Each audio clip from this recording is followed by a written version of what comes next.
Welcome to another Vixa Vaughn romance audiobook. We're excited to have you join us. Whether you're into second chance romance, enemies to lovers, fake marriage, or any other trope, Vixa Vaughn offers you the chance to escape into stories that will carry you away into heart-pounding romance and gripping characters. While we want to get you the full experience, some parts of this audiobook are abridged to stay abreast of YouTube's community guidelines. If you want the full experience, you can always head to Vixa Vaughn Romance and use code VIXA40 to get the unabridged version of this audiobook for 40% off. Now sit back and enjoy the show.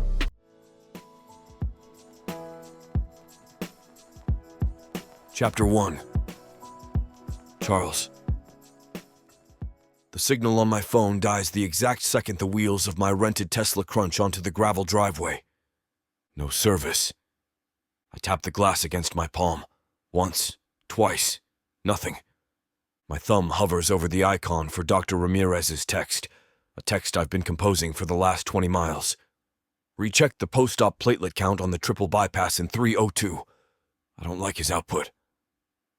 Now it just sits in my outbox, a digital ghost, a problem I can no longer solve from 300 miles away. A muscle in my jaw tightens. I'm an ocean of adrenaline with nowhere to go. I'm in the middle of nowhere, missing a critical team meeting, all to sit in a house that hasn't been home in a decade. I killed the engine. The sudden silence of the snow-covered estate is deafening. It's an oppressive, heavy blanket. The house itself looms, all dark stone and accusingly bright windows, a perfect picture postcard of a New England Christmas I've spent 10 years surgically removing from my memory. I grab my leather briefcase from the passenger seat and step out. The air is too clean, too sharp. It smells like pine and something else.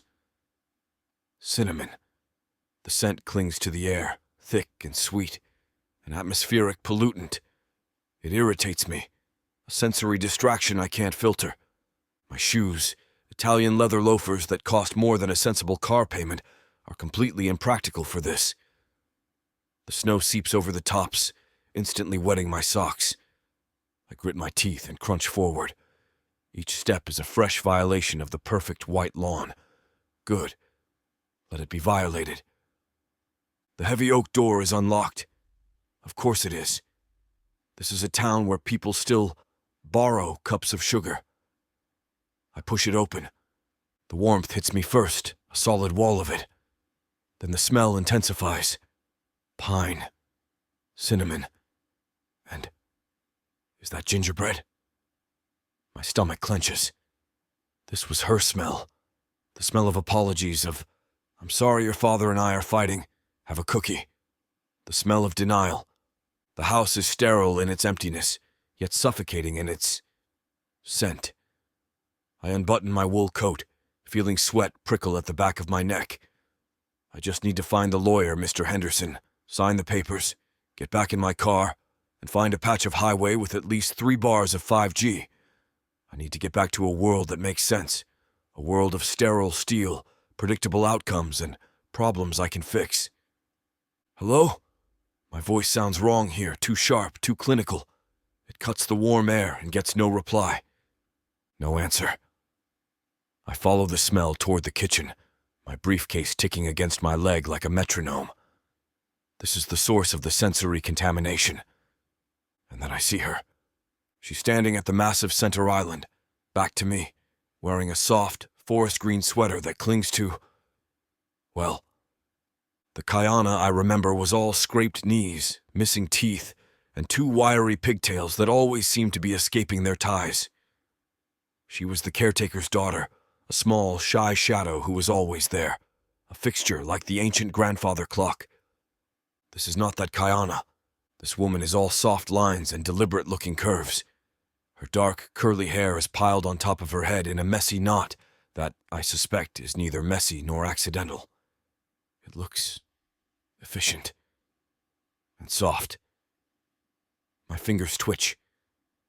She's holding a wooden spoon like a scepter, her head tilted, listening to some low, soulful music from a small speaker on the counter. She turns. Her eyes, dark, intelligent, and currently shielded, land on me.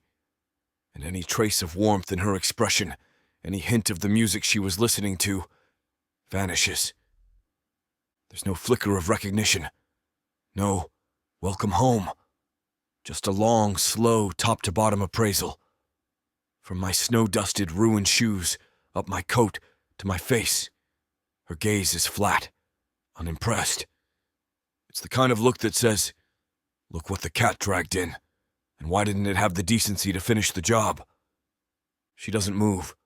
She just holds my gaze, one perfect eyebrow lifting in a slow, questioning arch. "Kiana," I say.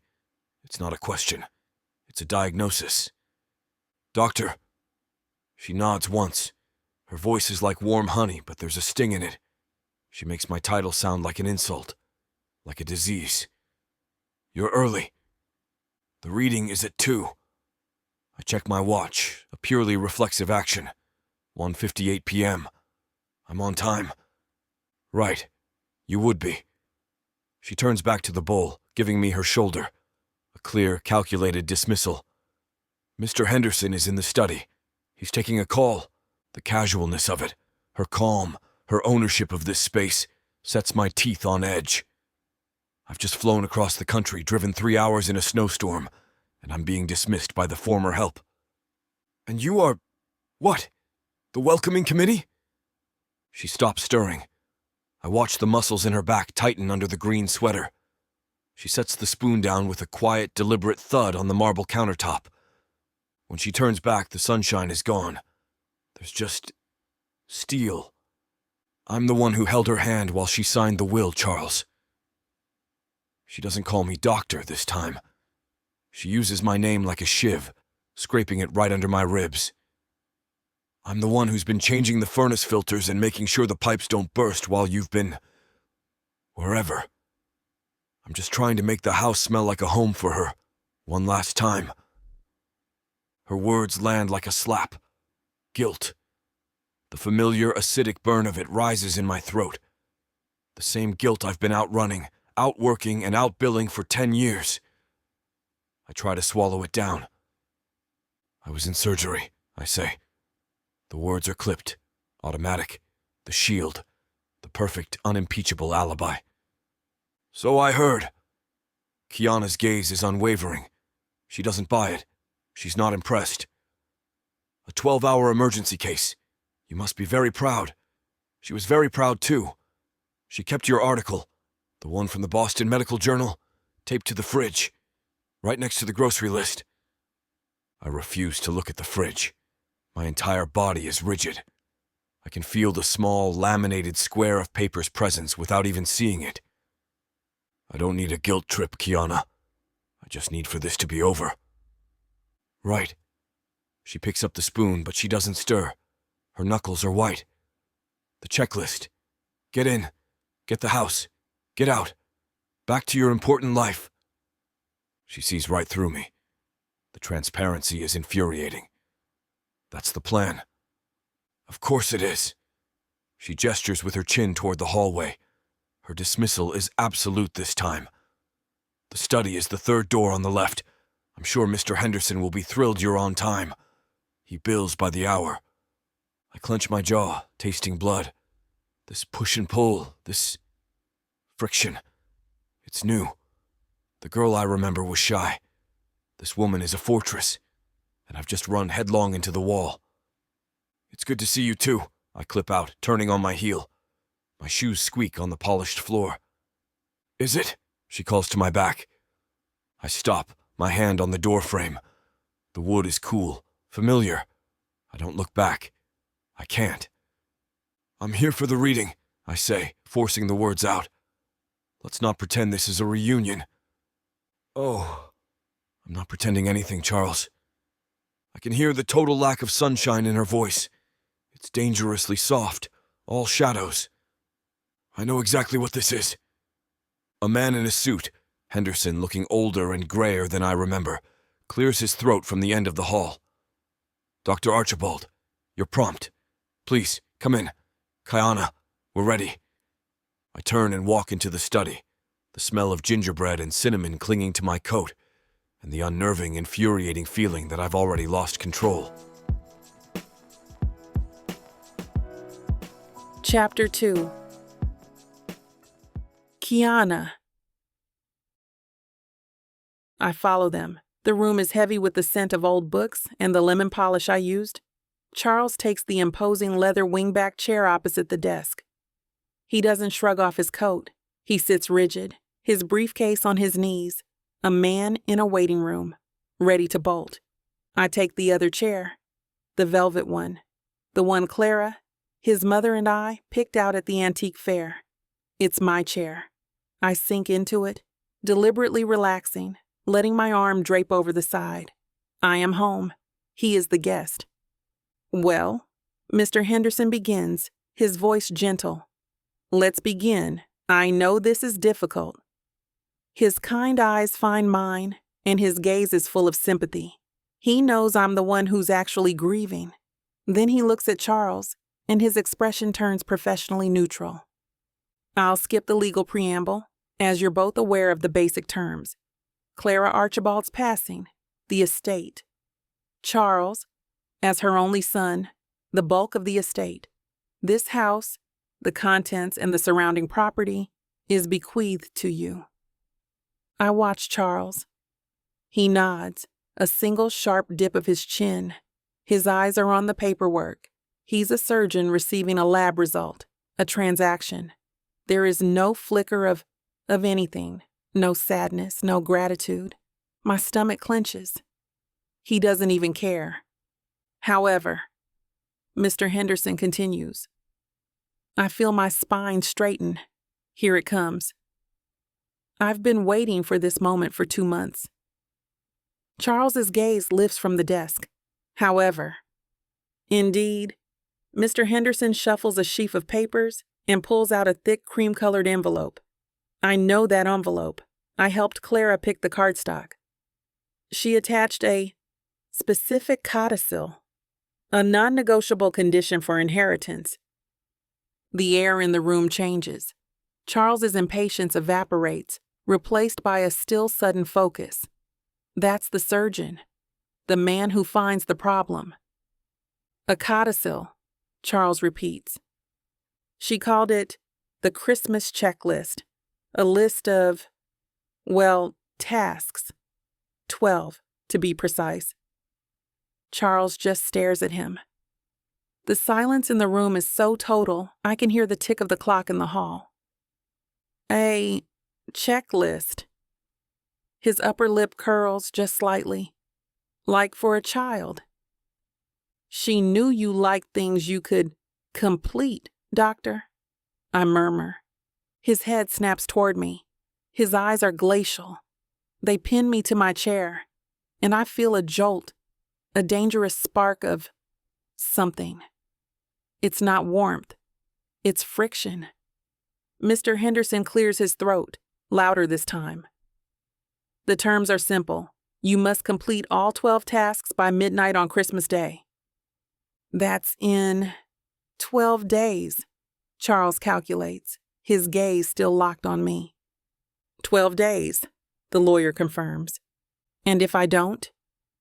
If the list is incomplete at 12:01 a.m. on December 26th, the entire estate and all its holdings are to be immediately liquidated and the proceeds donated in full to the New England Audubon Society. Charles actually blinks. The mask cracks. The Bird Society. She loved the chickadees, I say, my voice quiet but firm. He finally tears his stare away from me and focuses on the lawyer. This is absurd. He scoffs, a short, ugly sound. It's a joke. My mother was unwell. That's it. The line. A hot, protective rage comes up so fast it chokes me. I'm on my feet before I even realize I'm moving. Don't you dare. My voice doesn't tremble. It's low and flat and dangerous. Charles looks up at me, his expression shifting from arrogance to surprise. Don't you dare come in here, I continue, planting my hands on the desk that separates us. 10 years too late, and call her unwell. She was lonely. She was heartbroken. She was grieving the son who traded her for a scalpel. But she was never unwell. She was sharper than you'll ever be. The resulting silence is absolute. Charles's face is pale. I've struck a nerve. The right nerve. Mr. Henderson adjusts his glasses, looking at a spot on the wall. Kiana is correct. Clara was perfectly sound of mind, which brings us to the final and most crucial point of the codicil. He slides the cream-colored envelope across the desk. It stops in front of me. My heart hammers. This is it, Clara. This is the bomb. The final clause, and I quote, "Every single task must be personally validated and signed off on by Miss Kiana Roberts, who must attest, in her sole and absolute discretion, that the task was completed." He pauses, adjusting his glasses again. With the proper Christmas spirit. I don't look at Henderson. I look at Charles. I watch his face.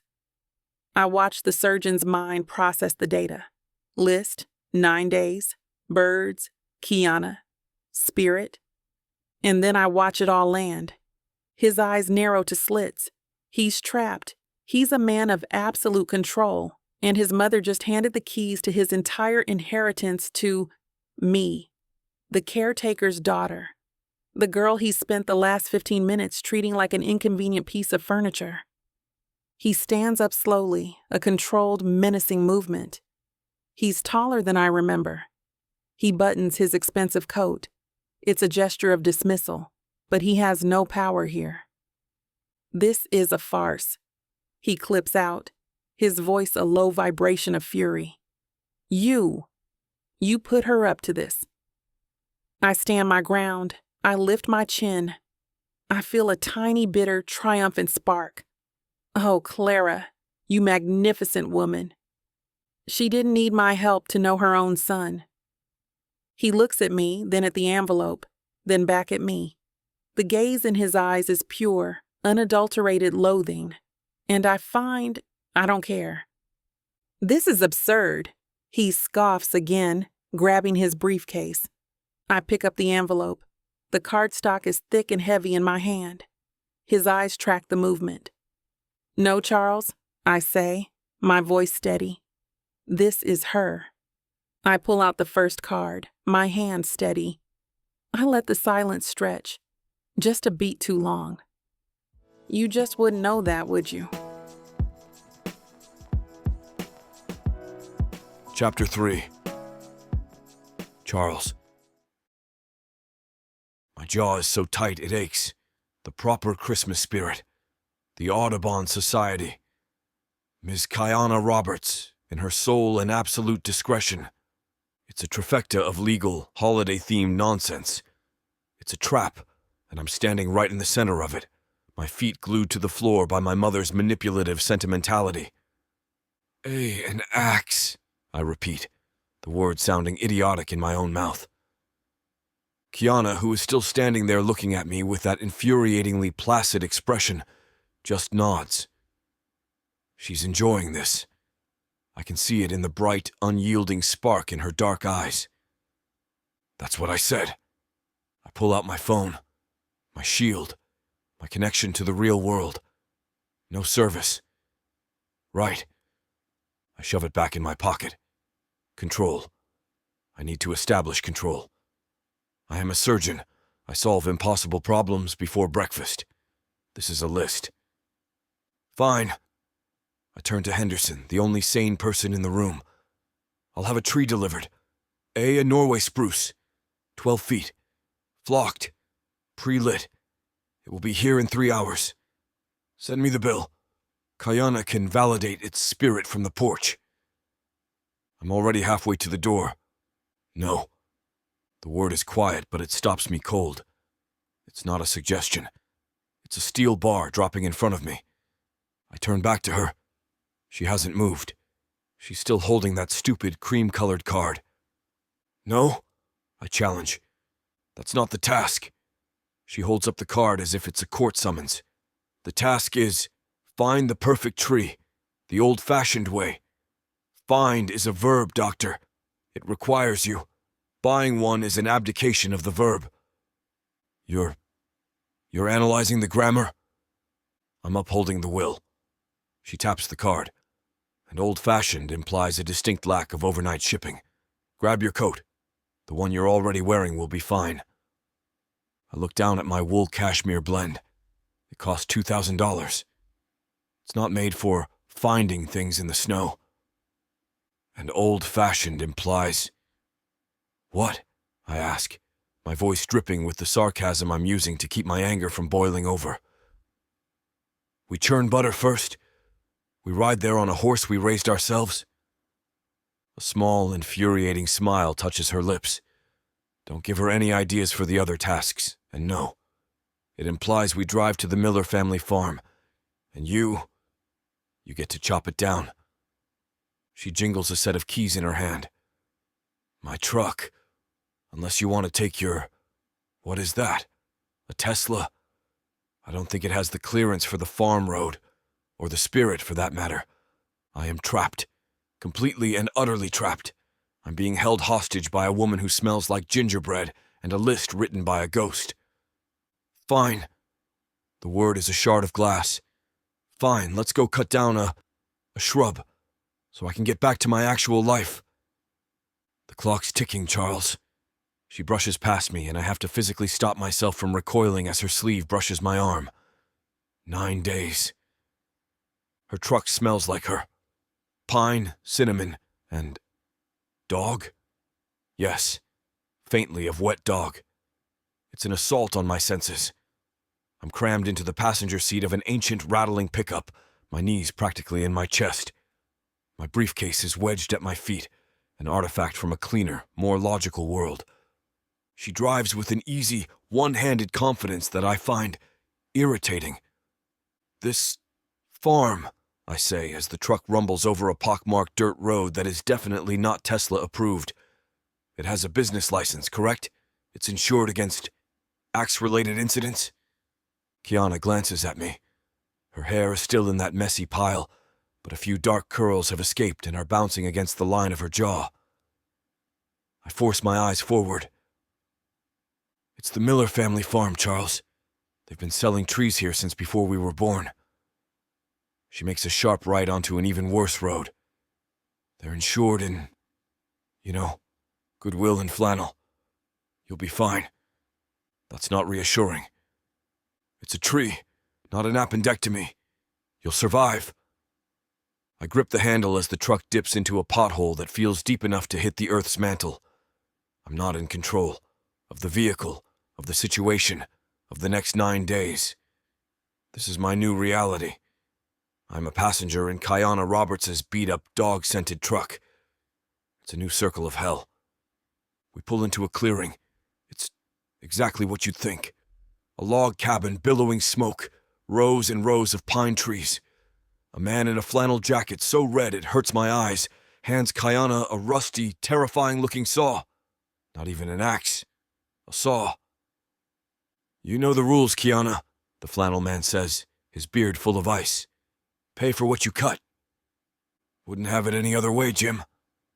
She smiles at him, a bright, easy smile that is so different from the cold, steel-plated look she gives me. The sunshine. I see it. It's just not for me. She turns, holding the saw. All right, doctor. Let's find your spirit. She leads me into the rows. The snow is deep, and my ruined shoes are now just cold, wet sacks on my feet. I'm numb. This is ridiculous, I mutter, shoving a low-hanging branch out of my face. It's task 1, she calls back, not bothering to look. Pace yourself. I stop. What about that one? I point to the first tree I see. It's a tree. It's green. It's symmetrical. A perfect isosceles triangle. That one. It's efficient. It'll do. Kiana stops.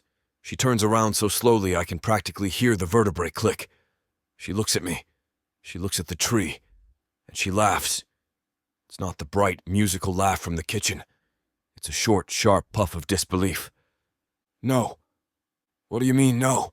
It's a tree. It's green. It's tree-shaped. It's functionally identical to every other tree here. It's spindly. She walks up and smacks one of its branches, dislodging a puff of snow. It has no personality. It's It's you, in tree form. That's insulting, I snap. It's observation. It's irrelevant. The task is to find a tree, not psychoanalyze one. We'll take this one. The task, she says, her voice dropping into that low, dangerous gear, is to find the perfect tree, with spirit. That thing looks like it gave up and just wants to finish this. Sound familiar? We are not getting the gave-up tree. She turns and walks deeper into the woods. I have no choice but to follow. I trudge after her, my blood pressure climbing, my feet aching. This is a subjective, illogical, and, frankly, manipulative. Oh, that's the one, she says, stopping dead. I look. It's a tree.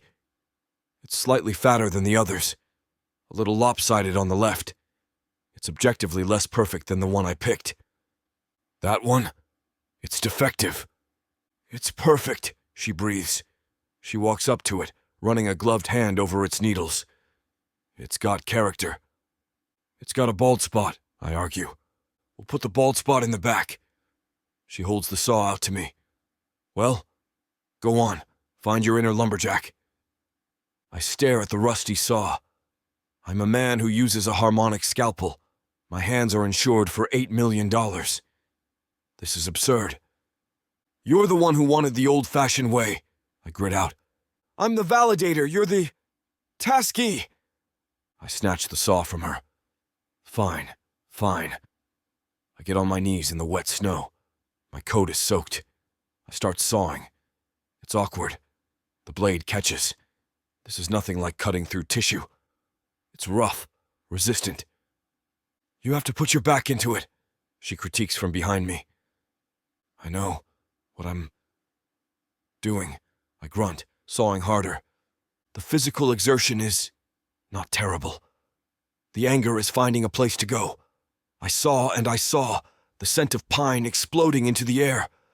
With a final ragged tear, the tree groans and tips over. I get to my feet, breathing hard. A small, unfamiliar flash of victory. I did it. I look at the tree. I look at Kiana. I move to grab the trunk to prove I can finish the job. See? Done. My hand sinks into a massive hidden glob of clear, sticky resin. I freeze. I pull my hand back. It's coated. A thick, amber, viscous contaminant. It's all over my glove, and a long string of it is connecting me to the tree. Damn. I try to shake it off. It doesn't shake. I try to wipe it on the snow. The snow just sticks to my glove, creating a sap slushy. Damn it! I rip the glove off and the sap gets on my bare hand. My surgical hand. Oh, no, I mutter, looking around for, I don't know what. A sterile wipe? A sink? I make the critical mistake of trying to wipe my sticky fingers on my coat. The cashmere just mats, smearing the resin into the expensive fibers. This is ridiculous. I'm pulling at the threads, making it worse. I hear a sound. A little gasp. I look up. Kiana has her gloved hand clapped over her mouth. Her shoulders are shaking. Are you laughing? She tries to hold it in. I can see the battle. And then she loses. A sound erupts from her that I've never heard before. It's not a polite giggle. It's not a chuckle. It's a full-on, head-thrown-back, bright, musical laugh. It's a sound that is so full of life it feels loud in the quiet, snowy woods. I'm sorry, she sputters, bending over slightly.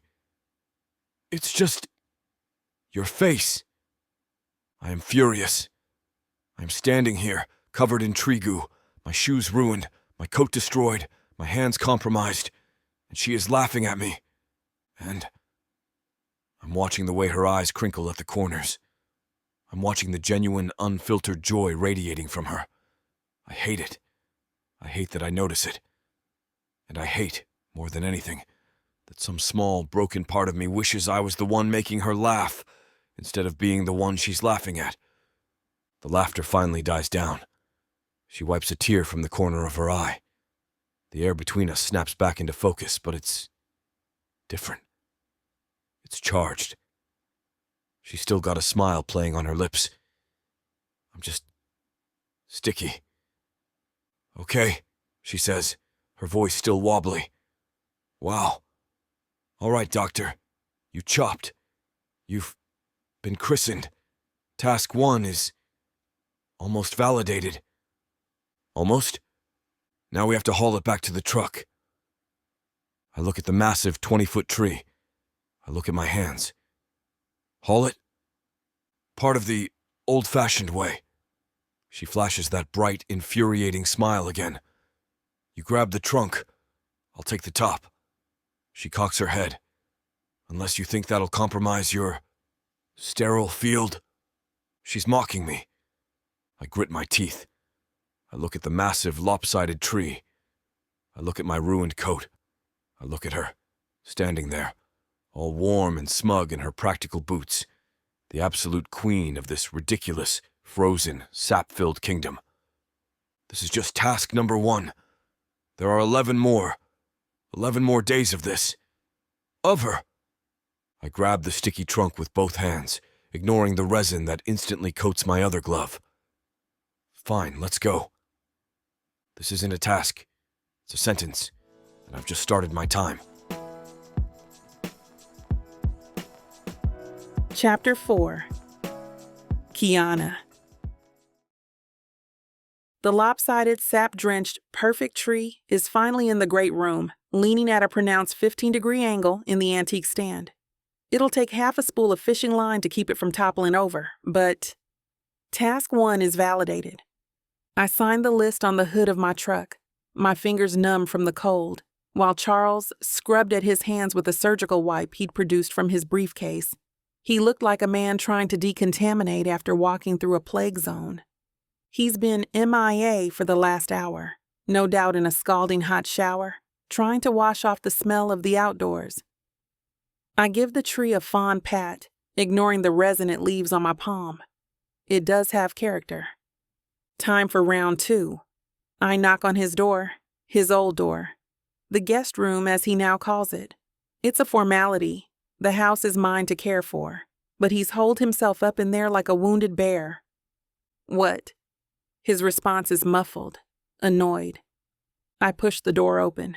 He's standing by the window, his back to me, staring out at the snow. He's changed out of his sap-smeared $1 million coat and into a crisp gray Henley that stretches across his shoulders.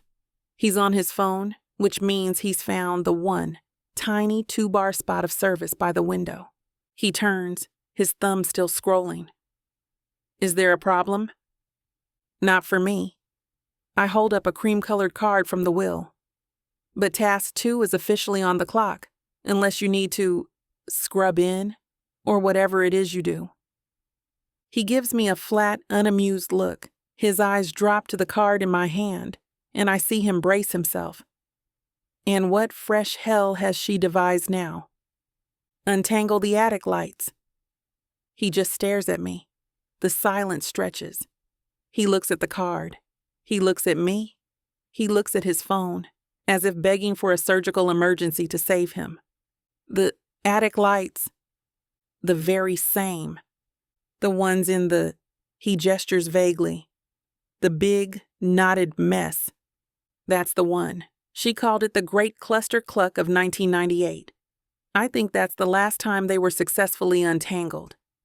We should just buy new ones, he says, his voice final, clinical. LED, efficient, safer. I'll order them. He's already tapping at his phone. Nope. His head snaps up. Nope. Untangle the attic lights. I tap the card. The is a definite article. It refers to a specific set of lights. Those lights. Not new, efficient, soulless LED lights. He rubs the bridge of his nose, a gesture I'm coming to learn means he's about 3 seconds from losing his cool. You're analyzing the grammar. I'm upholding the will. I jingle the ring of old-fashioned skeleton keys. Besides, Clara loved those. The big bulbs. The ones that get hot and smell like Christmas.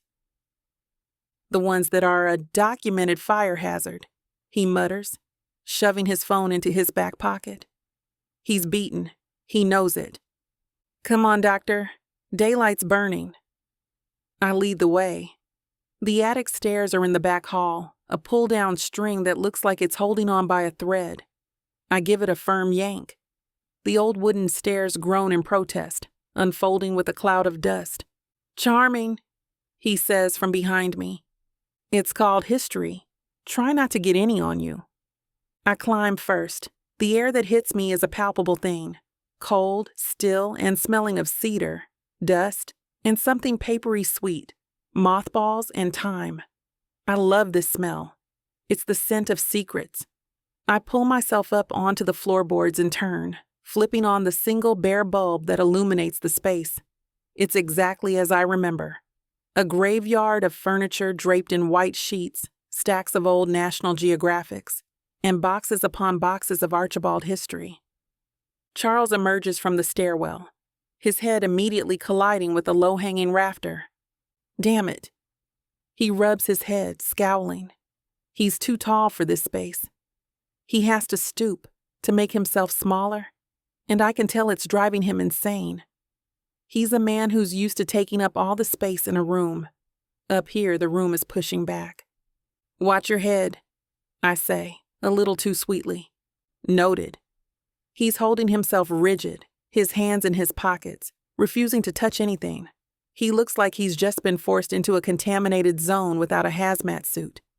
The boxes are over here. I navigate the maze of forgotten furniture. He follows, his expensive boots echoing on the planks. Here we are.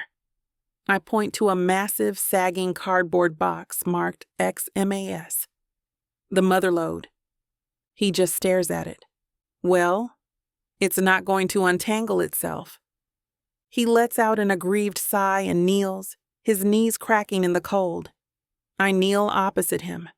The space is tight. Our knees are almost touching.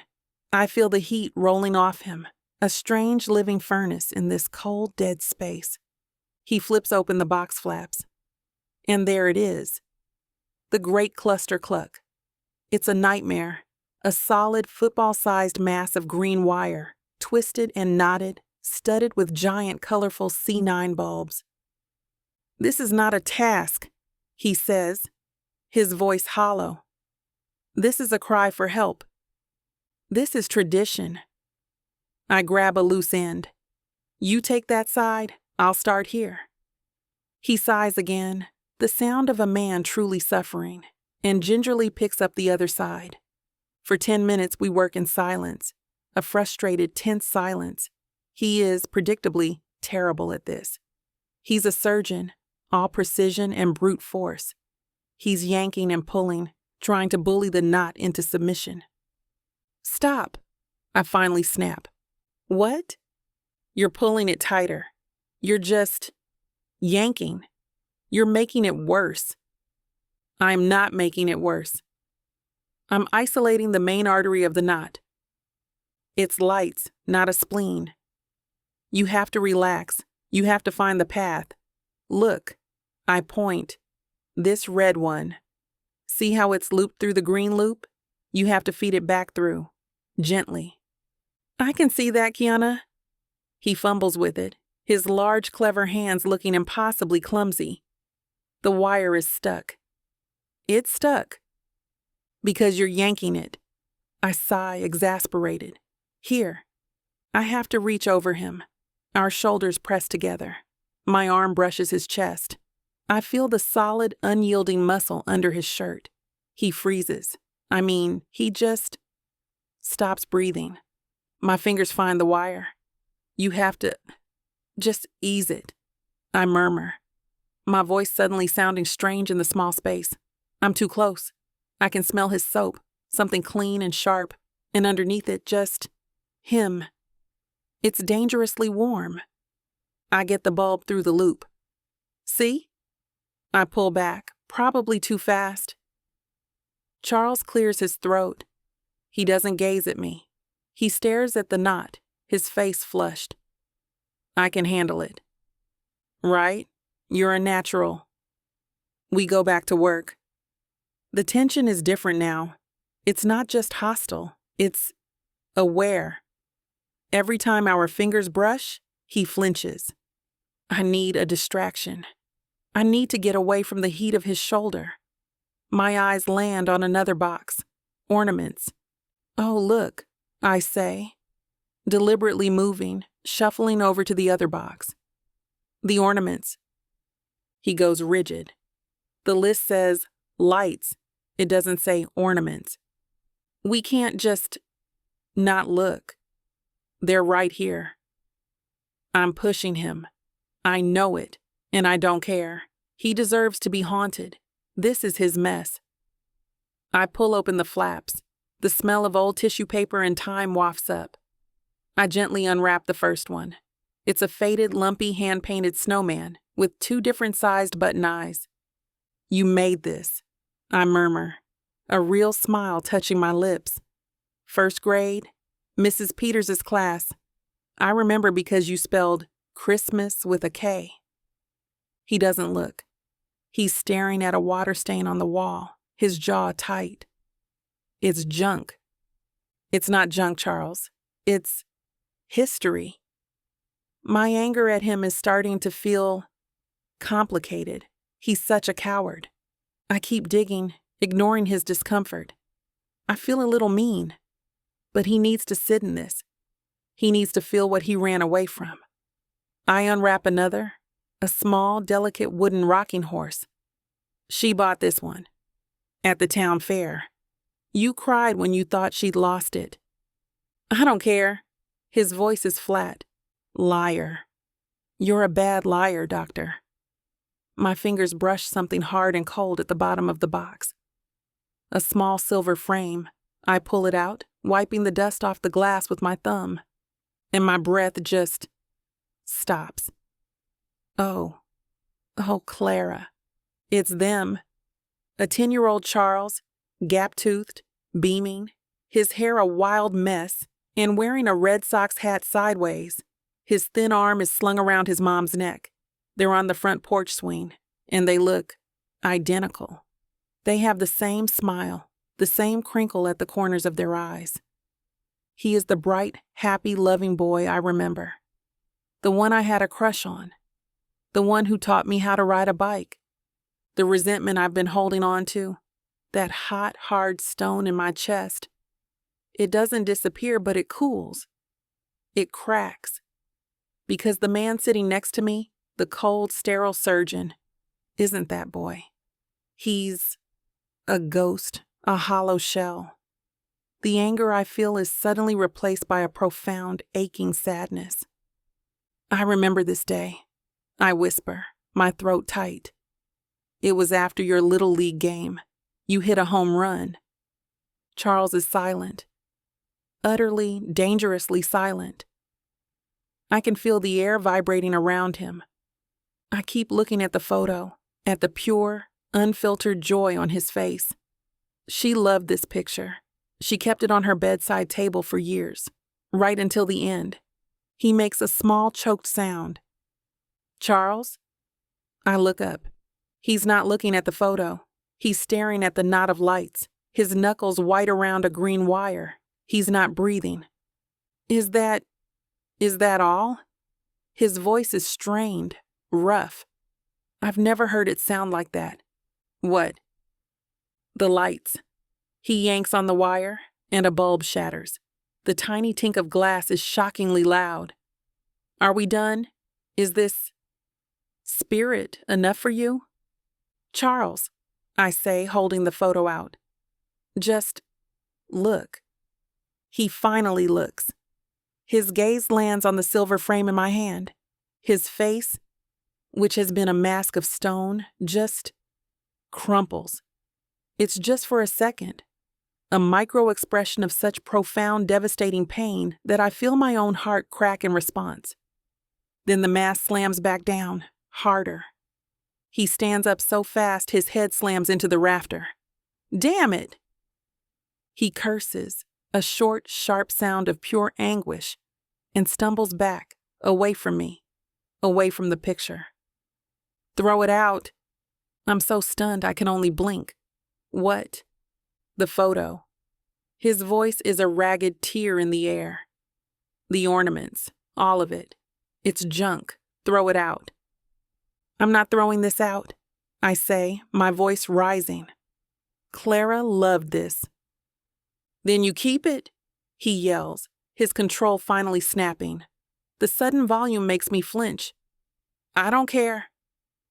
He turns, stumbling over a box of old vinyl records, and flees. He scrambles down the attic ladder. I hear his boots hit the hardwood floor. The sound of the ladder being shoved back up into the ceiling. A slam that vibrates the floorboards. He's left me. He's left me in the cold, dusty silence, with the single bare bulb swinging overhead and the broken light bulb at my feet. I look down at my hand. It's shaking. I'm all alone in the attic, holding a picture of a smiling boy who doesn't exist anymore. Chapter 5. Charles. My old bedroom, the guest room as I've mentally recategorized it, is a sterile box. I've already removed the single photograph of my mother that was on the nightstand and hidden it in a drawer. I can't stand the way her eyes follow me. I am pacing. 3 steps to the window, pivot, 3 steps back to the door, a caged animal. My hands are shaking. A faint tremor in my right hand. Unacceptable.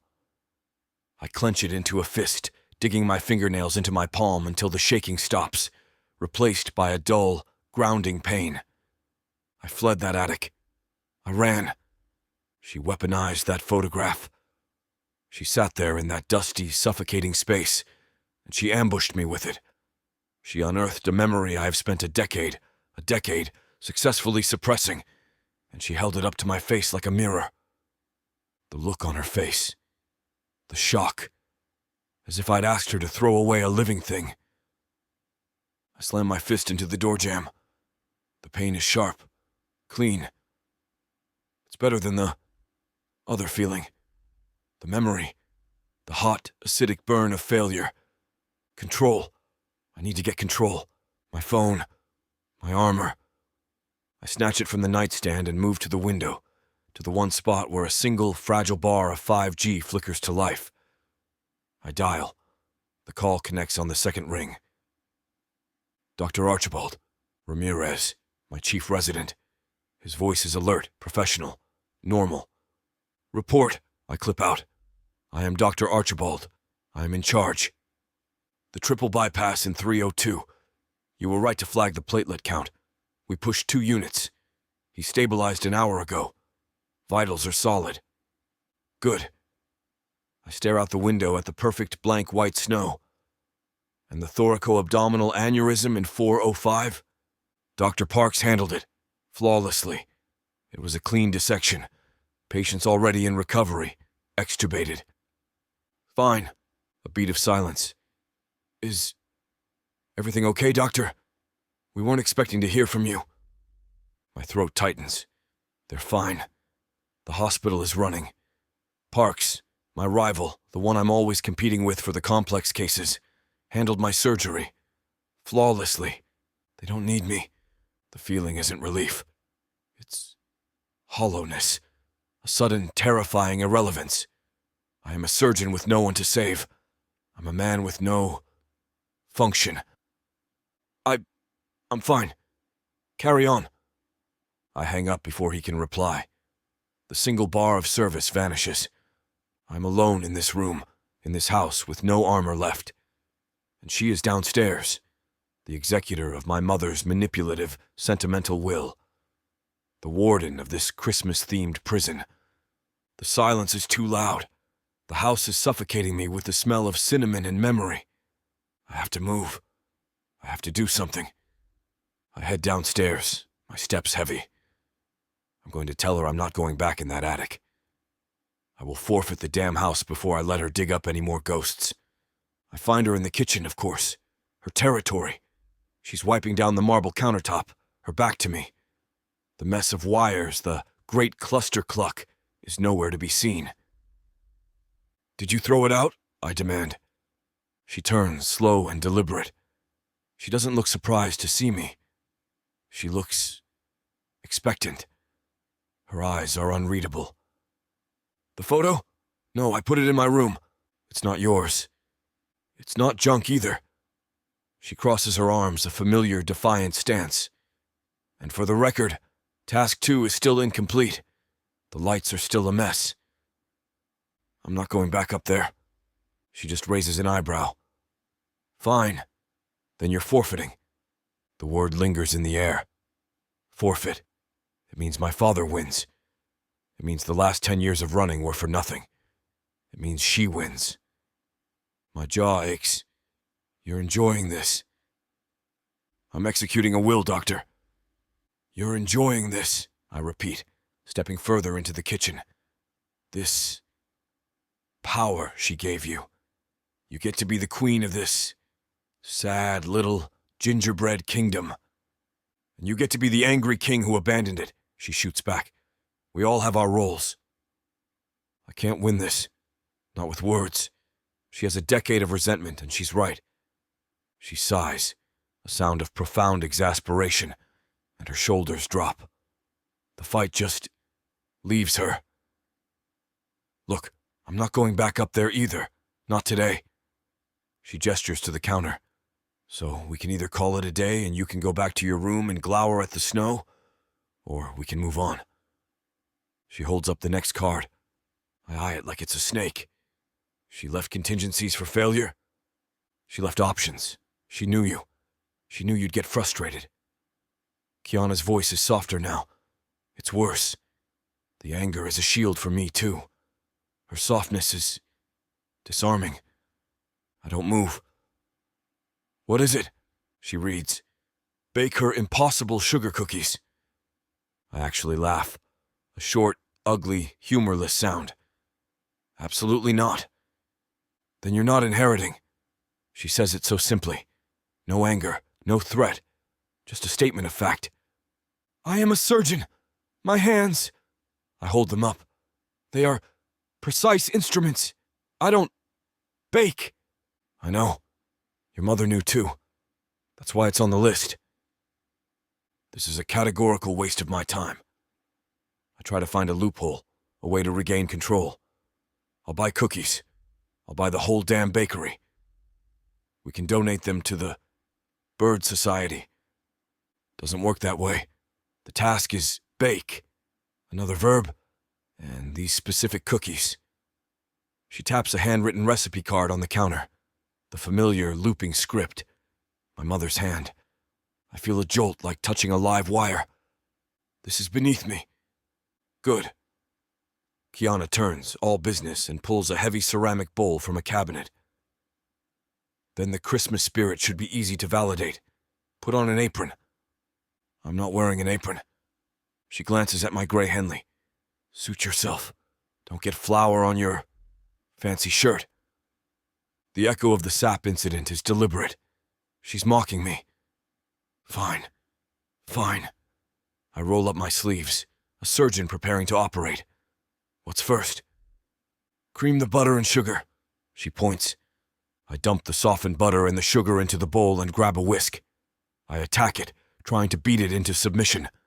Sugar crystals fly out, skittering across the counter. You're not diffusing a bomb, Charles. Gently. I am being gentle. I grit my teeth, slowing my movement. It's messy, inefficient. Okay, whatever, that's fine.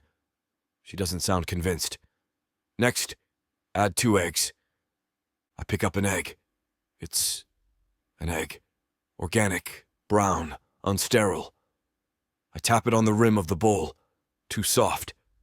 I tap it again, harder. The shell shatters. It explodes in my grip. Egg, yolk, and a spray of tiny shell fragments go everywhere. Into the butter, onto my hands, onto the counter. I freeze, my hands, my multi-million-dollar precision instrument hands. Just failed a simple motor task. Damn. I try to pick out the shell fragments from the bowl. My big, precise fingers just push them deeper into the sticky goo. I'm making it worse. Just give me a spoon. I'm flustered. My face is hot. Stop. You're contaminating the whole batch. I hear her move. A new, clean bowl is shoved in front of me. Start over with the butter.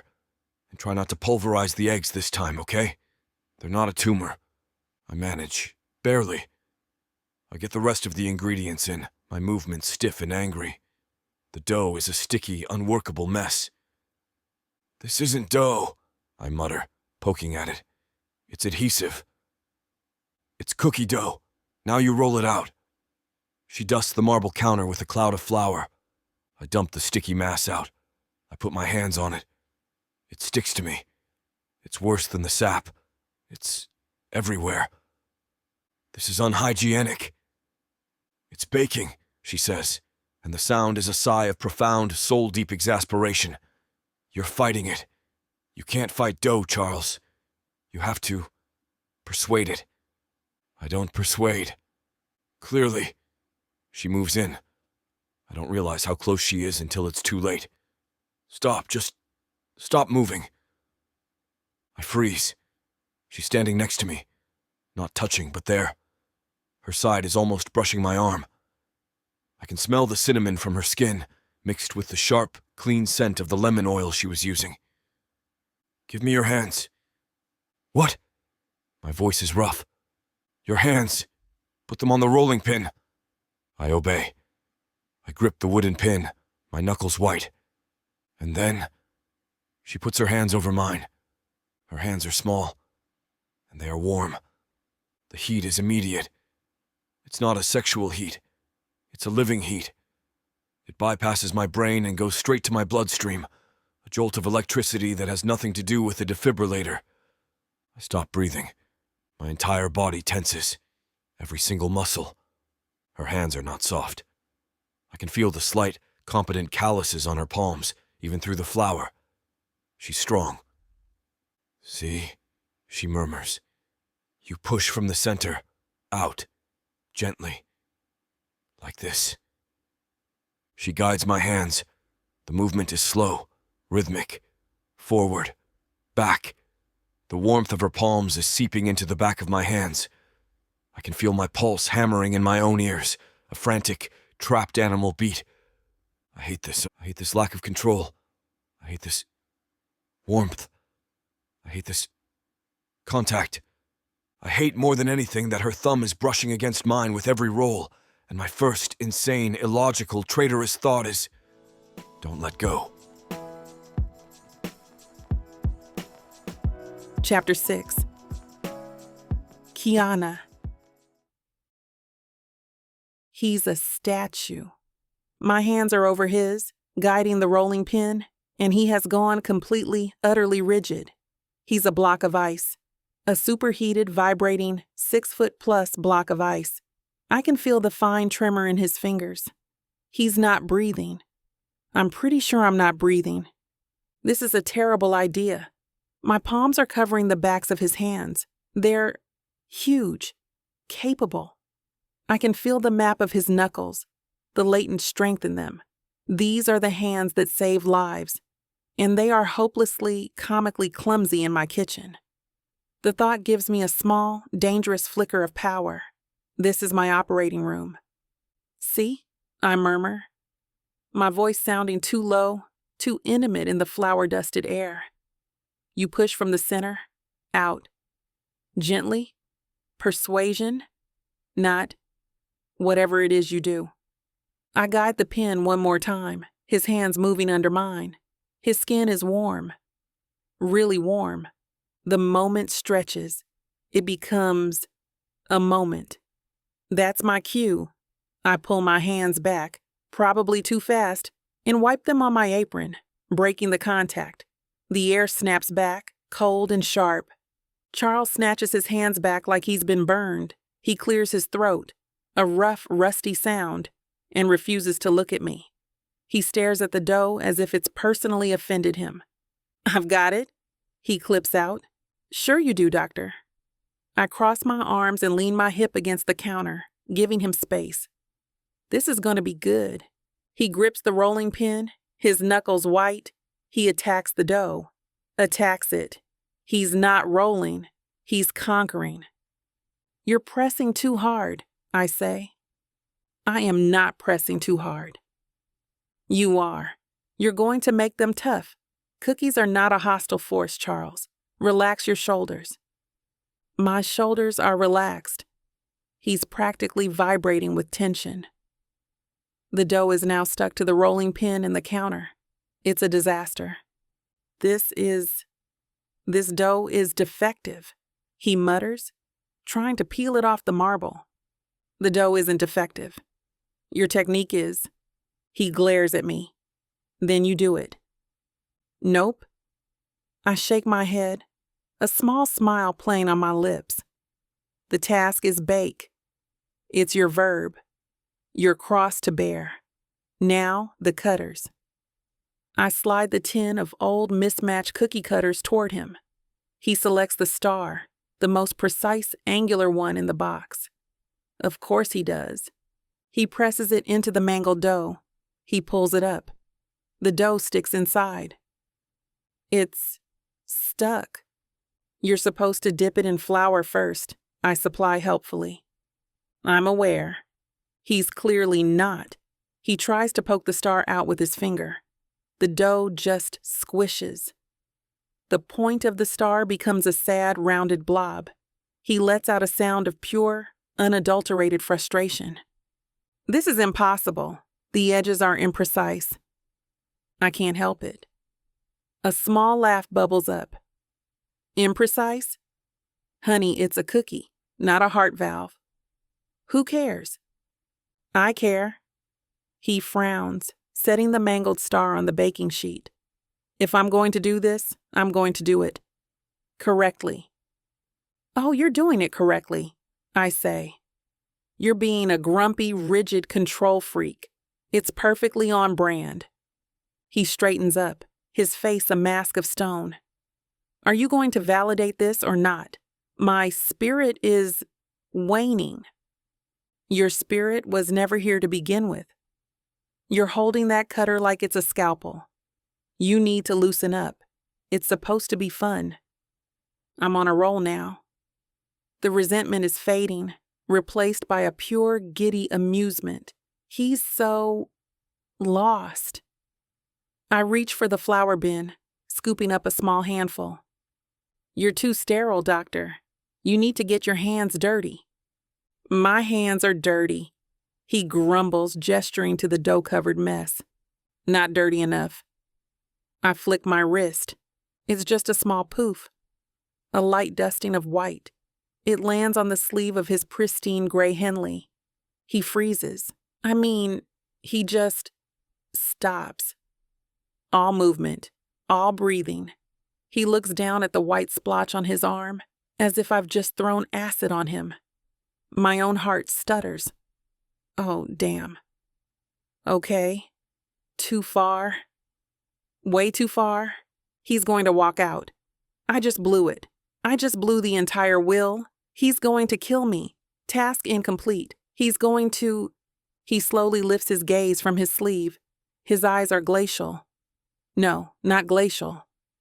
They're calculating. He's assessing the situation, diagnosing. Sorry, I say, my voice suddenly small. My hand, it slipped. He doesn't say anything. He just, slowly, reaches his sticky, dough-covered hand into the open bag of flour. My eyes widen. What are you doing? He scoops a handful, not a pinch, a full-on heaping white handful. No, I whisper. I put my hands up, backing away. Charles, don't. Don't. A tiny, almost imperceptible, and absolutely lethal twitch happens at the corner of his mouth. You're supposed to loosen up, Kiana. I am loose. Don't you dare, Charles. This is my kitchen. An unhygienic one, apparently. He flicks his wrist. A cloud of white explodes in my face. It's in my hair, on my eyelashes. I gasp, and a little bit of it goes right into my mouth. It's powdery and dry and everywhere. I sputter, wiping my eyes. Oh, you did not. I believe I did. I look at him. He's just standing there, a ghost of a smirk on his face, looking entirely too pleased with himself. It is on Archibald. I lunge for the flour bag. He's not ready for it. I don't flick. I throw. Hey! He ducks, but he's not fast enough. I get him, right across the shoulder and neck. He comes up, flour in his perfect dark hair. This is highly immature, he yells, but he's reaching for the sugar canister. You started it, and sugar, that's a war crime. He tosses a sprinkle. It glitters in the air. It's a tactical escalation. This is fun. I can't remember the last time I had this much fun. It's a full-on war. Flour is flying. The kitchen is a disaster zone. We're both ridiculous, covered in a fine white powder. I'm laughing so hard I can't breathe. I'm trying to get around the island to get a better angle, and my boot hits a patch of spilled sugar. Whoa! I slip, my arms pinwheeling. I'm going down. I don't hit the floor. Two strong hands grab my waist, hard. Charles is there. His reflex is faster than I could have imagined. He's holding me, pulling me upright, and suddenly we're chest to chest. The laughter dies. Instantly. We're just there. We're both panting. We're both covered in flour. His hands are locked on my waist. I feel the heat of his palms through my denim shirt. My own hands are braced against his chest, and I can feel his heart hammering under my fingertips. A fast, steady, strong beat. His face is inches from mine. He has flour on his eyelashes and on his bottom lip. My eyes fix on that spot of flour. I have the stupidest urge to brush it off with my thumb or my mouth. You're okay, he says. His voice becomes a low, rough rumble that vibrates through my hands. Yeah, thanks. He doesn't let go. I don't move away. The air in the kitchen is thick. It's not funny anymore. It's charged. I'm aware of my hands. I'm aware of him. I can smell the sharp scent of his soap under the flour and sugar. The kitchen is too small. The world has shrunk to the space between his hands on my waist and my hands on his chest. Beep! The oven timer. The sound is a physical blow. We both jolt, springing apart like we've been shocked. Charles stumbles back, hitting the counter. I spin around, my face blazing hot. The cookies, I say, voice all breathy and wrong. Right, the cookies. I grab an oven mitt, my hand shaking. My hand is shaking. I pull open the oven. A wave of heat hits me. The cookies are not golden brown. They are a very, very dark brown. They're black, a tray of burnt, mangled stars. Well, I say, setting the smoking tray on the stove. They're impossible, all right. I turn around. He's still standing where I left him. He's wiped some of the flour from his face, but he's still a mess. He's staring at me, his expression unreadable, and the flour on his eyelashes just makes him look unguarded, vulnerable. The laughter's dead. The playful truce is gone, and the attraction is so loud it's deafening. Chapter 7. Charles. I'm scrubbing my hands, not washing. Scrubbing. I'm in the upstairs guest bathroom, the one I've claimed. The water is scalding, the steam billowing around me. The soap isn't the antiseptic-smelling clinical grade I'm used to. It's a bar of something floral and soft. Lavender, maybe. It's her soap. I hate it. I scrub until my skin is raw, red. I'm pressing my nails into my palms, trying to get the last of the sticky, floury, egg-contaminated dough from under them. My heart is hammering. AFib, tachycardia, uncontrolled. The oven timer was a bell, saving me from a fight I didn't know I was in. Her hands on my chest, my hands on her waist. The jolt when I caught her. The solid, warm, real curve of her. The flower on her eyelashes. The sudden, terrifying silence when the laughter stopped. She makes me messy. This is the entire point. The will. The list. My mother's final, manipulative masterpiece. It's a systematic contamination. And Kiana is the vector. I look in the mirror.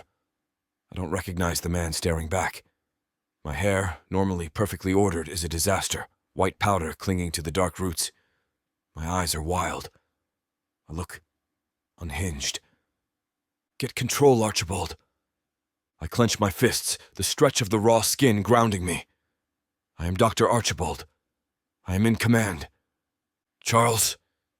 Her voice, right outside the door. My stomach clenches. I snatch a towel, dry my hands, and pull the door open. She's standing there, holding a dustpan and brush. She's changed. She's in a different sweater, a dark blue one. The flower is gone. She's rebuilt her own sterile field. She's not meeting my eyes. She's looking at the floor. Task 3, she says, her voice quiet, all the fight gone. Validated. We burned them. The cookies are charcoal. The task was bake. It wasn't baked successfully. She finally looks up and her cheeks are flushed. And the spirit was validated. The flower fight seemed pretty spirited. She's embarrassed. Good. The power dynamic, which I'd lost entirely in the kitchen, feels reset. What's next? I demand. My voice is a low rasp. I need to get this done. I need to finish the list and get out of this house before I do something else I can't control. She pulls the next light-colored card from the back pocket of her jeans. She eyes it, and I see her shoulders tense. This one isn't fun for her. Task 4, she reads, her voice flat. Win the town sleigh decorating contest. I just stare at her. Win a sleigh decorating contest. Tonight, at the town green. It's the annual Jingle Mingle. Jingle Mingle.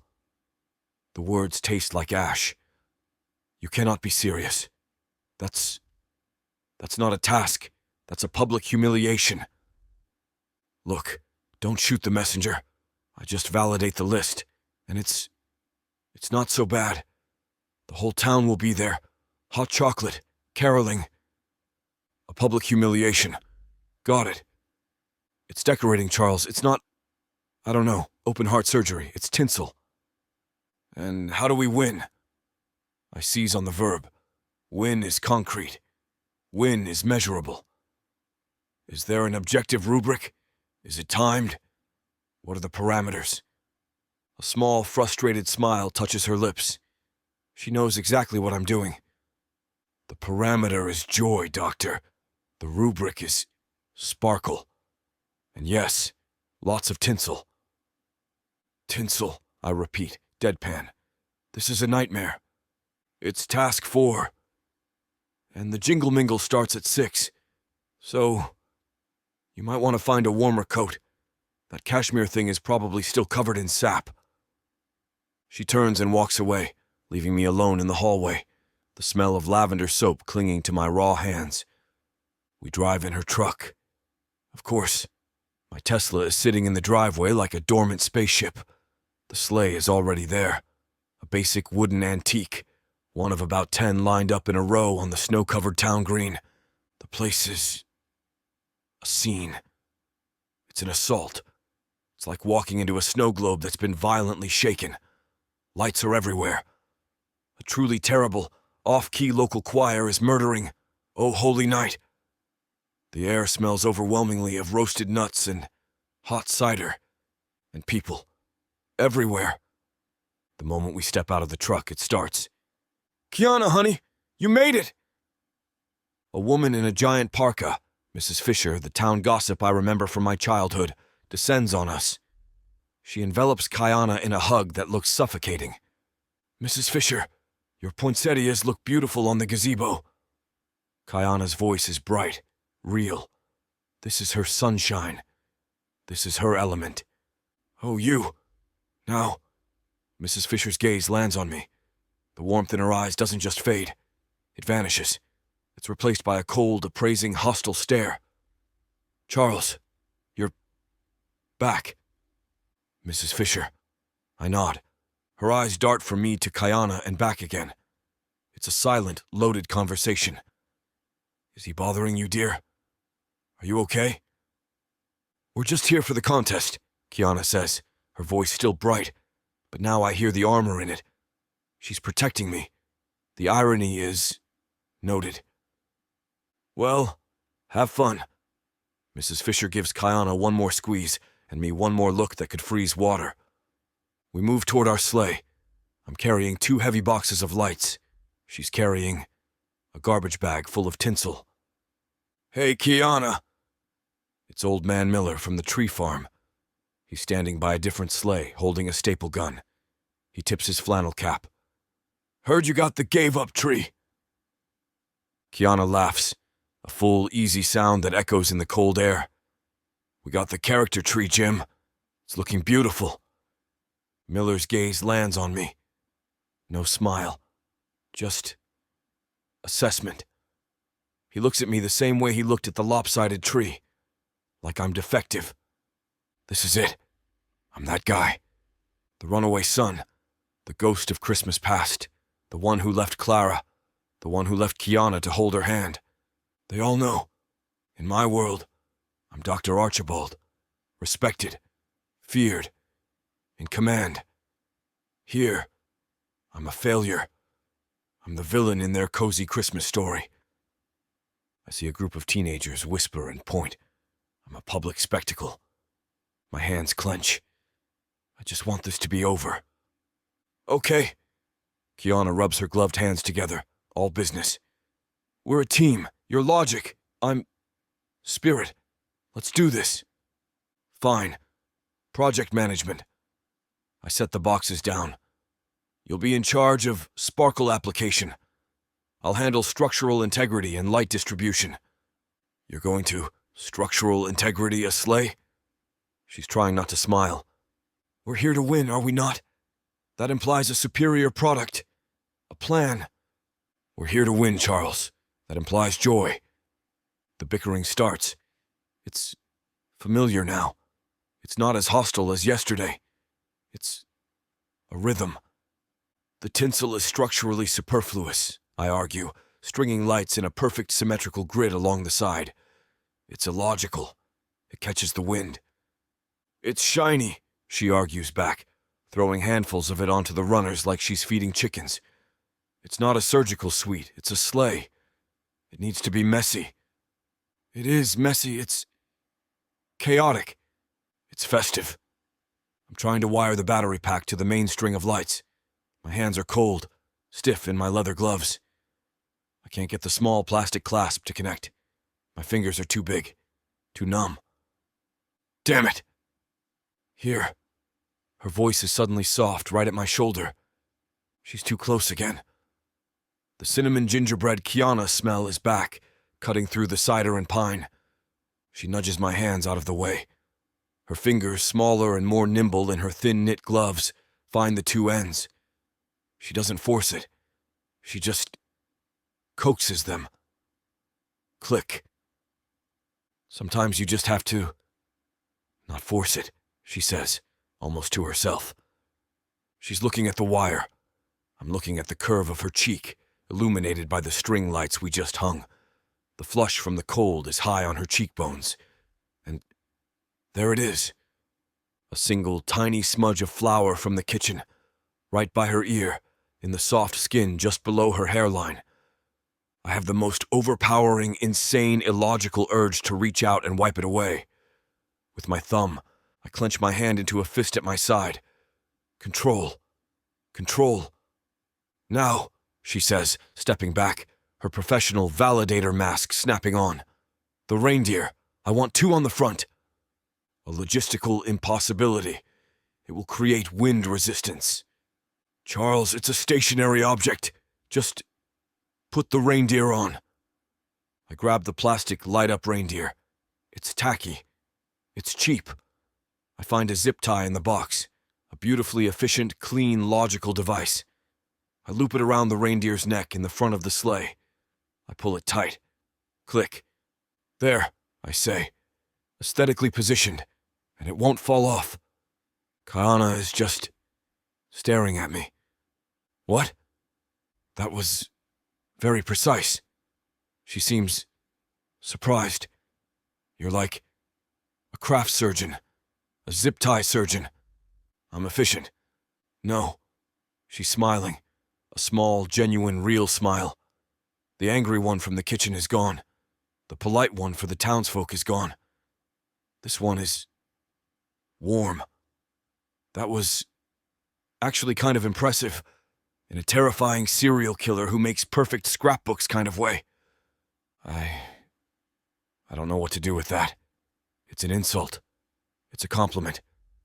The tinsel, I say, my voice rough. I need to change the subject. It's unbalanced. You missed a spot. Here. I grab a piece of the ridiculous, shiny silver string. I drape it over the dashboard right where my hands had fumbled. The lights we just attached hit it. It sparkles. The light bounces, catching her face. Her eyes go wide. The small smile isn't small anymore. It ignites. It's radiant. See? Joy. It's better, right? And I'm just standing there, staring. I did that. I put the tinsel there. I made her smile like that. The feeling that hits me isn't guilt. It's not anger. It's not annoyance. It's something else. Something warm and terrifying and completely out of control. Charles! I'm still holding the tinsel. I'm still staring at her. Charles, are you okay? You look like you just saw a ghost. I realize my hand is trembling again. That faint, infuriating tremor. I drop the tinsel like it's on fire.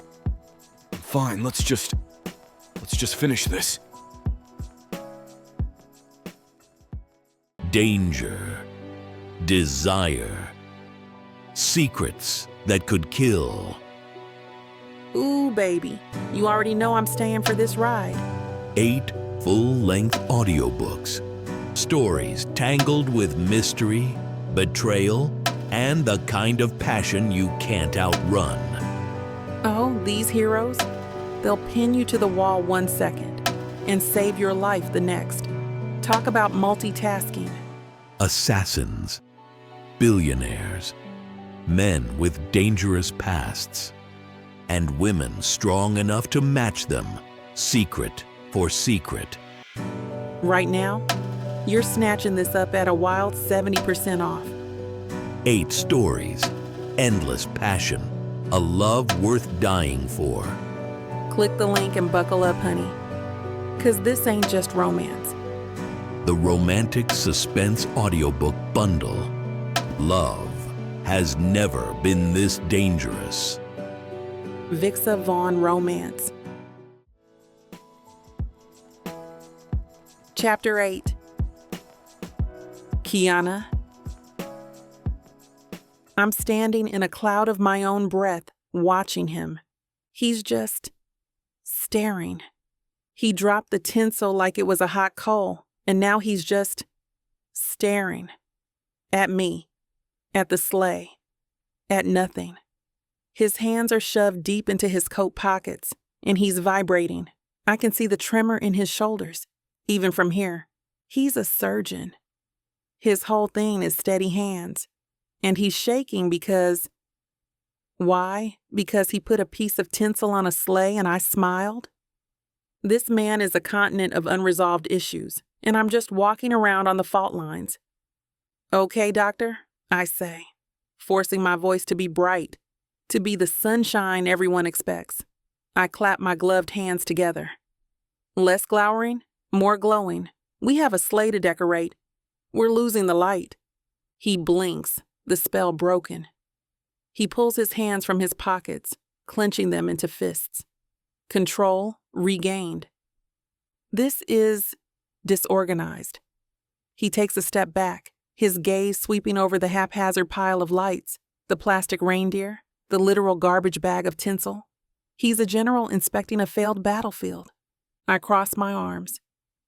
It's a sleigh decorating contest, Charles. It's not the new wing of your hospital. It's supposed to be disorganized. It's creative. It's the mingle part of the jingle mingle. We have a goal, he clips out. To win. Winning requires a strategy. All this, he gestures to my bag of tinsel with an air of profound disdain, is just sparkle. It's not a strategy. Sparkle is the strategy, Archibald. I step right into his space, tapping a finger on his rigid chest. This is a joy-based economy. The more sparkle, the more joy, the more win. You're a man of logic. Follow the equation. He scoffs, a little puff of white in the cold, but his eyes follow the movement of my hand. That's the most illogical, sentimental nonsense I've ever heard. And yet, I'm the one who actually lives here, and you're the one who ran away. Ouch. Okay. The words are out before I can stop them. They're too sharp. I see him flinch, a tiny, almost imperceptible recoil. The runaway comment is a low blow, even for me. The ice in his eyes hardens. I soften my tone. I'm here to validate, not...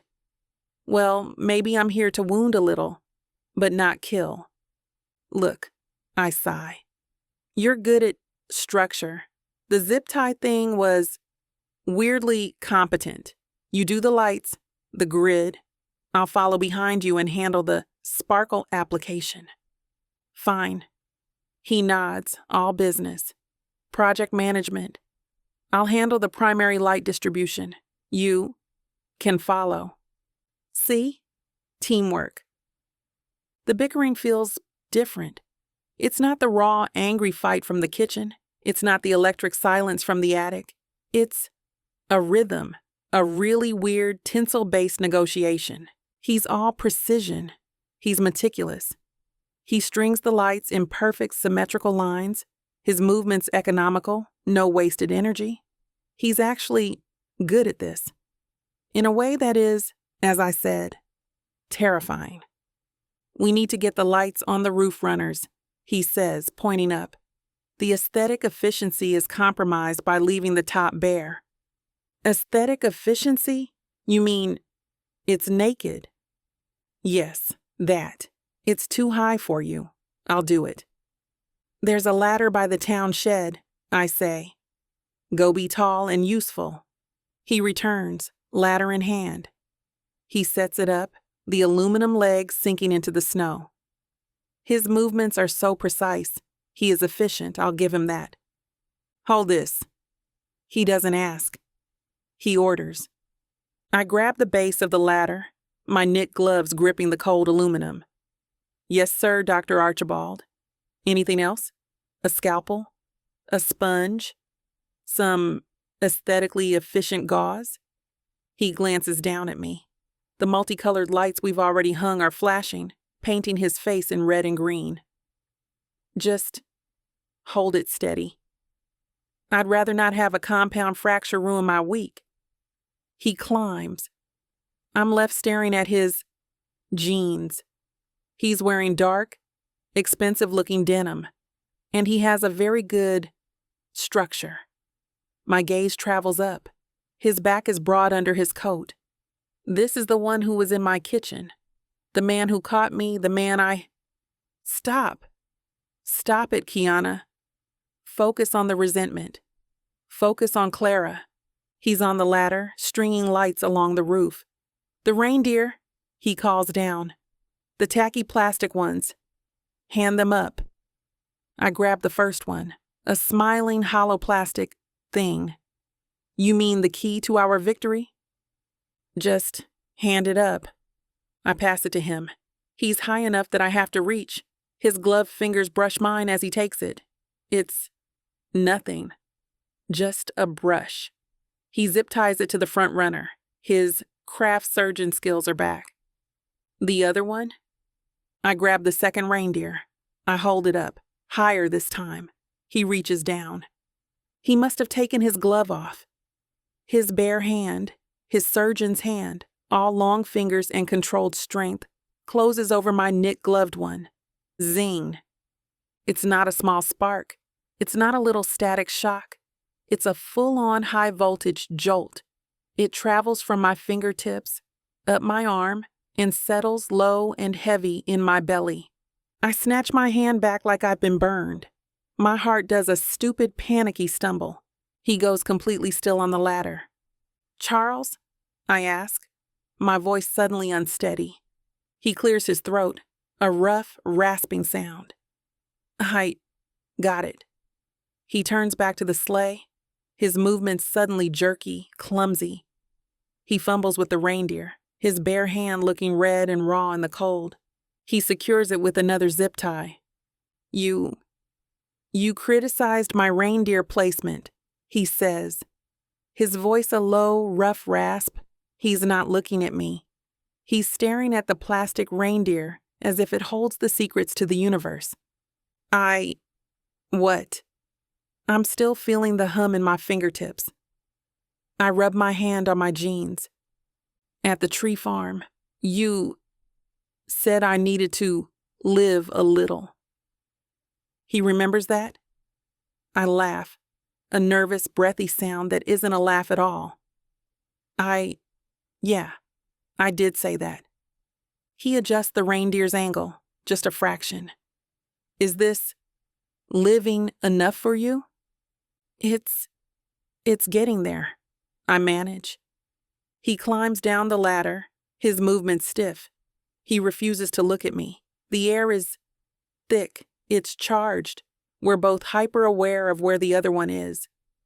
"Okay," I say, needing to break the silence. "Tinsel. The grand finale. We work, but it's different. We're a team. A weird, dysfunctional, flower-covered, electrically charged team. I'm throwing tinsel with a vengeance, and he's not stopping me. He's even adjusting it, placing a piece here, a piece there. He's collaborating. The finished sleigh is a beautiful disaster.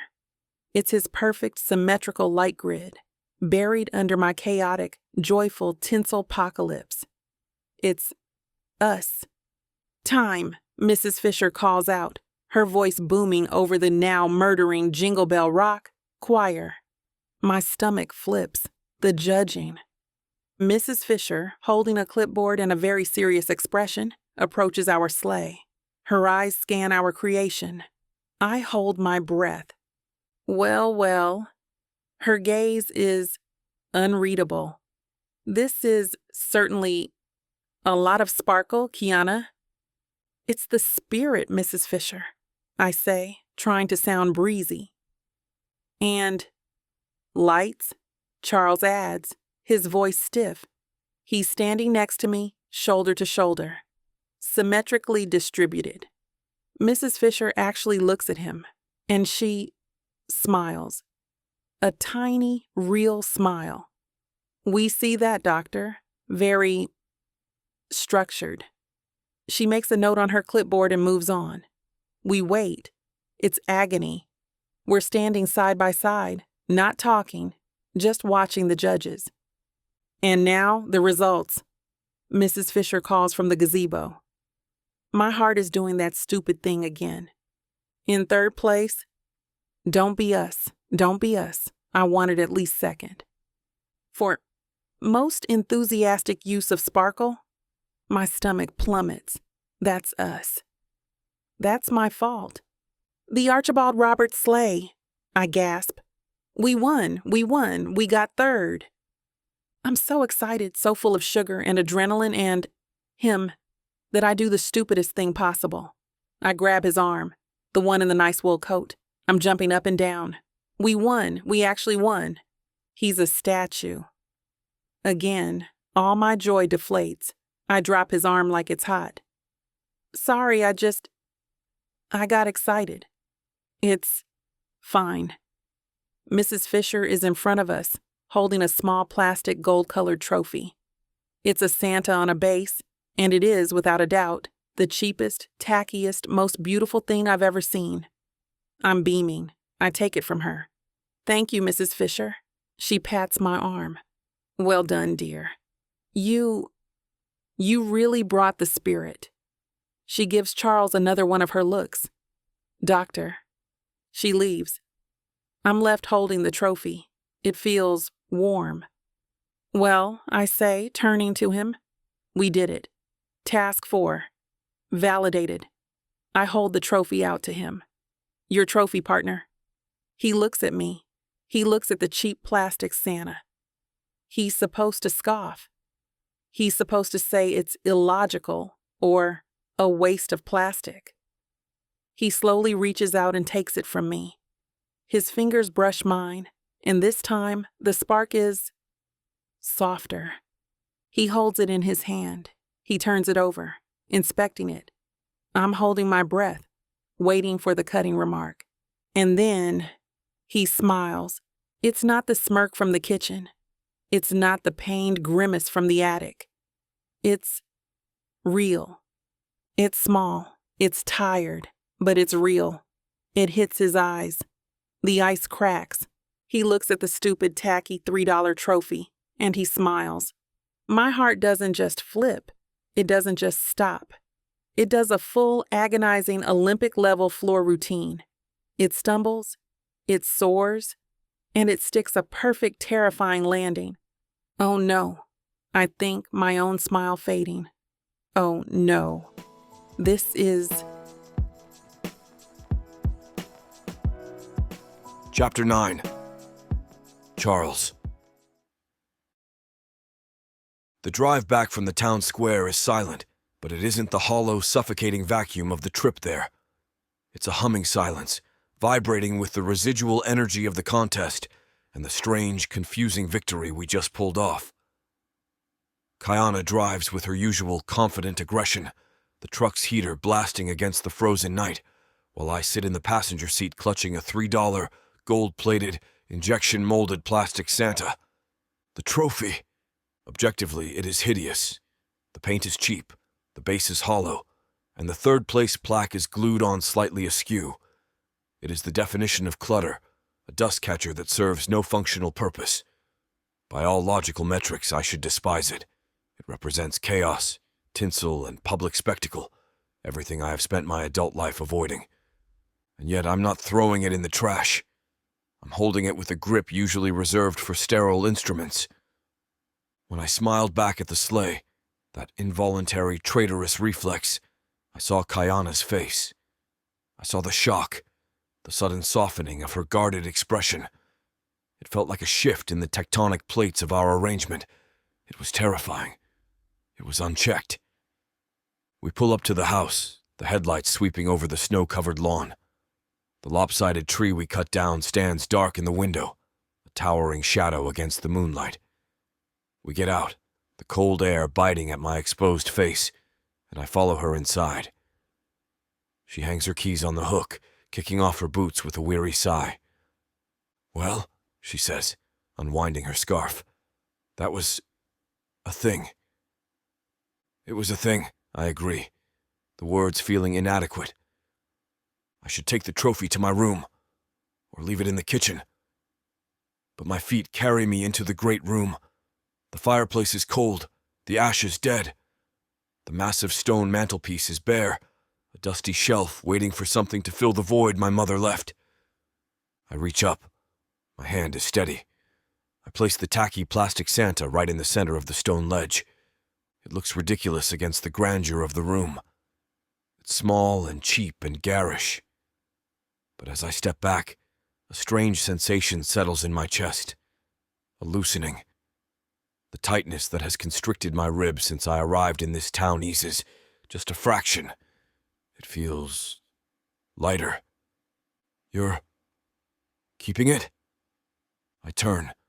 Kiana is standing in the doorway, her coat still on, watching me with an expression I can't quite parse. Confusion? Amusement? "We won it," I state, my voice sounding defensive even to my own ears. Right. 3rd place. Most enthusiastic use of sparkle. A small smile tugs at the corner of her mouth. I thought you said tinsel was structurally superfluous. The judges disagreed, I clip out, turning away from the mantel to face her. What's next? I'm still contaminated with glitter. I'd like to get the next item over with. She pulls the next cream-colored card from the back pocket of her jeans. She reads it, and her shoulders slump. The playful energy from the sleigh contest evaporates instantly. She sighs, a heavy sound that signals nothing good. Don't tell me, I say, rubbing a hand over my face. We have to sing. Go caroling. Worse, she says, looking down at the card. Shovel Mrs. Fisher's driveway. I freeze. Mrs. Fisher. The woman from the square. The town gossip. The woman who looked at me like I was a virulent strain of bacteria she wanted to bleach out of existence. You have to be joking. It snowed 6 inches last night, Charles, and it's supposed to snow again before dawn. The task is shovel Mrs. Fisher's driveway. That is not a Christmas task, I argue, the familiar irritation rising. That is manual labor. That is community service. I can hire a service. I'll pay a landscaping crew to do the entire street. It will be more efficient. No. She looks up, and the fire is back in her eyes. The awkwardness of the trophy moment is gone, replaced by the sharp-edged resentment I know how to navigate. She's 70 years old. Her husband has been gone for 5 years. And do you know who used to shovel her driveway every single time it snowed? I don't say anything. I don't have to. The answer is written in the set of her jaw. Your mother, she says, her voice quiet but hitting with the force of a hammer. She'd send you and your father over. She called it Operation Arctic Fox, or some other silly name. She loved this town, Charles. She loved the people in it. This list isn't just about you jumping through hoops. It's about mending things. I hate that she knows that. I hate that she holds the repository of memories I've spent a decade purging. I hate that she is right. Fine, I grit out. We go tomorrow morning. Dawn, she counters. Before she wakes up, I want this validated and done before I've had my coffee. The sun isn't even up when she bangs on my door. Let's go, Doctor. Snow doesn't move itself. 20 minutes later, we are standing at the base of Mrs. Fisher's driveway. It is a monster. It isn't a neat suburban rectangle. It's a long, winding, rural stretch of asphalt that wraps around the side of her house. The world is gray and silent, the morning light just beginning to bleed over the horizon. The snow is heavy, wet, dense, packing snow that weighs a ton. It's back-breaking work. I start near the garage, trying to apply a system to the chaos. We should make a grid, I say, pointing with my gloved hand. We do 2-foot sections, pushing to the perimeter. A clear, linear progression to maximize efficiency. Kaana looks at me, then down at the heavy metal scoop in her hands. Her breath clouds in the freezing air. Just shovel, Charles. She plunges the blade into the snow. Scrape. Lift. Throw. She doesn't wait for my approval. She just starts. She has a rhythm, a fluid, powerful motion that uses her whole body. I watch her for a moment, the way her back muscles work under her parka, the determined set of her shoulders. She is strong, not just emotionally, but physically capable in a way I hadn't fully appreciated. I'm left standing there with my grid theory and a shovel. Fine. I stab at the snow. Scrape. Lift. Throw. For 30 minutes, the only sound is the metallic rasp of the shovels on pavement and the sound of our breathing, which grows heavier with each pass. It is brutal work. My expensive wool coat, the one that cost more than my first car, is turning into a furnace. It's restrictive, the heavy fabric catching on my arms, trapping sweat against my skin. I hate sweating. It's an uncontrolled biological response, a sign of stress. This coat is impractical, I grunt, pausing to lean on the handle of the shovel. Kiana stops, wiping a strand of hair from her face with the back of her glove. Her cheeks are flushed a deep, vibrant red from the cold and the exertion. She looks alive. It's impractical for life, Charles, let alone this. She's right. I rip the buttons open, shrugging the heavy wool off and tossing it onto a clean bank of snow. I'm left in my gray Henley, the cold morning air hitting my damp skin with a shocking, invigorating bite. I get back to work. Scrape, lift, throw. Without the restriction of the coat, I find a rhythm. The physical labor feels clean. It's simple physics. Force applied to mass. All the tension from the sleigh, the confusion over the trophy, the resentment of the will, I channel it all into the snow. I clear a path, then another. I become aware of her on the other side of the driveway. I'm not just sensing her presence. I'm watching her. She's relentless. She doesn't stop. She doesn't complain. We fall into a sink, a silent, engineless machine clearing the blacktop. For a moment, we aren't enemies. We aren't the heir and the caretaker. We're just two people working toward a common goal. I am so focused on the rhythmic scrape of the shovel that I don't hear the front door open. Oh, my word. Kiana, you angel. You didn't have to do this. Mrs. Fisher stands on her porch, clutching a quilted pink housecoat tight against her neck. She looks surprised, her hair in curlers, clearly not expecting company this early. Just doing our part, Mrs. Fisher, Kiana calls back, breathless but cheerful. Her sunshine mask snaps into place instantly. And, Charles.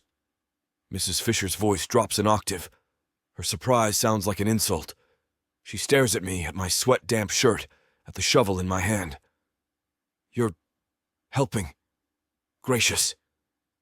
I straighten up, feeling the sweat cooling rapidly on my back. Mrs. Fisher. Well, you must come in, she insists, waving a hand. You simply must. I just put a fresh pot of cocoa on, with the good marshmallows, the little tiny ones. No. Every instinct in my body screams it. A trap. We're busy, I say, leaning on my shovel. We have tasks. We'd love to, Mrs. Fisher, Kiana says at the exact same moment, shooting me a glare that could melt the ice we're standing on. It's a look that says, don't you dare mess this up. Just let us finish this last bit. 15 minutes later, I am sitting in the most cluttered room I have ever entered.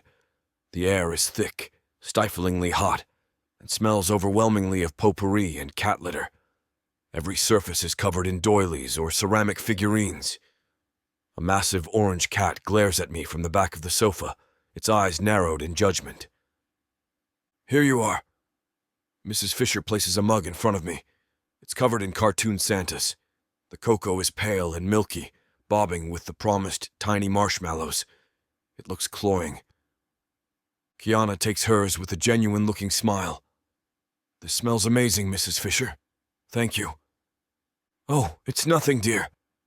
Mrs. Fisher settles into her armchair with a heavy sigh, her gaze locking onto me like a radar system acquiring a target. The interrogation begins. So, Charles, you're a big, important surgeon now, I hear. In Boston. I'm a surgeon, I correct, taking a sip.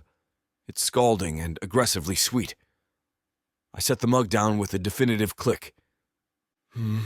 She takes a delicate sip from her own mug, and you're just back.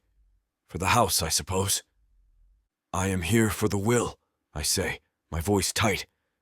My hands are starting to tremor again, a reaction to the sugar, the heat, the hostility radiating from the woman across from me. I clench them in my lap to hide it. Such a shame about your mother. Clara. Her voice drops into a syrupy, rehearsed register of sympathy that makes my skin crawl. She waited for you, you know, that last week. She kept thinking you'd call or come. My blood becomes ice. My vision narrows until all I can see is Mrs. Fisher's face, her painted lips moving, rewriting my history, weaponizing my trauma. I was in surgery, I say. The shield. The alibi. The words are automatic, a reflex honed over 10 years of deflection. Yes, yes. Always so busy. She waves a dismissive, ring-covered hand. Saving the world. Just not her world. Not when it mattered. The air in the room vanishes. This is it. The attack. The confirmation of everything I suspect they all think. Everything Kayana thinks. I'm about to say something cold. Something clinical. I'm about to eviscerate this woman with a few well-chosen words about the inappropriateness of her assumptions and the complexity of medical triage. I open my mouth to cut her down. He is shoveling your driveway, Mrs. Fisher. The voice cuts through the tension like a knife. I stop. My head snaps toward Kayana. She is leaning forward in her seat, her mug untouched on the coaster. Her hands are wrapped around themselves, knuckles white. And she is glaring. Not at me. At Mrs. Fisher. Mrs. Fisher sputters, clutching her chest. Well, yes, dear. I just meant... No. Kiana's voice is hard. It's not her sunshine voice. It's not her validator voice. It is a low, furious growl of protection. He is here, isn't he? He has been here for 2 days. He's covered in tree sap. He's covered in flour. He is freezing in your driveway, clearing your snow. Mrs. Fisher's mouth forms a perfect, shocked "Oh." He is doing the list, Kayana continues, her voice rising, a flush of color high on her cheekbones that has nothing to do with the cold. She looks fierce. She looks formidable. He is trying. Can't you see that? He is trying. I just stare at her. She is defending me. She is the one who has been pushing me, challenging me, holding my feet to the fire for days. She is the one who told me I wouldn't know my mother. She has been the chief prosecutor in the trial of Charles Archibald. And now she is standing between me and the jury, snarling at them to back off. Kiana stands up, her chair scraping loudly against the floor. Thank you for the cocoa, Mrs. Fisher. We have to go. More tasks. She turns and walks to the door without waiting to see if I'm following. I am floored.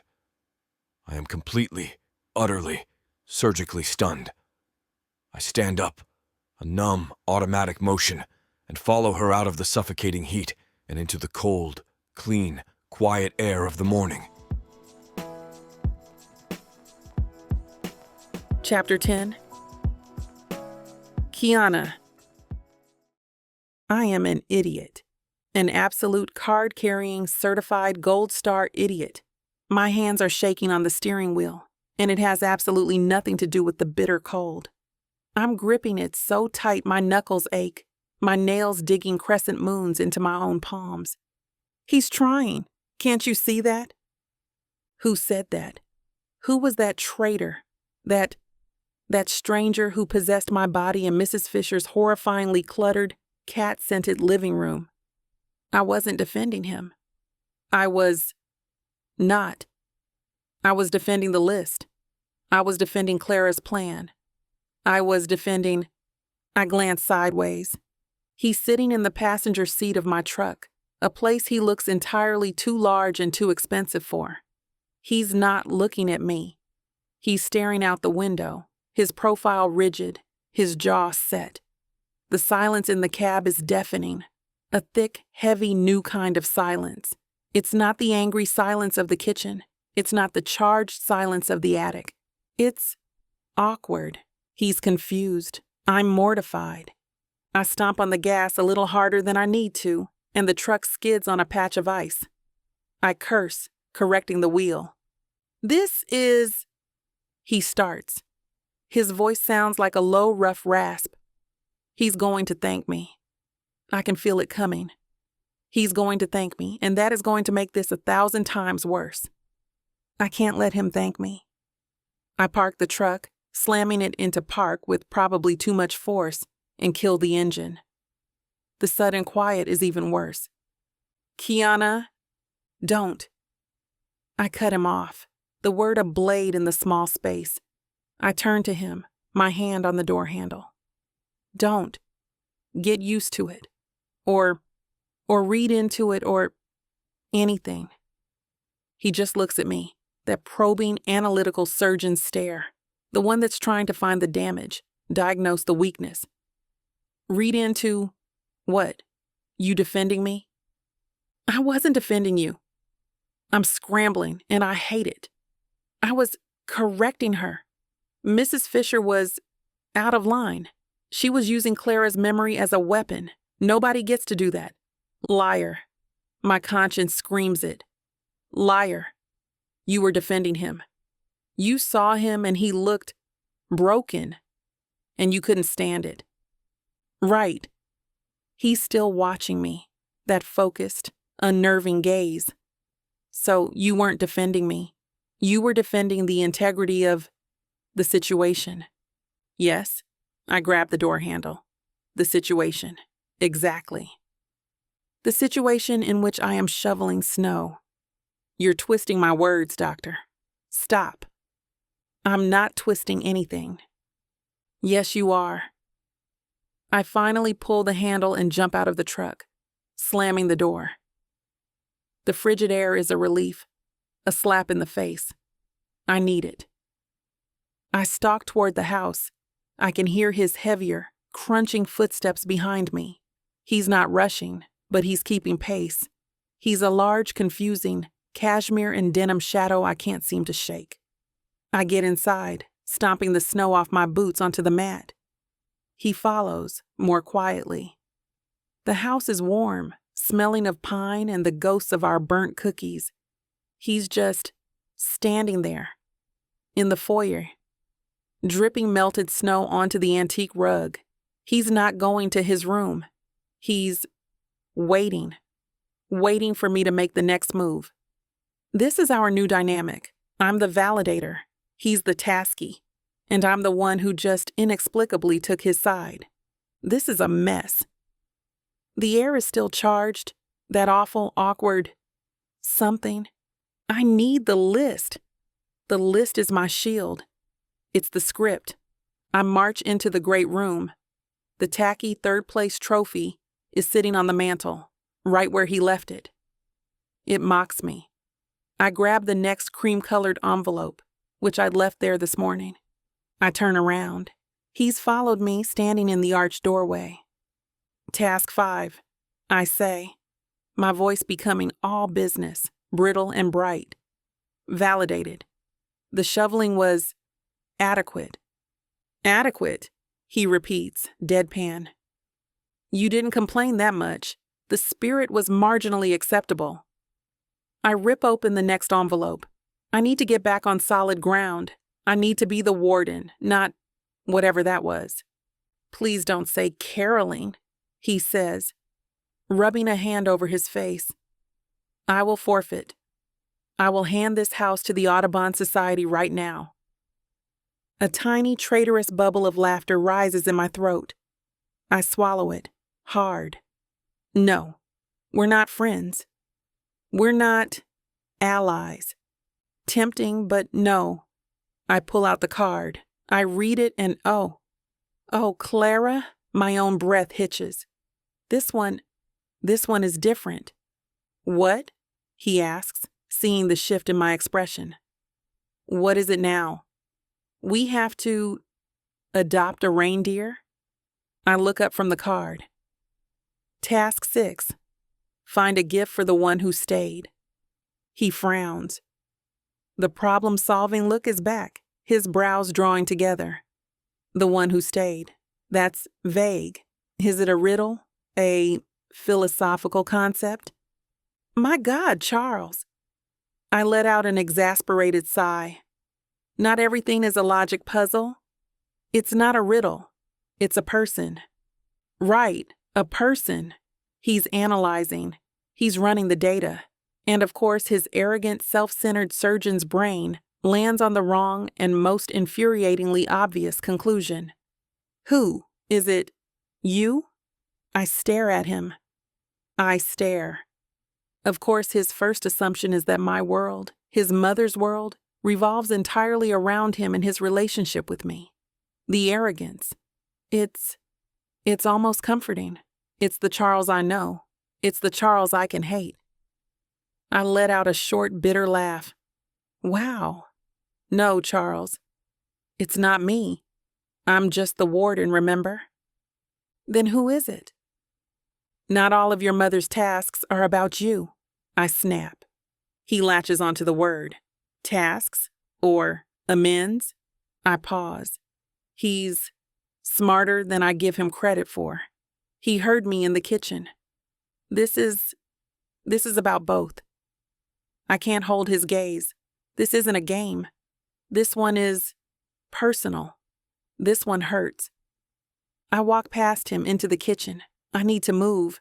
I don't know. Put the kettle on. Do something with my hands. He follows me. He's a silent, looming shadow. I can feel him at my back as I fill the kettle, my movements jerky.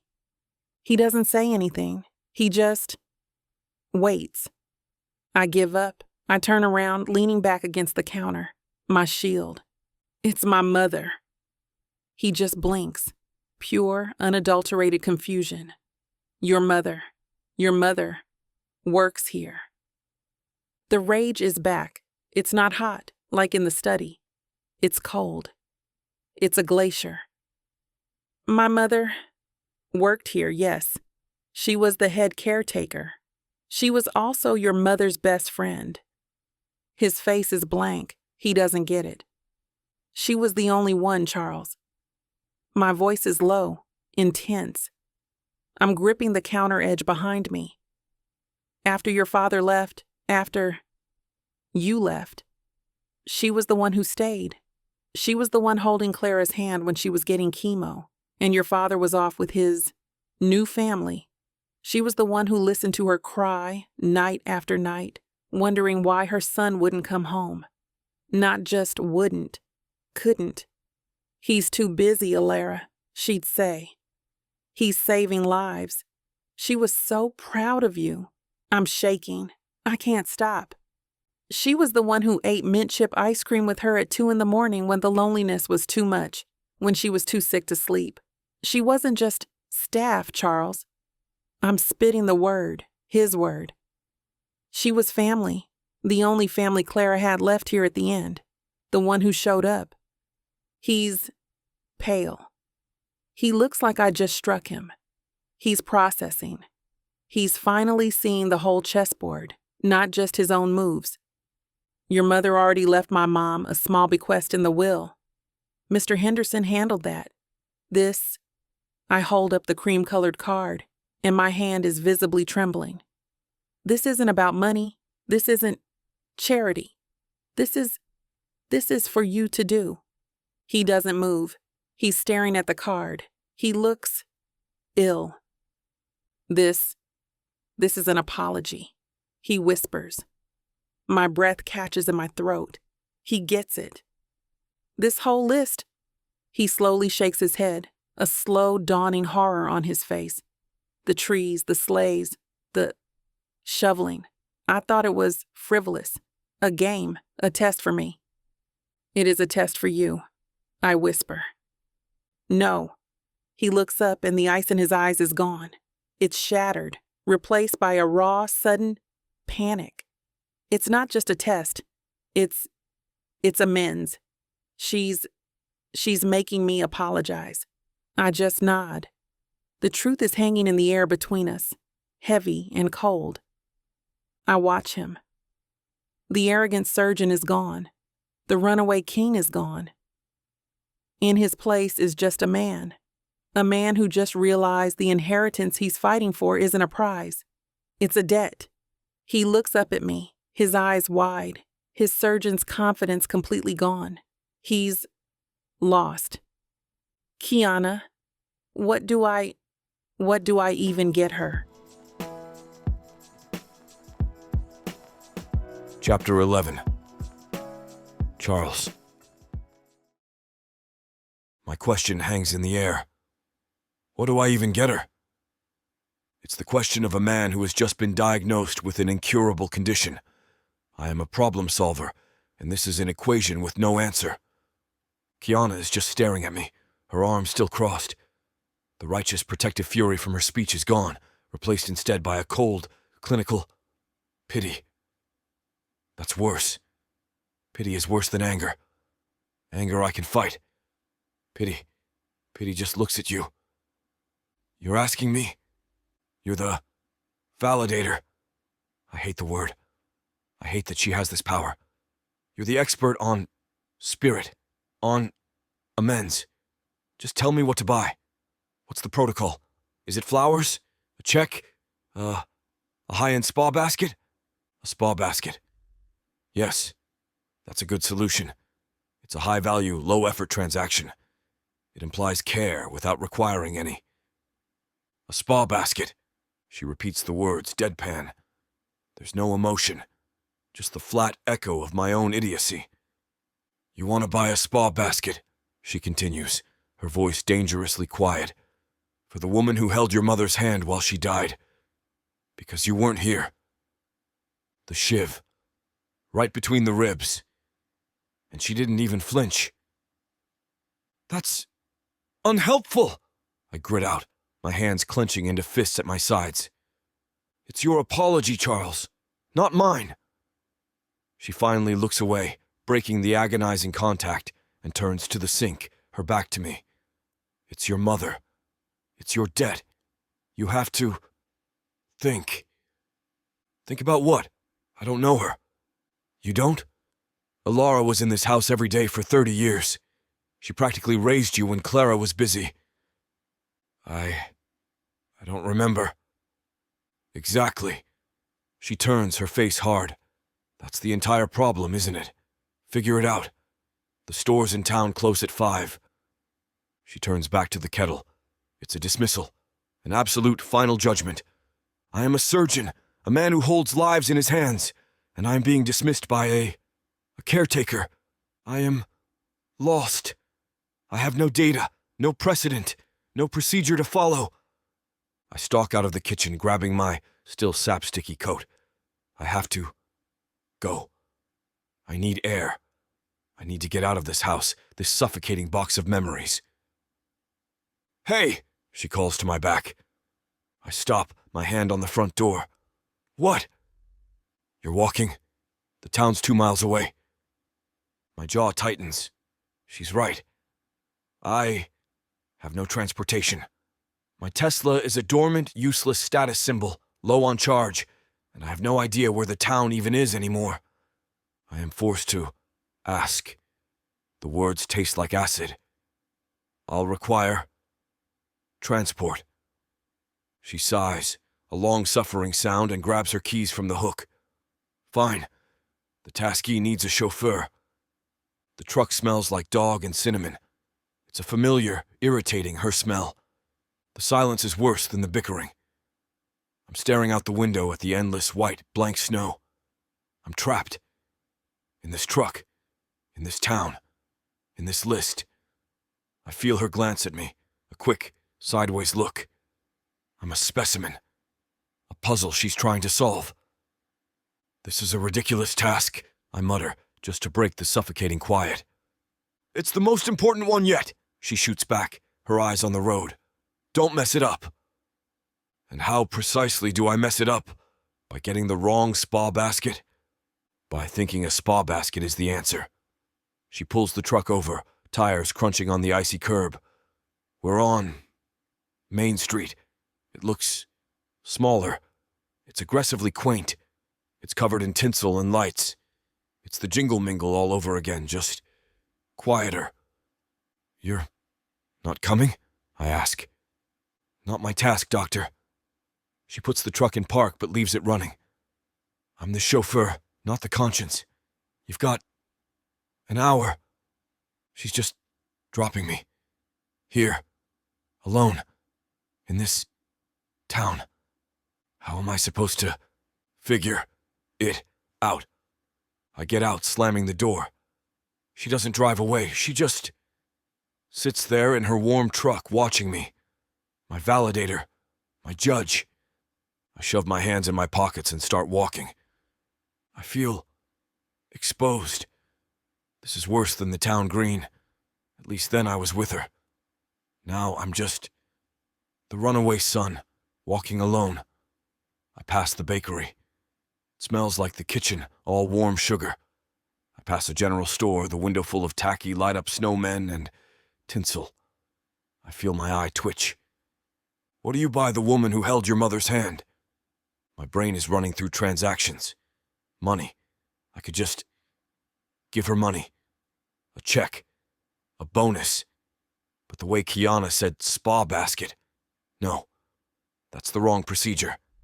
This isn't a purchase. It's amends. I'm a fixer. I'm here to fix a problem. But the problem is me. My absence. How do you buy a gift that says, "I'm sorry I wasn't here while my mother was dying"? You can't. My money is useless here. My status is useless. I'm just a man in a sticky coat. I stop in front of a small, cluttered shop. Twice Told Tales. The paint on the sign is peeling. It's an antique store, full of old junk, dust. I go in. A bell jingles. The air smells like old paper and dust. An old man at the counter, buried behind a stack of books, just nods. I'm just wandering, aimless. This is inefficient. I'm wasting time. I pass a box of old, cracked, leather-bound medical texts. I pass a case of tarnished silver. I'm looking for, I don't know what, a solution. I turn a corner into a cramped alcove. Poetry. And then I see it. It's not a spa basket. It's not a check. It's a slim, blue, cloth-bound book. Faded. Worn at the spine.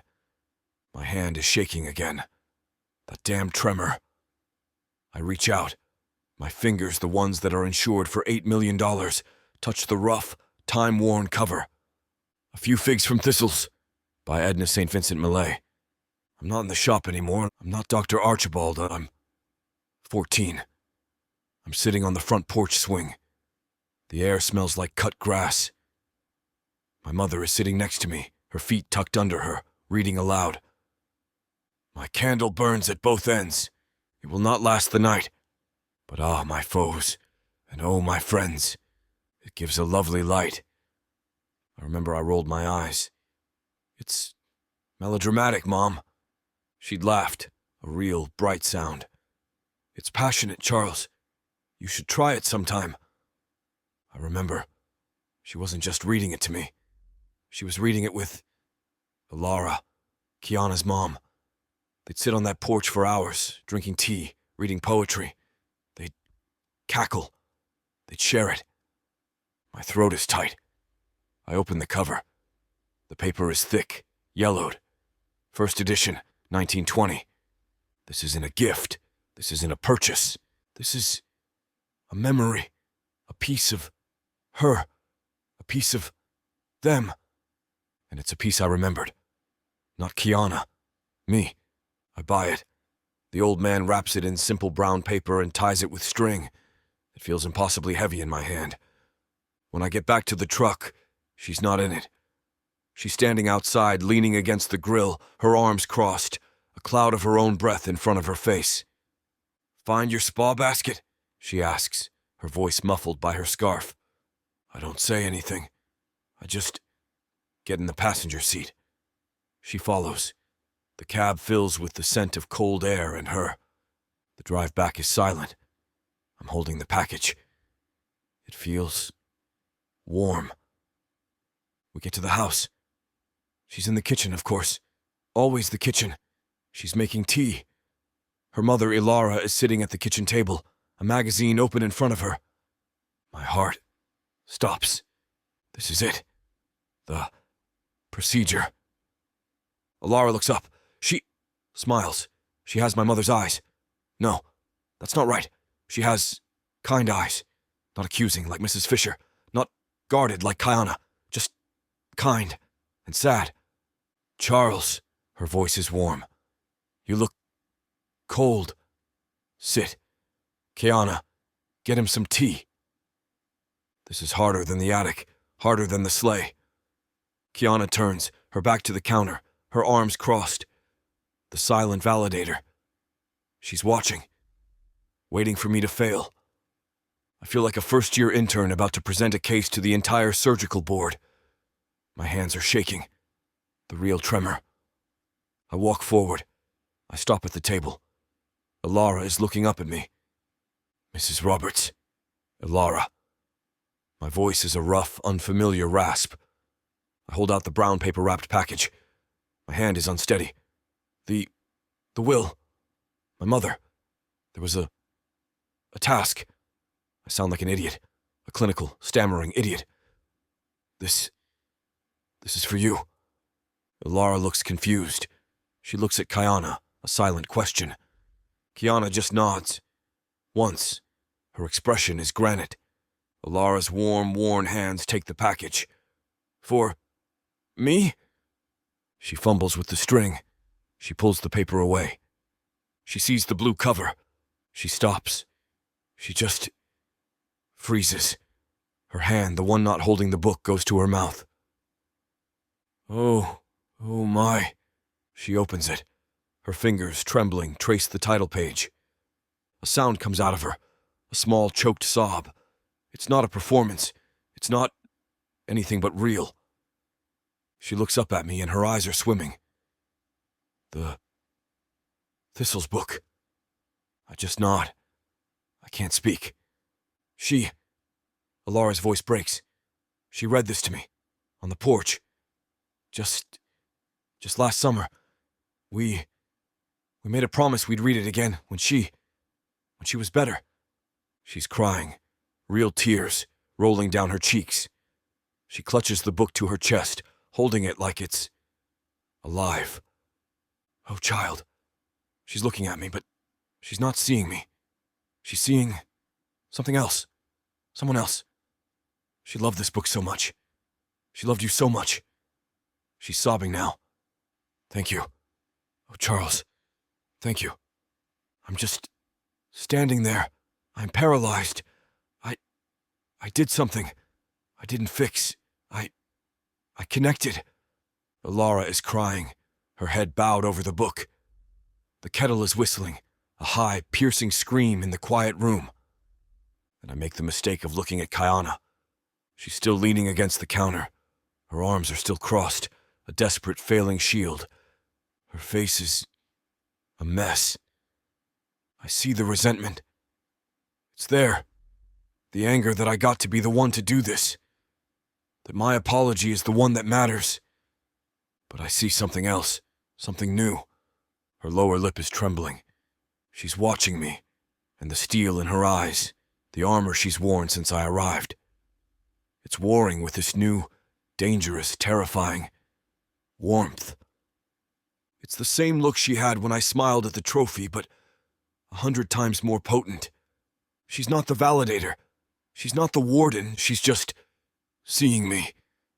And I think she might be more terrified of that than I am. Chapter 12. Kiana. My hands won't stop shaking.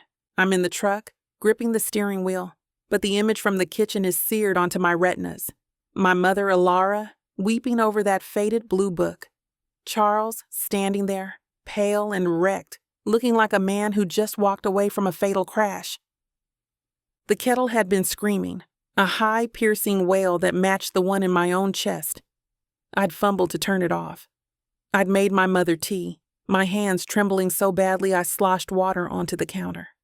Charles just vanished. He didn't say another word. He just retreated, stalking back to his sterile guest room. He remembered. That's the part that's unraveling me. He wasn't just lucky in that antique shop. He didn't just buy something. He remembered. He remembered the poetry. He remembered the porch swing, the man I've spent a decade meticulously hating, the cold, selfish, arrogant runaway, doesn't remember poetry.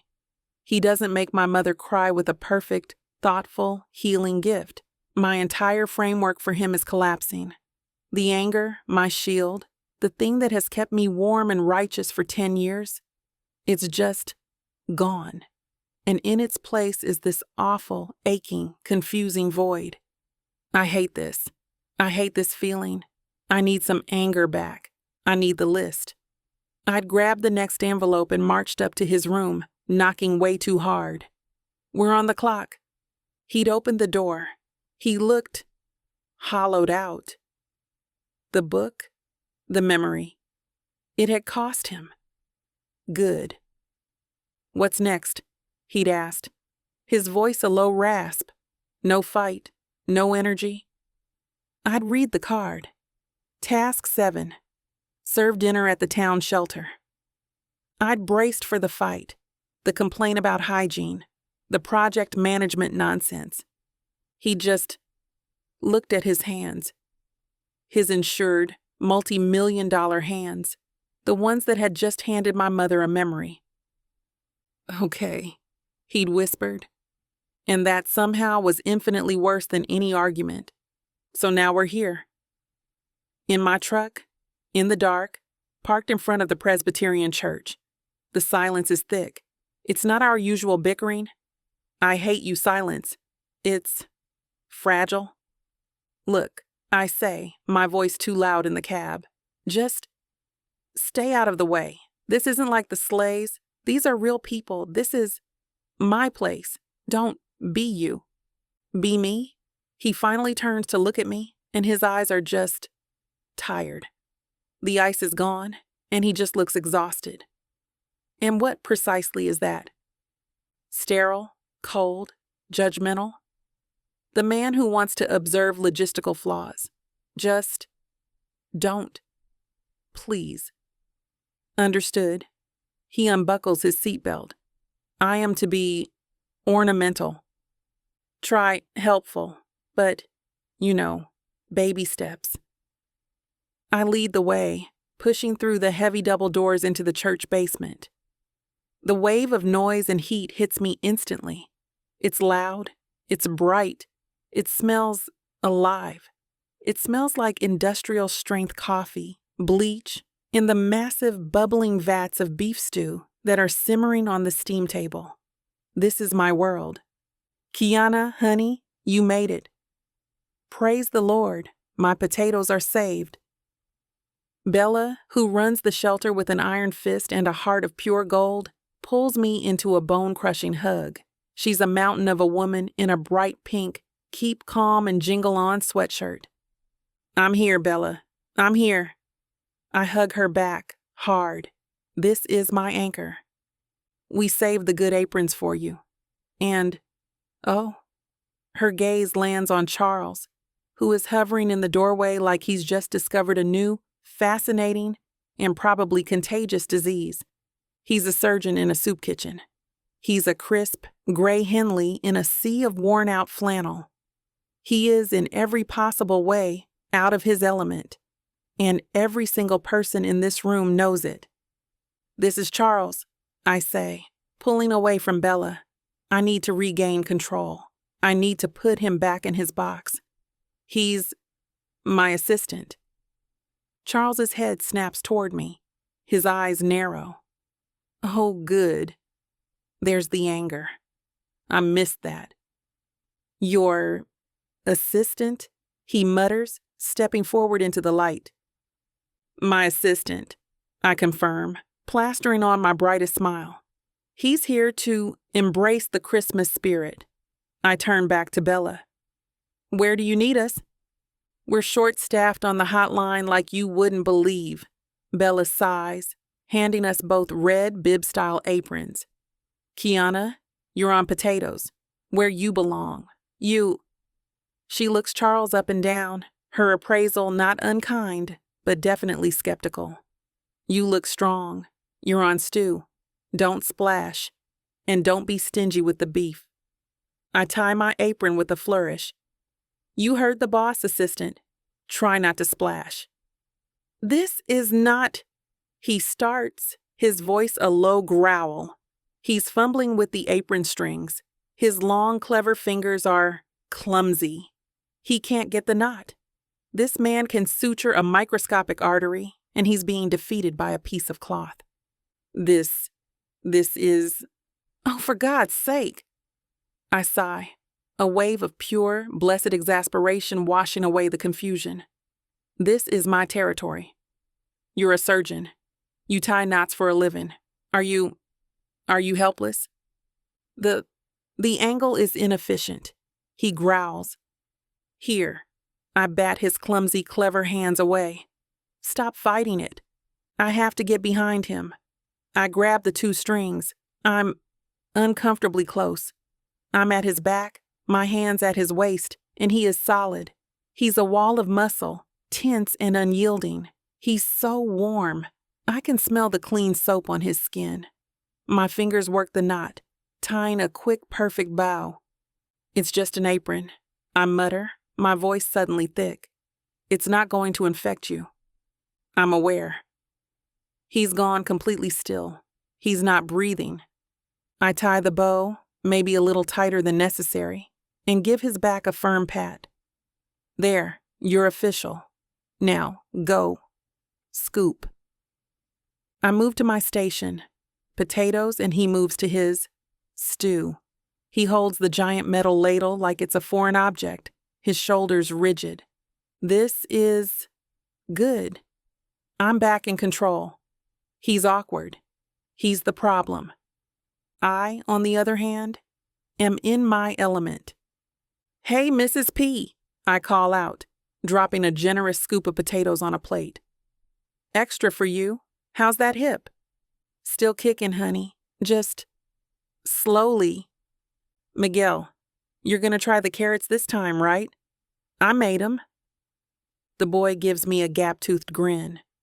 Only 'cause you made 'em, Kiana. This is my community. These are my people. I'm laughing. I'm serving. I'm me.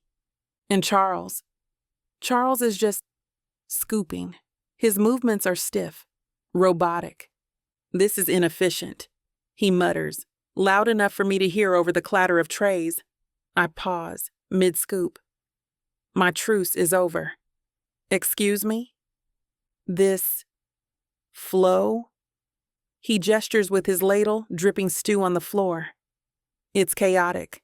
The peas should be before the gravy, not after. It creates a bottleneck at the gravy station, and the trays should be stacked at the beginning of the line, not the middle. We're losing valuable time. I just look at him. It's a dinner line, Charles. It's not a trauma bay. We're not triaging people for valuable time. It would be 30% more efficient if we just reorganize the stations. Oh my God. You're trying to manage the soup kitchen. I am observing logistical flaws. You are. I shake my head, a laugh bubbling up. He's impossible. He's ridiculous. This is the individual who just had an emotional breakthrough over a book? This robot? The cognitive dissonance is giving me whiplash. Just scoop the stew, doctor. Try not to observe gravy onto the floor. I'm not. Leo, careful, honey, I call out, my attention snagged. A little boy, Leo, who can't be more than 6, is navigating the line. His eyes are huge. His tongue is sticking out in concentration. He's just made it past Charles's inefficient gravy station, and his tray is overloaded. He's wobbly. He takes one more step. He stumbles over his own feet. The tray tips. Oh, Leo, I gasp. I'm too far away. Bella is too far away. The plate, piled high with potatoes and a literal lake of gravy, starts its slow-motion slide. I don't even see Charles move. He's not the stiff, awkward robot anymore. He's not the man fumbling with an apron. He's a surgeon. 1 second, he's holding a ladle. The next, he's not. In one fluid, impossible motion, he's dropped the ladle. His left hand has shot out, catching the sliding plate an inch before it hits the floor. His right arm has hooked around Leo's small chest, stopping the boy from falling face first into the linoleum. It's graceful. It's precise. It's a reflex born of a decade of catching falling instruments, of saving things that are not meant to be dropped. The entire line stops. The room is silent, save for the hum of the steam tables. Leo is frozen, his eyes wide as saucers. staring up at the giant, glowering man who has just saved his dinner. Charles is frozen too. He's on one knee, still holding the kid and the miraculously level plate. He looks as surprised as the kid. Then the training takes over. He's not flustered. He's not disgusted by the mess that almost was. He just handles it. Whoa. His voice is impossibly calm, low. Gotcha. That was a close one, man. Leo just stares. Hold tight. Charles efficiently, with no wasted motion, transfers the plate to a nearby counter. He doesn't let go of the kid. He's still got a hand on his shoulder, steadying him. A blob of gravy did spill on Leo's shirt. Charles's gaze narrows. He's not looking at the kid with annoyance. He's looking at the problem. He grabs a stack of napkins. He's still on one knee, bringing himself down to the kid's level. He's not wiping at the gravy. He's dabbing. A precise, clean, surgical motion, containing the spill. This is a mess, Leo whispers, his lip trembling. I'm sorry. It's not a mess. Charles's voice is gentle. I've never heard that tone from him, ever. It's just gravy.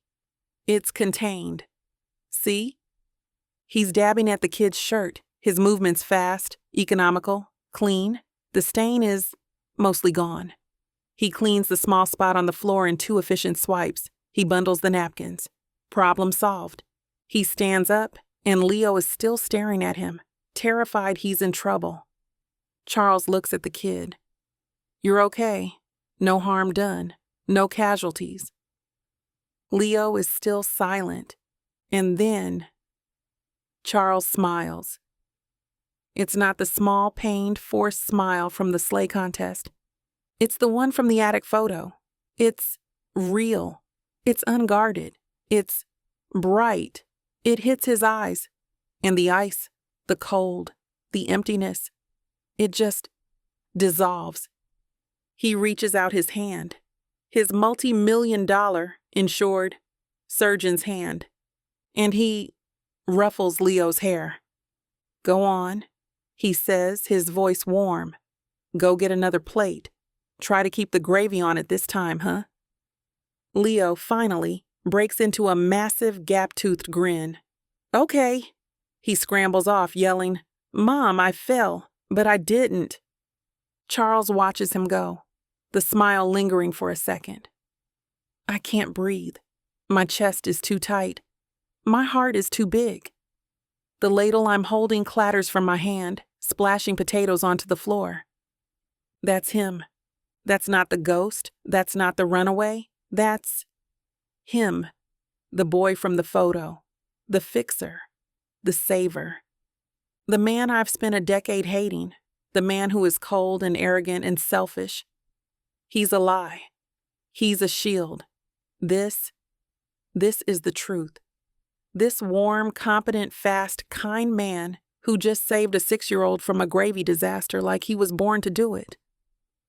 The resentment, it's not just warring. It's gone. It's been completely, totally, and terrifyingly obliterated. It's been replaced by this soaring, suffocating warmth. It's panic. It's hope. And that is so much worse. I turn. I drop my own apron on the counter. I can't be here. I can't look at him. I push through the swinging doors to the kitchen, into the steamy, empty back room. I lean against the cold metal prep table, my knees weak. I have to catch my breath. Oh no, this is bad. Chapter 13. Charles. I'm in the truck, and the silence is a physical thing. It's a contaminant. It's been 10 minutes since we left the shelter, and she hasn't said a word. She just fled. She dropped her ladle and ran to the back room. I found her in the truck, her knuckles white on the steering wheel, her face turned away from me. I keep replaying it. The kid, the gravy, the Reflex. It was an instinct, a non-sterile, illogical impulse. I didn't think. I just moved. I caught the plate. I caught the kid. I smiled. I ruffled his hair. And she saw it. I saw her face, the shock, the horror, as if I'd grown a second head. She saw the crack in the armor. She saw me, the person I've spent a decade burying under case files, surgical steel, in a fortress of arrogance.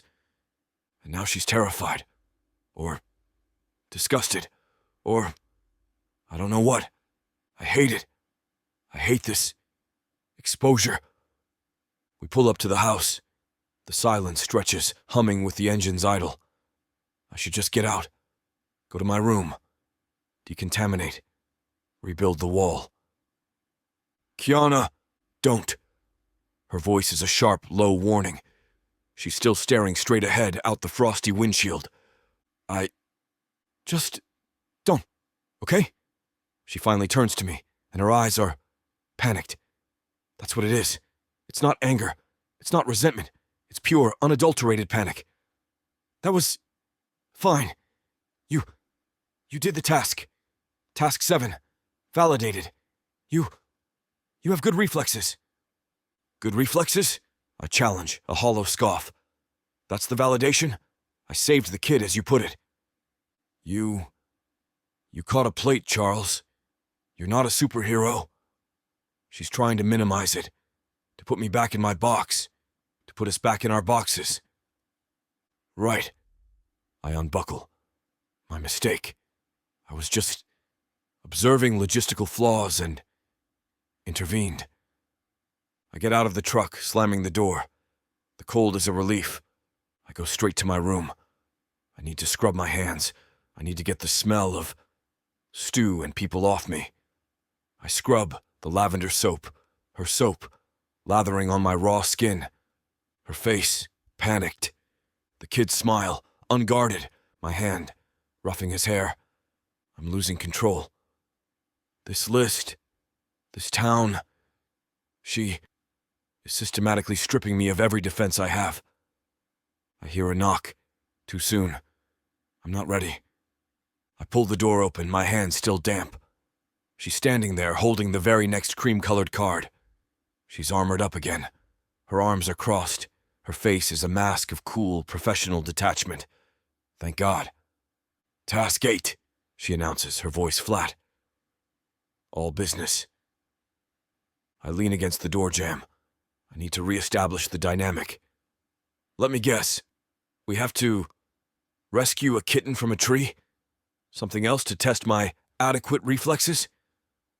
A tiny flicker in her eyes. Tempting. But no. Go ice skating on the pond. Stop. Go. What? Ice skating. On the pond. The one behind the house. Absolutely not. She raises a perfect, infuriating eyebrow. Excuse me. Did you just know the will? It's a liability. I'm scrambling, my brain seizing on the logic. The ice, it's of unknown thickness. It's an unnecessary risk. It's wet. I'll buy an ice rink.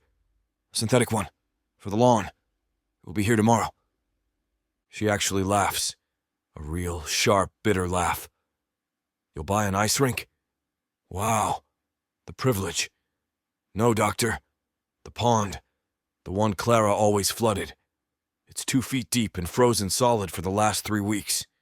You're not going to fall through and die. Though I'm sure the Audubon Society is rooting for you. I wasn't concerned about dying. I'm concerned about falling. About looking like a fool. About losing my balance. It's a metaphor, and it's too on the nose. Then what's the problem? She pushes. Afraid you'll get your fancy Henley wet? It's inefficient. It's skating. She says the word like it's a foreign concept. It's fun. A concept you seem to be allergic to. Grab your coat. The one without sap. She turns and walks away. She didn't even wait for my answer. She just expects me to follow.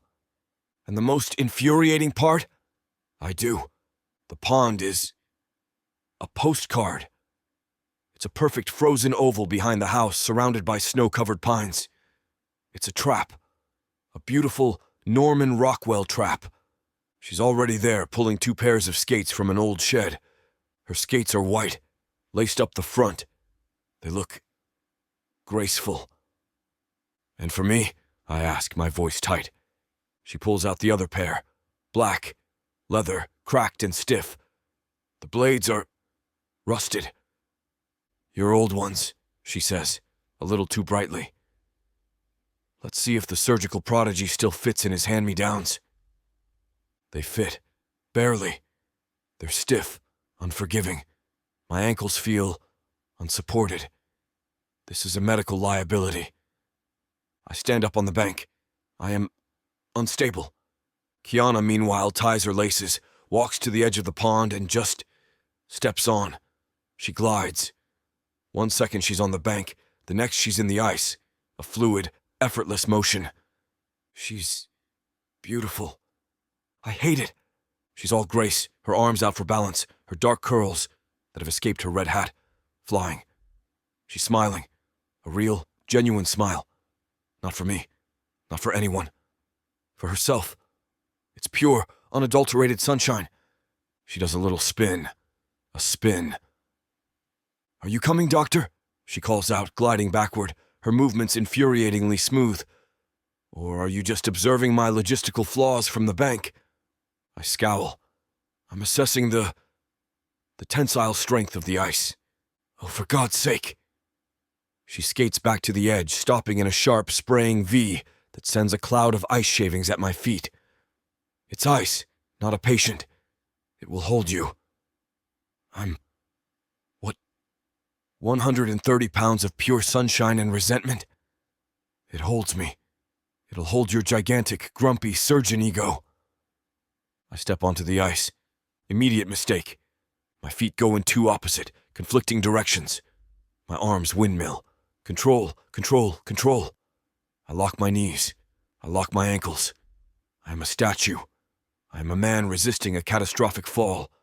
I am not moving. You look... she says, her gloved hand flying to her mouth to hide a laugh. You look constipated. I am not constipated. You look like a penguin. A very tall, very angry, constipated penguin. That's vivid. I try to take a step. Slide. This is impossible. The blades are dull. The friction coefficient is non-existent. The friction... She finally laughs. That bright, musical sound from the tree farm. The one that gets under my skin. You're trying to science your way out of this? You can't think your way through skating, Charles. You have to feel it. I feel unstable. Yes, you are. She glides to a stop before me. I'm stiff, terrified. She's glowing. Her cheeks are pink from the cold. Her eyes are bright. She holds out her hand. A single red-gloved hand. My eyes lock on it. What are you doing? It's an assist. Her smile is soft now. Dangerous. Surgical assist. I'm stabilizing you. I don't need stabilizing. Liar. You're a bad liar. And you look ridiculous. She wiggles her fingers. It's just a hand. It's not a commitment. I promise I won't tell your fancy hospital you're human. I stare at her hand. This is a trap. This is contact. This is the kitchen all over again. Her hands on my hands. This is her offering. But I also see the boy falling, my hand shooting out. Saving. This is different. This is trusting. I make a decision. In a logical, non-sterile impulse. I take her hand. It's warm, even through the 2 layers of gloves. It's small, but her grip is strong. It's an anchor. Okay, she says, her voice softer. Now, just push, glide, stop, thinking. I push, I glide. I am terrible. I'm stiff. My ankles are wobbling. I'm a 200-pound bag of medical textbooks. But I'm holding her hand. You're not breathing, she laughs, pulling me along. Her strength is surprising. Inhale, exhale. It's not that complex a procedure. I am breathing. You're thinking about breathing. Stop. Just look at me. Not at your feet. Your feet are idiots. Look at me. I look at her. Big mistake. Her eyes are bright. Her smile is real. She's pulling me. And I'm following. This is better, I admit. The ice feels slightly less murderous. See? Not so bad, you're just a terrible skater. Thank you for the diagnosis. Anytime, doctor. I try to glide on my own. I try to find the rhythm she has. I push off with my right foot. My ankle, in the stupid, unsupported ancient boot, just gives. It rolls. Whoa! I'm going down. And my first reflex, my only reflex, is not to let go. I grab her. I pull her hand. My other arm flails, hooking around her waist as I fall backward. Charles! A shriek. A gasp. And then impact. I hit the ice, hard, my back slamming against the frozen surface. The air explodes from my lungs, and Kayana lands right on top of me. It's a chaos of limbs, a tangle of scarves and coats, and her. She's on me. Her chest is flush with mine. Her leg is tangled with my legs. Her face is right there. For a second, there's just stunned silence. The wind is knocked out of me. She's gasping. Oh my God, she wheezes. You assassinated me. You took me down. And then I start to laugh. It's not a scoff, it's not a grunt. It's a real, rusty, unused sound that tears out of my chest. It's a laugh. She looks down at me, her eyes wide with shock, and then she starts laughing. That bright, beautiful, uncontrolled laugh. We're just laughing, lying on a frozen pond, a tangle of limbs, laughing like idiots. You lost your center of gravity, she sputters, wiping a tear from her eye. My friction coefficient. It failed, I gasp, the laughter aching in my ribs. The laughter slowly fades, and the silence rushes back in. And I'm aware she is on top of me. Her hands are braced on my shoulders. I can feel the warmth of her through my coat. My own hands are still on her. One is tangled in her scarf. The other is flat on the curve of her lower back. She's not moving. Her face is inches from mine. I'm not laughing. She's not laughing. Her red hat has fallen off. Her dark curls are a wild, beautiful halo around her head. Her cheeks are flushed. Her lips are parted, moist from the cold. I can see the tiny residual smudge of flour by her ear. The one from yesterday. I can smell her. Not just the cinnamon. Her. Like clean air and soap and Kiana. She's just breathing. I can feel the rise and fall of her chest against mine. Her gaze drops to my mouth, and my entire world just stops.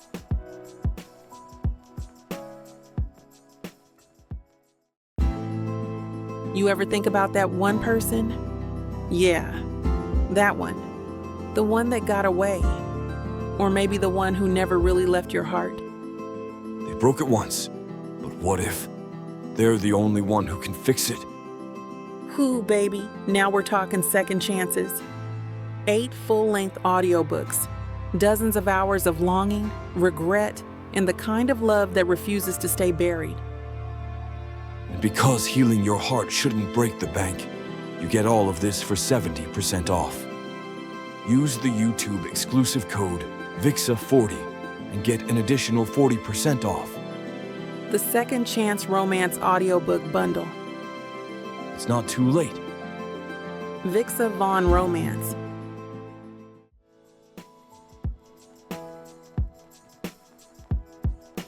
Chapter 14. Kiana. My heart is a trapped bird. My breath is gone, punched from my lungs by the ice. But I'm not cold.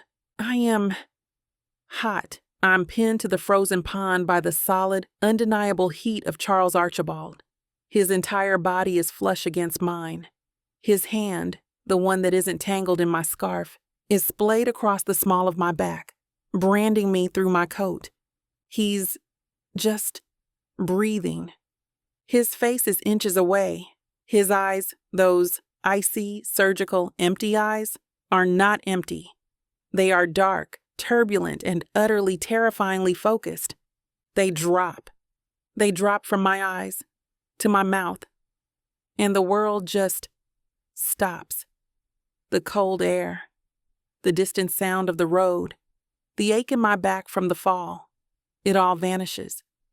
There is only the rough, cold stubble on his jaw, the stray dark curl that has fallen over his forehead, the faint lingering smudge of flour by his ear that I've been staring at for 2 days. His lips part. He's going to kiss me. He's going to kiss me. Here, on this frozen pond. This man who is my opposite, my task.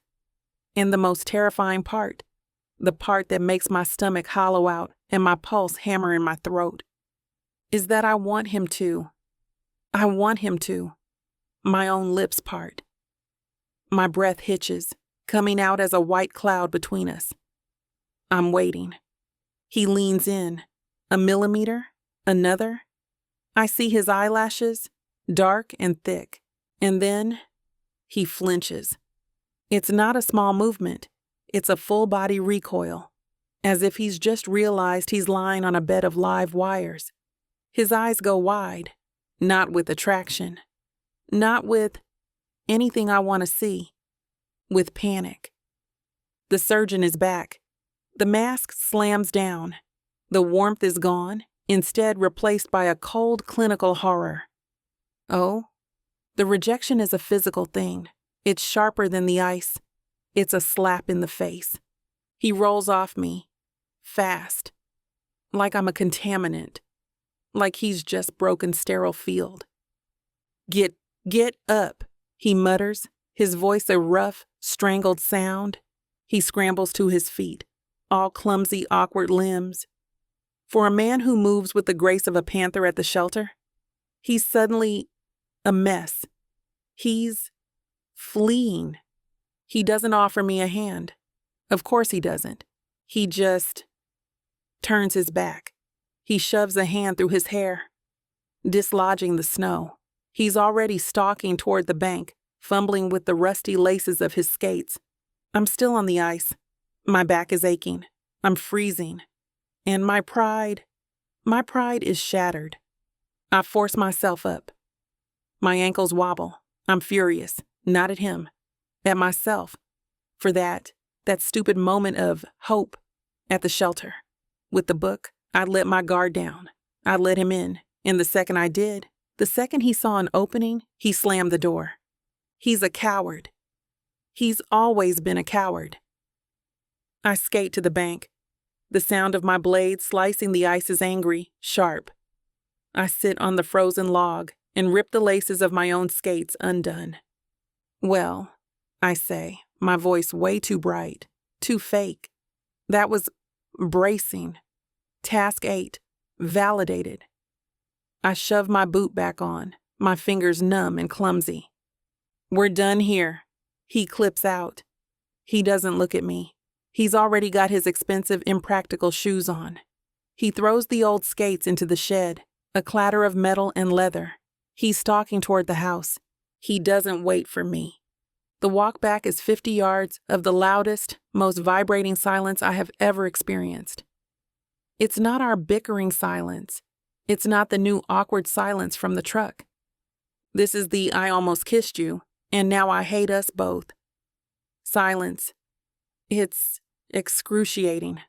I get inside the house. The warmth is a relief. The chill I feel has little to do with the ice. I need to do something. I need to get this feeling off me. My hands are shaking. I need tea. Tea is a plan. Tea is a task I control.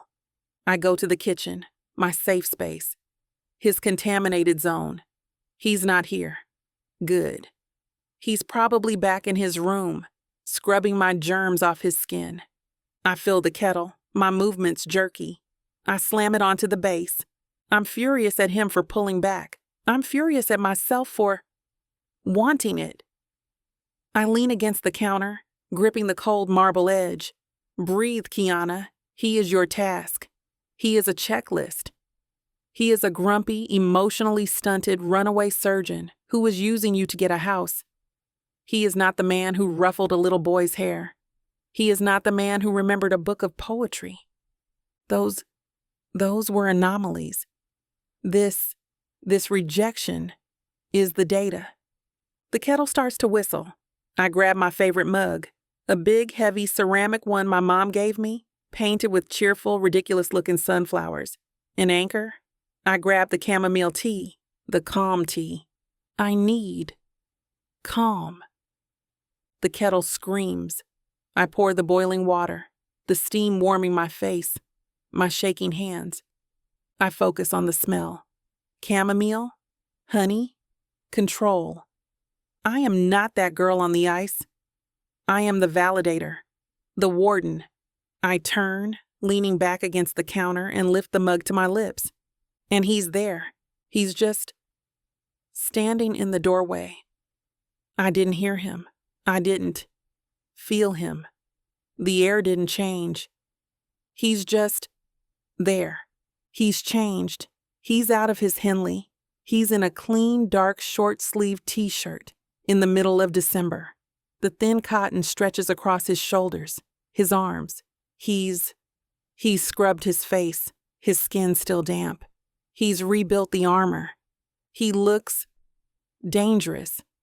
We just stare at each other. The truce is broken. The game is over. I'm holding my mug. He's just watching me. I can't look at him. I look down into my tea. What? I snap. My voice is too brittle. Did you forget how to use a kettle too? Or will you just observe my logistical flaws while I drink my tea? He doesn't say anything. The bickering is gone. The silence is worse. It's a void. I risk a look. He's staring at my mouth. The mouth he almost kissed. The mouth he rejected. My face, my neck, my entire body just burns. Stop it, I whisper. Stop what? His voice drops to a low, rough rasp.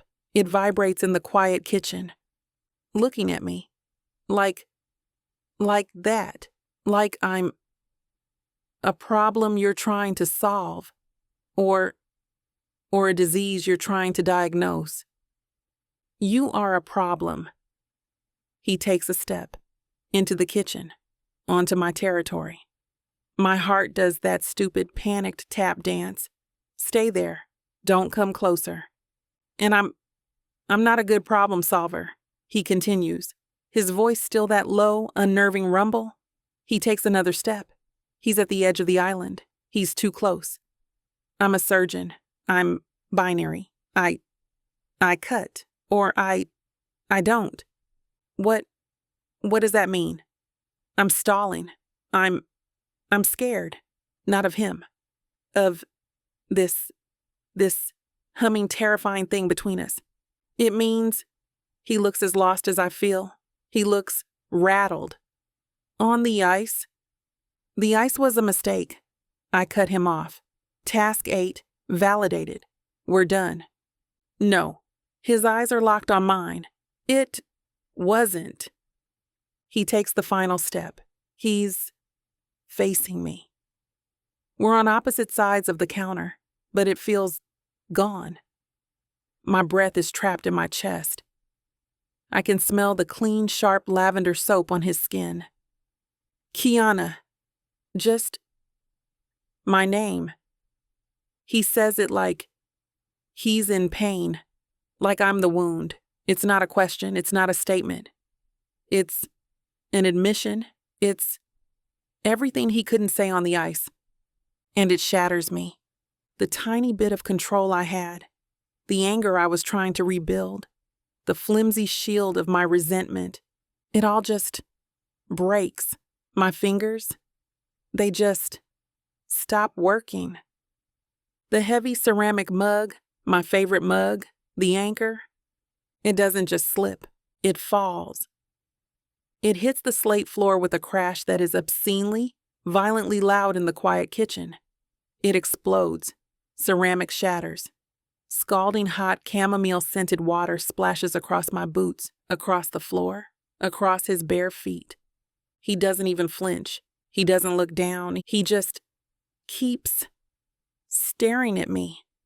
And I am frozen, staring at the shattered, steaming pieces of my favorite mug, staring at the mess that is us. Chapter 15. Charles. The crash is a violation. It's an explosion of ceramic and scalding water, a sound that rips the new, fragile, terrifying silence of the kitchen to shreds. Kiana is frozen, staring at the shattered sunflowers at her feet. The hot, chamomile-scented water has splashed onto my bare feet. I'm in socks, but I don't register the heat. I just stare. I did this. I walked in here. I pushed her. I said her name like that. Like a man on a ledge. And I shattered her.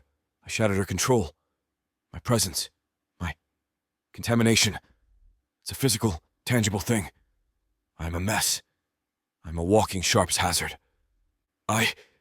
She's trembling, her hand still in the air where the mug was. It was my favorite. Her favorite. The sunflower mug. Of course it was.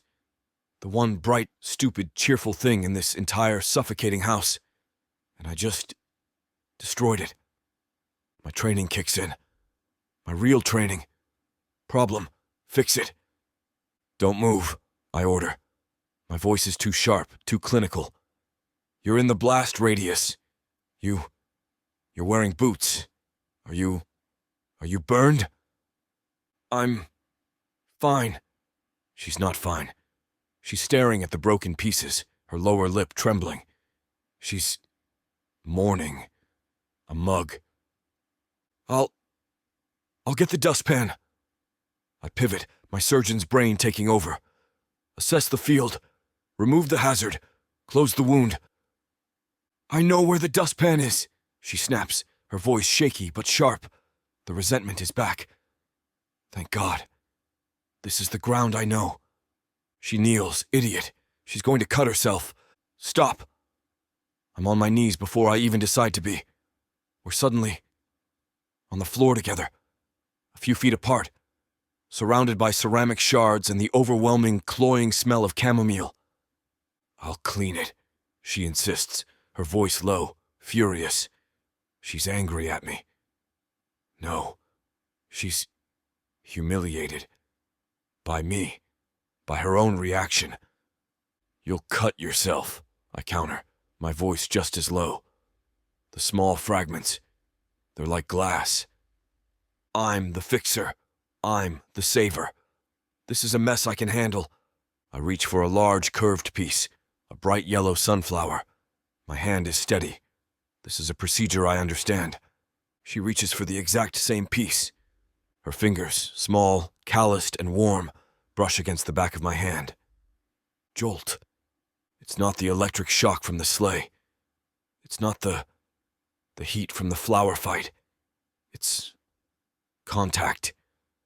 An innocent, accidental, devastating brush of skin. I snatch my hand back like I've been burned. She pulls hers back just as fast. The air snaps. The tension. It's not broken, it's condensed. It's right here, on the floor, between us, in the 2 feet of steam-dampened slate. I'll buy you a new one, I say. It's the stupidest, most Charles thing I could possibly say. A transaction. A replacement. You can't. She's not looking at me. She's staring at the broken pieces. My mom, she made it. In a pottery class. Oh, damn. I didn't just break a mug. I broke a memory. I am a jerk. Kiana! Just leave it. Please. She's still on her knees, her shoulders slumped. I'll clean it up. Just go. I'm not leaving you with a sharp's hazard. I say the words, my world, and they sound ridiculous. A what? She finally looks at me, her eyes wet with tears or just frustration. It's a mug, Charles, not an operating theater. I can handle it. We clean, in vibrating, awkward silence. I get the dustpan. I get a towel. We don't touch. We don't speak. I'm acutely aware of the line of her spine as she kneels. She's aware of my presence. The mess is gone. But the tension is still here. It's a ghost in the kitchen. She stands up, dumping the ceramic shards into the trash with a painful-sounding crash. I need to reset. I need the list. The list is the armor. It's the protocol. The list, I say. Where? What's next? She just sighs, a long, weary sound. She walks into the great room. I follow. I'm her shadow. Her assistant, as she so lovingly called me. She grabs the next envelope from the mantel, right next to the ridiculous plastic third-place trophy. Her hand is shaking. Good. I think. I'm not the only one who's uncalibrated. Let me guess, I say, trying to find our old rhythm. The bickering. Task 9. Apologize for being a clumsy oaf and breaking her favorite mug. She doesn't smile, she just opens the card, and she freezes. What? I ask, my own stomach tightening. What now? We have to restring the lights? Knit a scarf? No. She's pale. She's paler than she was in the kitchen. Kiana, what? She holds the card out. I take it. Task 9. Go to the mistletoe ball. A ball. Like a party.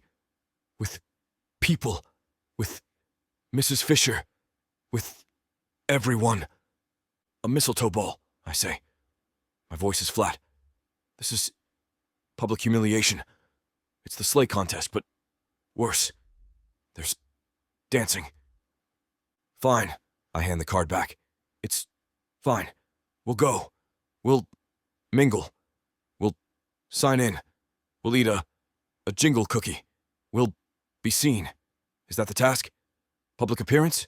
We'll check the box. She's staring at the card. She's trembling again. That's not all. I go rigid.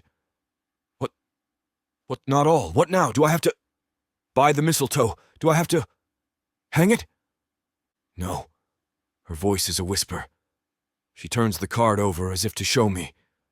The fine print at the bottom.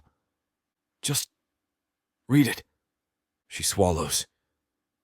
I watch the long, graceful line of her throat. I shouldn't be watching that. And dance to her favorite song. My blood turns icy in my veins. Her favorite song. The words are, they don't make sense. I don't dance. It's the town ball, Charles, she whispers, her eyes huge, panicked. She's as horrified as I am. It's tonight. Tonight. Of course it is. I can't. I'll forfeit. You can't. I will. I'm not dancing with her. Not after the ice. Not after the kitchen. I am not holding her. I don't have a suit. It's a brilliant, perfect, logistical, impenetrable excuse. a get-out-of-jail-free card. Kiana just laughs, a short, bitter, broken sound. Oh, Charles, you really think that's an excuse? It's a fact. I have surgical scrubs and Henleys. The Main Street men's shop is open for another. She checks her watch. 45 minutes, I'm sure. I am sure they have something in your aesthetic. The sarcasm is back. It's a poisoned dart, and it's a direct hit. I am trapped. The suit is shiny. It's polyester.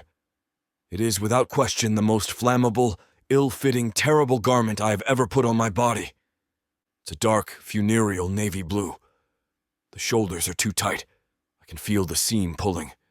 The sleeves are just a half-inch too short, exposing my watch. I look like a bouncer. A very large, very grumpy, shiny bouncer. I look ridiculous.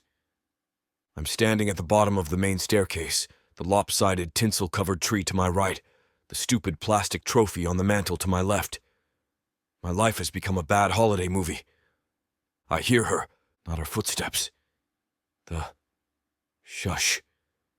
The rustle of fabric. I turn. She's at the top of the stairs, and my ability to breathe just shuts down. It's Kiana, but it's not. She's not in a cozy sweater. She's not in a parka. She's not armored. She's in a dress. It's black, simple, velvet. It's long. It hugs her. It hugs her waist. It clings to the curve of her hips. Her dark, beautiful skin. Her shoulders are bare. Her hair. It's down. It's not in the efficient bun.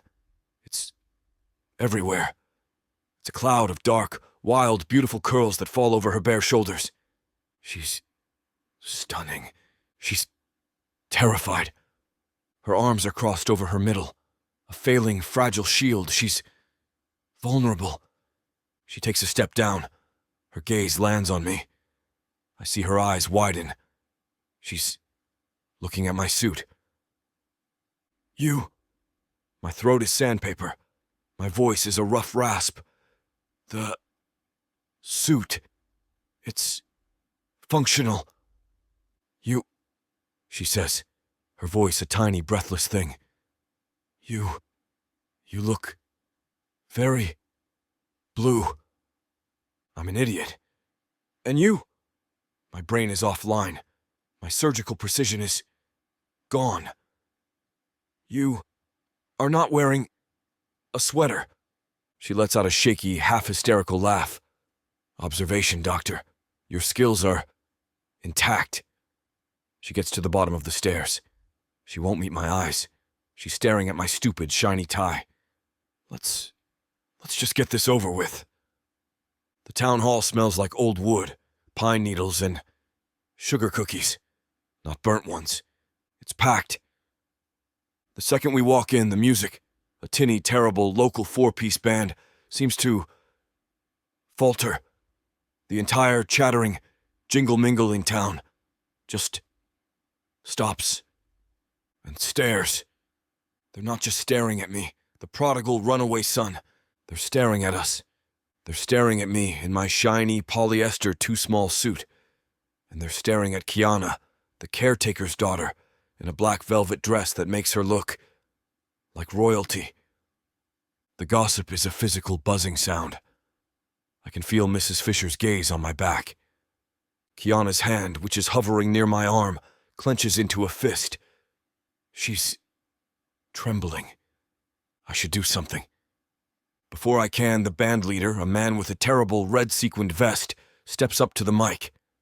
And now, folks, his voice booms, we've got a special request. A real special one. In loving memory of our own Clara Archibald. This was her favorite. Kiana goes rigid next to me. I know this song. I know it. I just The band starts. It's not a pop song. It's a waltz. It's slow. It's sad. It's beautiful. Kiana makes a small, choked sound. Oh no. He played it. This is it? My blood is turning to ice. She nods, her eyes huge, suddenly achingly bright with tears. Etta James. At last. The words. My love has come along. This is a weapon. This isn't a task. This is cruelty. Kiana is frozen. She's just shaking. She's going to cry in front of everyone. Binary. I cut or I don't. On the ice. I fled. I was a coward. Not again. I turned to her. The entire town is a circle of staring, silent faces. I hold out my hand. My surgeon's hand. It is rock steady. Kiana! She looks up at me. Her eyes. Drowning. Dance with me. It's not a question. It's not the task. It's a command. It's an anchor. She looks at my hand like it's a snake. Like it's a life raft. She takes it. Her hand is small and warm and bare. I don't think. I just act. I lead her to the small, cleared space on the floor. I put my hand on her back, on the velvet. It's thin. She is real under it. She is warm. This is not the ice. This is not a fall. This is on purpose. She puts her hand on my shoulder. It's light. It's terrified. I pull her in, just a fraction. Closer. And I move. My body just remembers. 1, 2, 3, 1, 2, 3. My mother, my God, she made me take lessons for this, for her, parties, for a life I ran away from. The entire town is gone. It's just us. I'm not in the town hall. I'm not Dr. Archibald. I'm staring at her. The flower smudge is gone. She's her. Her dark, beautiful, panicked eyes are locked on my shiny, terrible tie. She can't. Look at me. My lonely days are over. Etta sings. This isn't a task. This is an intimate confession. I am holding Kiana, and she is letting me. The song, it's ending. The final soft piano chord hangs in the air. We stop. We're still holding each other on the floor. My hand is still on her back. Her hand is a vice grip on my shoulder. The entire town is silent, watching. She finally looks up. Her gaze collides with mine. Her eyes, they're drowning. In me. In this. And my heart, my cold, sterile, empty heart, just breaks. This is not a task. This is not a list. My gaze drops to her mouth, the mouth I rejected on the ice, the mouth that's right there, parted, waiting. I lean in. I'm going to kiss her. I am. Here, in front of everyone.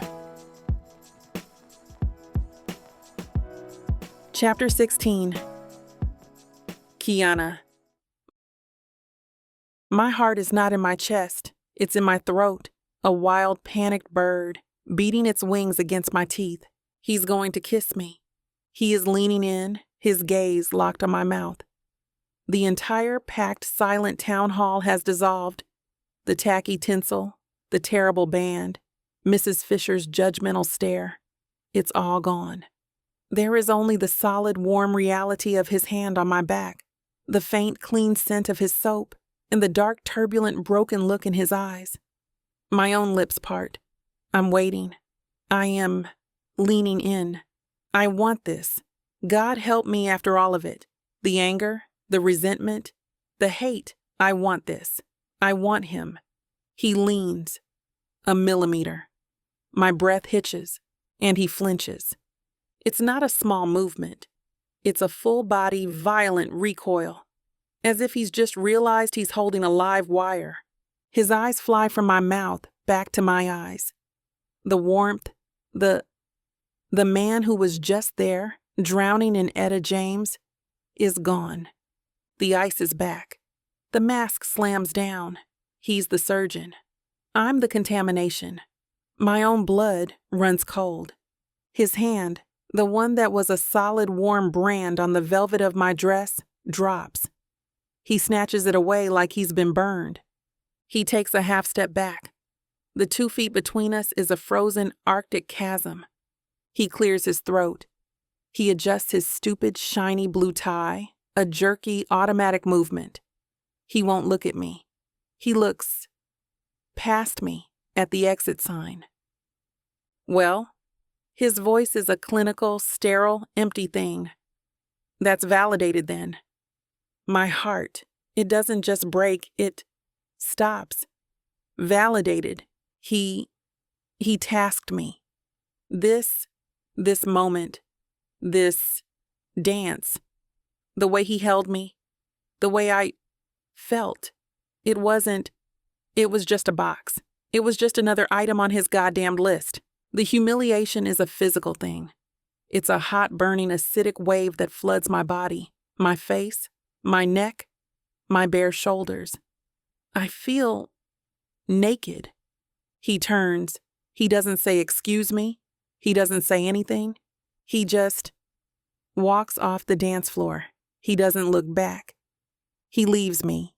He leaves me standing alone, in the center of the floor, in a black velvet dress, with the entire town of everyone staring at me.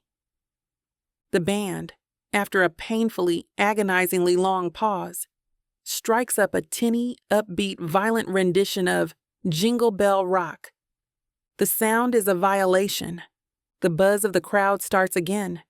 It's a low, humming sound. I can hear it. A whisper, a gasp. I know Mrs. Fisher is watching.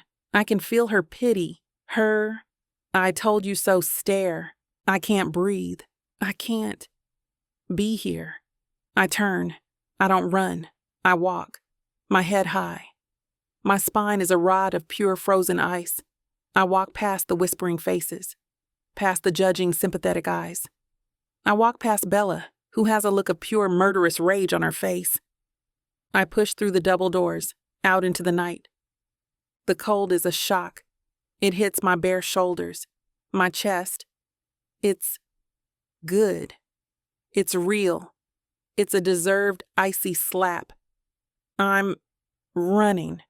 My stupid, impractical heels are sinking into the snow. I don't care. I stop, rip them off my feet, and just run. I'm running, barefoot in a velvet dress, down the middle of a silent, snowy Main Street, the 2 miles back to the house. The snow is sharp, icy.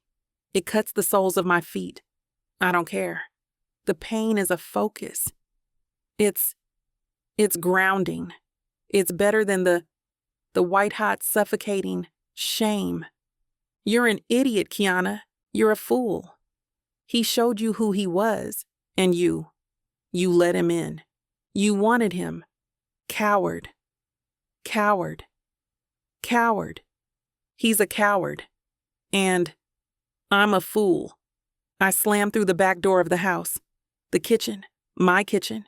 It's dark. It's silent. Good. He's, I don't know, getting a ride. He's somewhere else. I'm alone. I can break. I flip on the small single light over the sink. He's there. He's already here. He must have taken his car. He must have fled faster than I did. He's in the kitchen, and he's wrecked. His shiny, stupid blue jacket is gone. It's on the floor in a heap by the door. His tie is ripped loose. the knot undone, hanging. He's in his shirt sleeves, the cuffs unbuttoned. He's pacing. He's stalking, back and forth, from the sink to the refrigerator. 3 steps. Pivot. 3 steps. A caged, furious animal. He's breathing hard. He freezes when he sees me. He looks cornered, trapped. We just stare at each other. Me, barefoot, my dress damp, my feet numb, shaking with cold and rage. Him undone, his tie askew, his eyes wild. That, he starts. His voice becomes a low, ragged, torn sound. That was cruel? The word is a shard of ice. It's the only thing I have left. He flinches. Good. Kiana. He takes a step toward me. I didn't. You. What? I'm advancing on him. I don't care. The cold, the pain, the shame. It's all boiling over into a pure white-hot rage. You didn't. You didn't leave me. You didn't humiliate me. You didn't validate me like I'm a parking ticket. It wasn't. You're a coward, Charles. I'm in his space now. I'm breathing as hard as he is. I can smell the panic on him. You've always been a coward. You ran 10 years ago, and you just ran from a dance floor. You're a spineless, empty coward. You think I'm a coward? His voice isn't a rasp, it's a roar. It's a sound from a place so deep and dark, I don't recognize it. He slams his hand, hard, on the marble counter next to him. The sound is a gunshot, a crack that echoes in the silent house. I flinch. He moves. He's not a waltzer. He's not the boy from the photo. He's a surgeon. He's fast. 3 steps. He closes the distance. He's on me. His hands are in my hair. Hard. He tangles them in my curls. His fists tight, yanking my head back. My breath is a gasp. My back hits the edge of the kitchen counter. The marble is cold. It's a shock against my bare skin, right where the velvet has ridden up. And his mouth is on mine. It's not a kiss. It's a punishment. It's an erasure. It's not the almost kiss from the ice. It's not the gentle, terrifying, soul-bearing intimacy from the dance. This is angry. This is desperate. This is a violation. I know. We were just getting to the good part, but it looks like this scene is officially too spicy for this platform's comfort. We have to follow their guidelines to keep these free audiobooks coming, but the full, unfiltered version is waiting for you at BWWM.com. You'll find every unabridged chapter, every steamy detail, and an entire library of romances ready for you to dive into. And if you use VIXA40, you'll get 40% off any digital product, even bundles that are already on sale. Don't let the moment slip away. Head to VixaVaughnRomance.com and keep the heat going. The anger is gone. The resentment is quiet. In their place is something heavier, something terrifying. He's still a monster, but he's my monster. And I just let him break me. Or maybe we just broke each other. Chapter 17. Charles. Pain. My first thought is pain. Sharp, cold, unyielding. My back is on fire. Slate. I'm on the kitchen floor. My eyes snap open. The world is a dull pre-dawn gray. The kitchen is silent. A dead weight is across my chest. My left arm is numb, pinned. I smell her. Not cinnamon, not gingerbread. Just Kiana. A musky, warm human scent. Her hair, it's in my mouth. It's silk and her, my hand, my right hand. It's under her. It's not on her dress. It's on her skin. The warm, soft, bare skin of her lower back, just above the bunched-up velvet. Oh, God. The memories. They're not a clean line. They're fragments. They're shrapnel. This is a contamination. I am Dr. Archibald. I am a man of control, of procedure. I am sterile. I look around. My shiny, stupid polyester suit jacket is in a heap by the door. A puddle. My tie is draped over the back of a kitchen chair. A silk snake. Shoe. One of her black, high-heeled things. It's near the trash can. The kitchen is a blast zone, and we are at the epicenter. This is unacceptable. This is messy. This is uncontrolled. This is her. She does this. She unravels me. She's a pathogen. She breaches my defenses. Get out! The thought is a siren, a klaxon. Run! Now! Coward! Her voice in my memory. I don't care. I am a coward. I have to go. Procedure. Step 1, extricate it. I have to move. My arm is dead. I try to pull it from under her head. She murmurs. A soft, low, sleeping sound. A sound of trust. It hits my nervous system like a defibrillator. I freeze. Don't wake her. I wait. 1 beat. 2.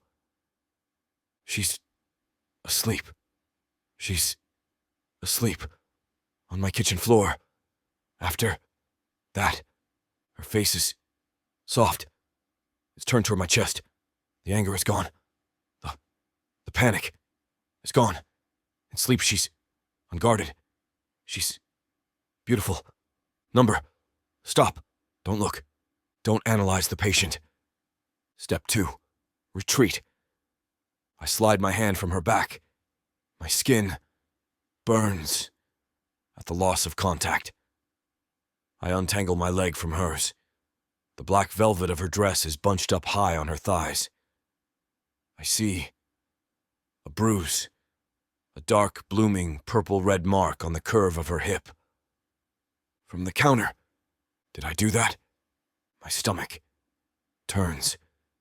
The acidic burn of guilt, failure. I hurt her. I stand up. Every muscle in my back, my knees, my neck, it all screams in protest. I'm too old for this. Step 3. Decontaminate. I stalk out of the kitchen. I don't look back.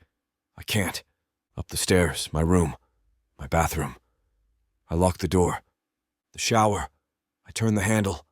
All the way. Hot. As hot as I can stand. I get in.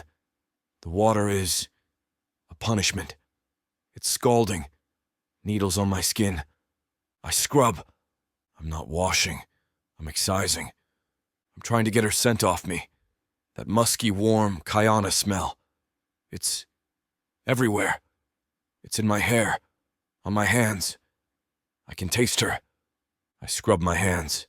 My arms. My chest. I can see them. Faint, red, angry lines. Her nails. Evidence. I put my head under the water, the scalding spray trying to burn the memory out of me. Coward. Her voice. It's an echo in my skull. You're a coward. I am. I just fled. Again. I left her. Asleep. On the floor. Unacceptable. I turn the water off. I am Dr. Archibald. I am in control. I look in the mirror. It's steamed. I wipe it. My face is raw. My eyes are hollow. I look guilty. I dress. Not the Henley. Too soft. Too vulnerable. I put on a crisp button-down shirt. Blue. Stiff. The collar. It chokes. Good. I put on a pair of clean, dark wool trousers. It's armor. I run my hands through my damp hair. I will be in control. Order. Protocol. That did not happen.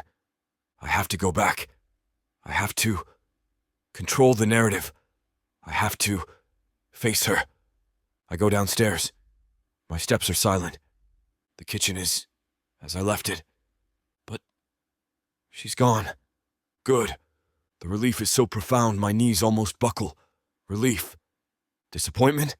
Number. Relief. She's cleaned. The shattered mug is gone. My jacket is gone.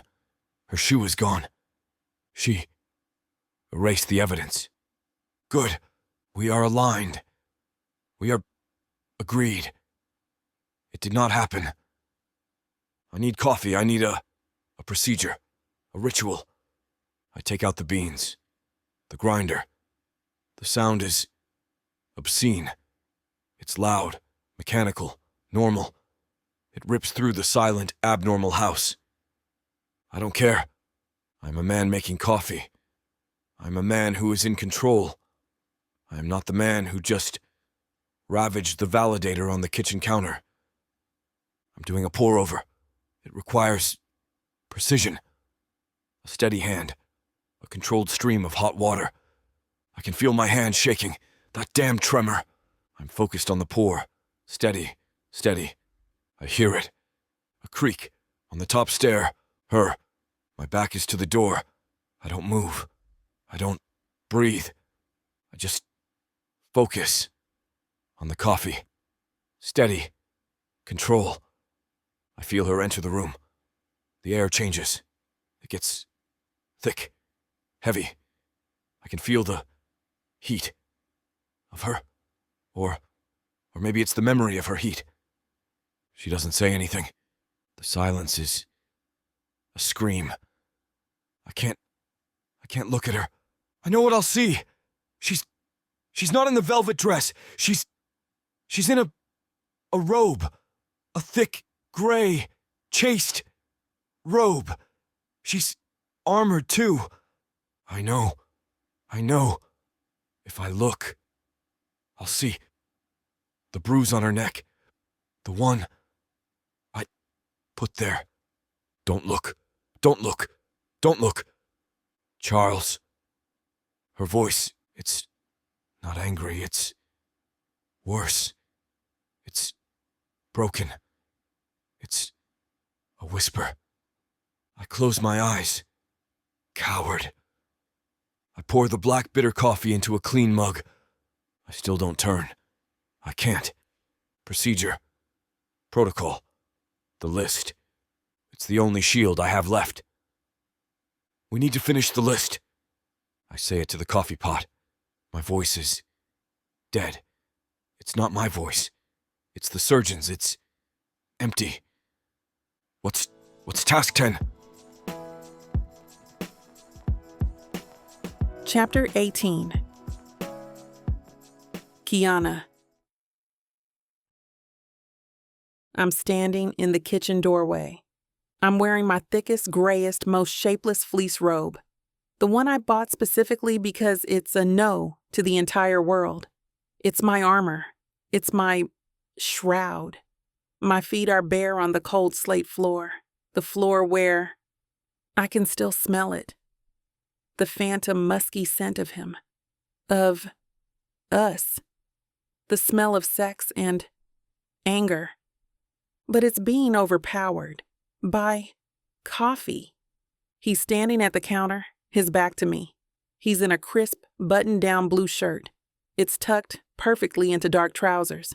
His hair is damp. He shaved. The man, he shaved. He's making a pour-over. Drip. Drip. Drip. The sound is slow, measured, clinical. He is a surgeon. He is a man in control. He is a man who just excised me. He just asked me a question. He hasn't turned around. He will not look at me. What's task 10? The words linger in the air, antiseptic and cold. I feel devastated. It's a physical weight. It's a hollow, sick feeling in my stomach. Last night was not a task. It was a war. It was a confession. It was a punishment. He bit me. I can feel the throb on the side of my neck, a hot, secret, shameful mark under the collar of my robe. My nails, I'd raked them down his back. I'd felt him, all of him. And now, drip, drip, drip. He's compartmentalized me. I was a procedure, a messy, uncontrolled procedure, but one he's already closed. And now he's rounding on his next patient. The list, he's heartless.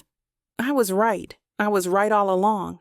The book, the sleigh, the kid at the shelter. That was the lie. This cold, clinical back. This is the truth. He used me. He used my anger. My body.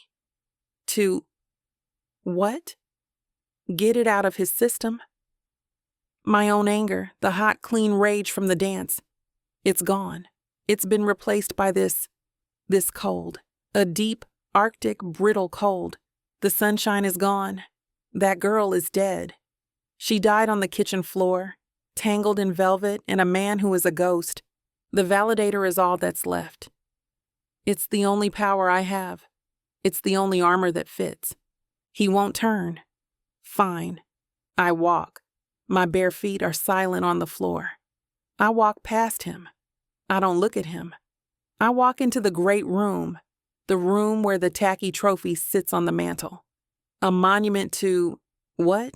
A brief, illogical truce. I grab the next cream-colored envelope. My hand is rock steady. I will not shake. I will not cry. I will not be the messy one. I turn around. He's followed me. He's standing in the arched doorway, holding his clean white mug of coffee. He's an island of perfect pressed control. He's just watching me. His face is a mask, impassive. He thinks I'm going to break, thinks I'm going to cry. I lift my chin. I force myself to look at him, to meet those cold, empty, coward's eyes. Task 10.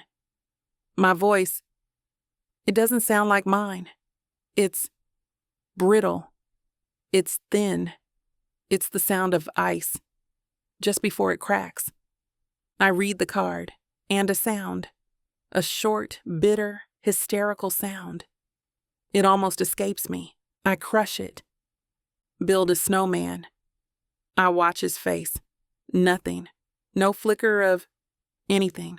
No, that's ridiculous. No, that's frivolous. Just a blank professional waiting. He's waiting for my orders. Well, I say, my voice scraping, I'm sure this is deeply inconvenient for you. The task is the task. He takes a sip of his coffee. Drip, drip, drip. Right. I can't stop the venom from lacing the word. A procedure. A box to check. Just another thing to get through. I can see the shadow of the dance, of my humiliation. Validated then. Isn't that your line? I am hurting him. I am trying to. I am using the only weapon I have, my words. His hand, the one holding the mug. It tightens. The knuckles go white. Good. Get your coat, doctor. I spit out. Let's go play in the snow. The snow is wrong. It's not the light, fluffy postcard snow from yesterday. It's heavy. It's wet. It's packing snow. It's hard work. The sky is a flat, unforgiving gray lid. I'm in my full armor. Parka, gloves, hat, scarf. Nothing is exposed.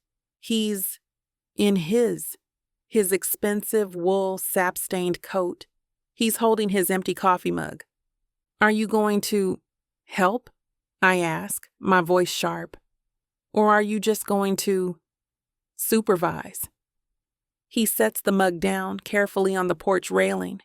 He puts on his leather gloves. He walks onto the lawn. He looks at the vast white potential. This is inefficient, he says. What did you say? The method. He points. If we roll, we'll just create a lopsided mess.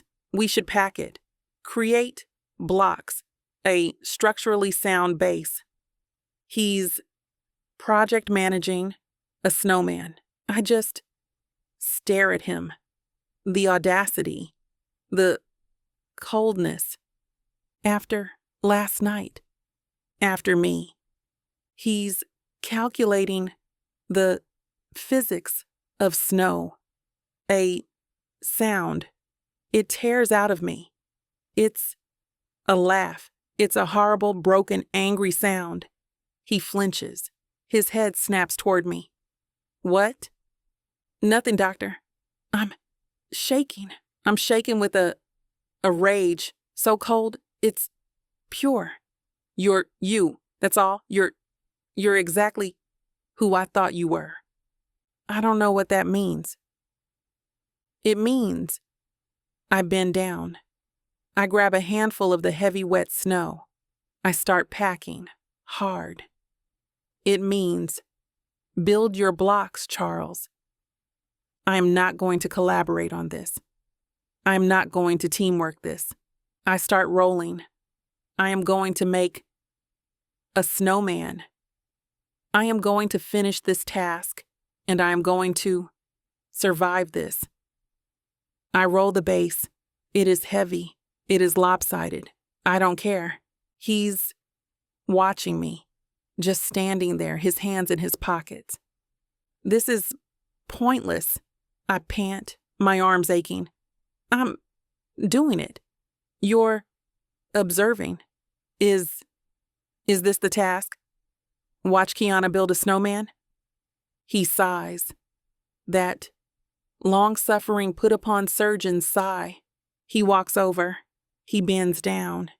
He doesn't ask. He just shoves his hands into the snow next to mine. You're not rolling it right, he mutters. You're fighting it. You have to persuade it. He's using my words, the baking words. My head snaps up. Oh, don't, I whisper, my voice venomous. Don't do that. Don't pretend. We are not in this together. We are not in the kitchen. Last night proved what you are. He stops pushing. He kneels in the snow, his hands covered in it. He won't look at me. And what am I, Kiana? A coward.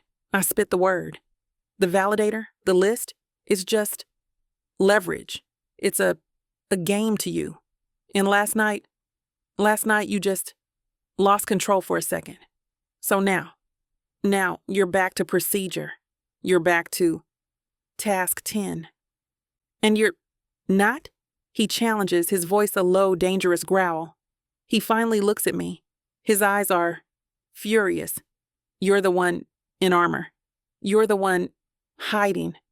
You're the one who ran this morning. I ran? You left me on the floor. I had to. It was out of control. It was messy, I sneer. And Dr. Archibald, he hates a mess. Yes, his voice is flat. I do. The admission, it's worse. It's confirmation. I am the mess. I stand up. My knees are wet. I'm shaking. He's still kneeling, looking up at me. Your base is unstable, he says, voice flat, clinical.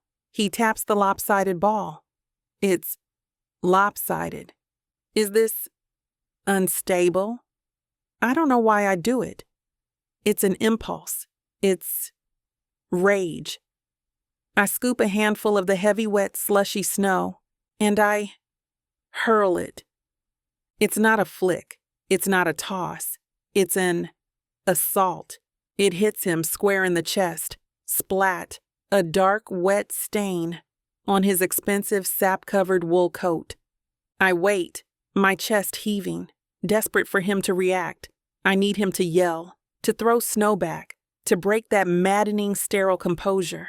I need him to do anything other than stand there like a statue. But he just freezes, staring down at the wet stain spreading across the chest of his expensive wool coat. Then slowly and deliberately, he lifts his leather-gloved hand. He doesn't scoop snow to retaliate. Instead, he simply brushes the snow off his lapel with a clinical, dismissive swipe. It is an erasure. He wipes me away like I am nothing but dust.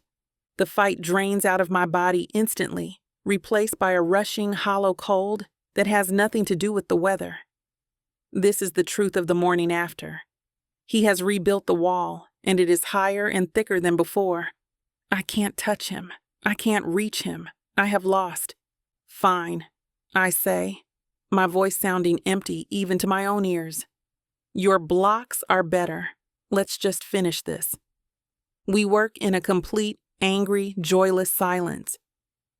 The only sounds are the wet scrape crunch of the packing snow and the heavy thuds as we force the shapes together. It isn't a collaboration anymore. It is a war of attrition. We are racing to the finish line, just trying to get it over with. He builds his perfect structural base with mechanical efficiency while I roll the middle section. It is heavy, uncooperative, and dense. When the middle is ready, he doesn't ask for my help. He just squats and lifts it, a feat of pure, controlled, angry strength, and slams it onto the base. It lands off-center. He lifts the head next and drops it with a dull thud. The result is done, and it is hideous. It is a three-tiered mess, leaning aggressively to the left, looking drunk and angry. Arms, he clips out, not looking at me. I stalk over to the bare-limbed maple tree and rip 2 dead branches off the trunk. I march back and stab them violently into the sides of the snowman. They jut out at uneven, painful angles. Eyes, I say. He scours the driveway and finds 2 flat gray pebbles. He presses them into the head, pushing them too deep until they look like sunken, soulless pits. We step back to survey our work. It is a monster. A gray, lopsided monument to our dysfunction. It is a perfect, horrifying portrait of last night, messy, cold, and regrettable. It is, without a doubt, the worst, most joyless snowman in the history of the world. Charles stands next to me, not close enough to touch, but close enough that our clouds of breath mix in the gray air. He turns his head slowly to look at me, his face set in stone. Is it validated? He asks, his voice void of any emotion. I look at him, then back at the monstrosity we built. Oh yeah, I whisper, my voice cracking. The spirit is crystal clear. I turn my back on him and walk away, leaving him standing there in the snow with our creation. Chapter 19. Charles. The house is suffocatingly quiet. It isn't the peaceful, snowy hush of a postcard winter morning, but a heavy, pressurized vacuum that seems to suck the oxygen out of the room and press against my eardrums until they ache. I'm standing in the great room, staring out the window at the monster we built earlier. The snowman is visible through the glass, a lopsided, graying, angry-looking monument to our dysfunction, leaning aggressively to the left and staring back at the house with soulless pebble eyes. Kiana walked away from it, and me, leaving me standing in the slush, and I had no choice but to follow her back here. This is, technically, my house, but right now it feels more like a cage than a home. The silence is dangerous because it gives me time to think, and thinking is the absolute last thing I want to do. I am a man of action, a surgeon trained to encounter trauma, clamp the vessel, suture the wound, and compartmentalize the horror so I can do the job. But last night is refusing to stay in its box. I'm staring at the fire I just lit, trying to focus on the flames, but my mind is a traitor, looping high-definition, visceral footage of what happened in the kitchen. I can still feel my hands tangled in the dark riot of her hair, the texture of silk and static against my palms. I can smell her, Not the cinnamon and sugar of the kitchen, but the musk and heat of her skin. The memory of the salt on her neck where I bit her sends a hot, sharp jolt through me, a physical recollection of the satisfaction, the claim I laid on her. I remember the cold of the marble counter against my hands as I gripped her, the heat of her thighs wrapping around me, and the broken sound she made when I finally stopped thinking and just took. My hand clenches at my side, the one that was splayed across her back, my nails digging into my own palm as I seek a grounding pain. The tremor is back, that damned, uncontrolled, infuriating tremor that betrays my lack of composure. The realization hits me like a cold stone in the gut. I fled. I left her on the floor, tangled in her velvet dress and the wreckage of my suit jacket, and I ran to the shower to scrub my skin until it was red and raw, trying to wash the scent and the want of her off me.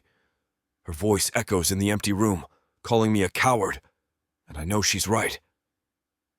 I threw snow at her earlier, or rather, she threw it at me, and I brushed it off, dismissing her with a surgical cut intended to sever the connection before it could bleed me dry. But this silence is worse than the bickering. It's a void I can't function in because I need data. I need parameters to know the status of the patient. I turn away from the window, abandoning my cold coffee, determined to fix this. Not the relationship. There is no relationship. But the dynamic. I have to close the wound so we can finish the list and go our separate ways. I need to apologize, not for the sex. My body won't let me regret that, but for the aftermath, for the cruelty, for being me. I stalk toward the kitchen knowing she'll be there. It's her operating theater, her command center. She's standing at the counter, wiping a surface that is already perfectly clean, her back to me. She's wearing armor, a thick, shapeless, heather-gray fleece robe that swallows her figure whole, and her hair is scraped back into a tight, severe bun, not a single curl allowed to escape. She has effectively rebuilt her sterile field. "Kiana," I say, my voice a rasp that sounds too loud and intrusive in the dead air of the room. She flinches, a tiny, uncontrolled jerk of her shoulders as if she's expecting a physical blow, but she doesn't turn. The sponge keeps moving in small, circular motions on the marble, a rhythmic swish, swish. "Doctor," she replies. The voice isn't hers. It's brittle, icy, and dead. I realize with a sinking feeling that I did that. I broke the fire in her. "About last night," I start, forcing the words out past the chokehold in my throat. They taste like ash. She stops wiping instantly. Her hand freezes, gripping the sponge so hard her knuckles turn white. My throat is dry, desperate for water or a script to follow. My conduct was unprofessional. It's the only word I can find, safe and clinical, but as soon as it leaves my mouth, she repeats it. Unprofessional. She tastes the word, testing its weight, still refusing to turn. It was a lapse in judgment, I add, flailing. She laughs then, and it's a horrible sound, short, sharp, and broken, like glass shattering under a boot. She finally turns to face me, and her expression stops me cold. The sunshine is gone. The anger is gone.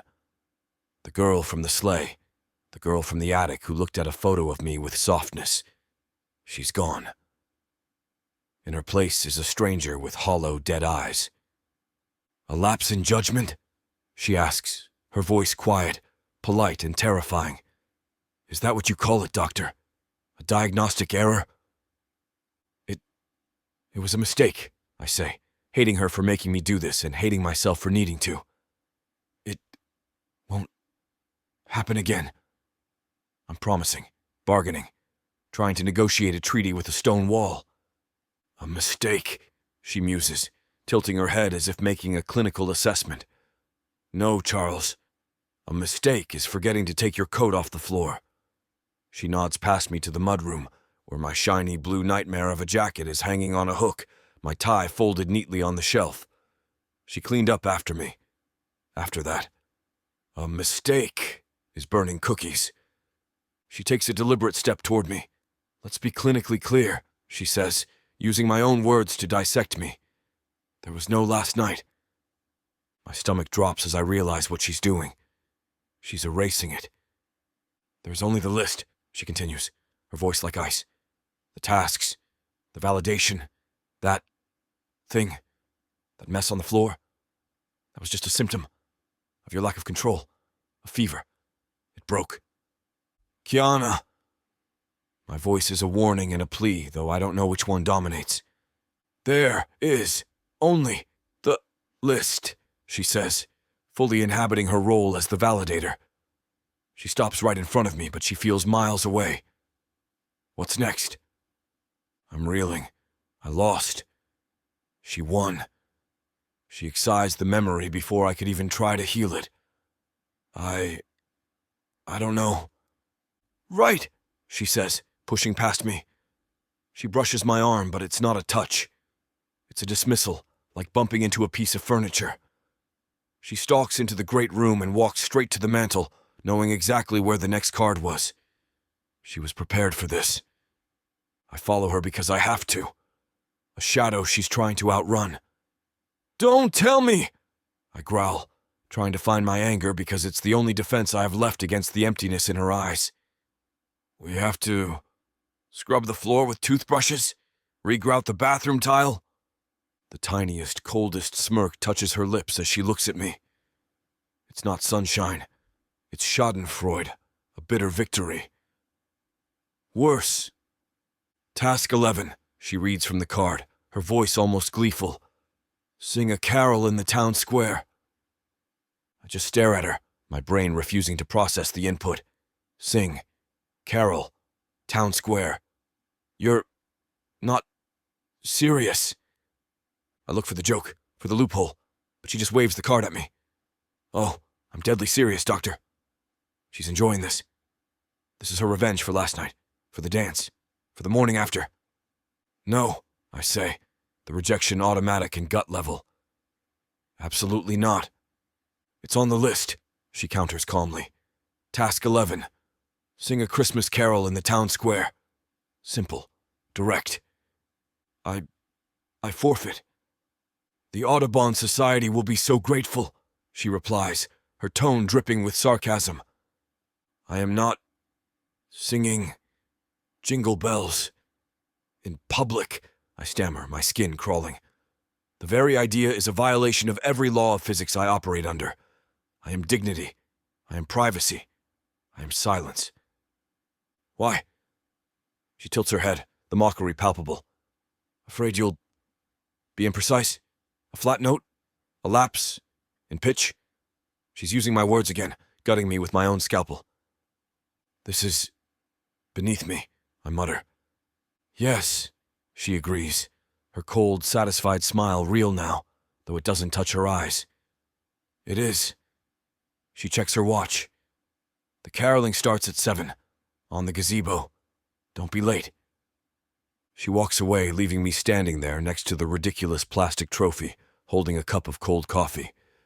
She dismissed me. I am trapped, cornered, forced to choose between absolute public humiliation or losing everything. And as I watch her retreat up the stairs, her gray robe swirling around her ankles, I realize the terrifying truth. I'm not afraid of losing the house. I'm afraid of losing her respect, even if that respect is currently buried under a mountain of ice. Fine, I whisper to the empty room, sealing my fate. I'll sing. Got 30 minutes? Then, baby, you've got just enough time to fall in love. Get your heart broken, and maybe have a toe-curling moment or two. Introducing the Lunchtime Listens Romance Audiobook Bundle. Enemies to lovers, hot hookups, bad boys who don't knock. They kick the damn door in. Short, spicy, addictive. Perfect for your commute, your lunch break. And you already know, we don't do full price around here. Get 85% off 28 full-length audiobooks right now with extra steamy and extra savings. Because lunch breaks are temporary, but book boyfriends are forever. Vixa Vaughn Romance.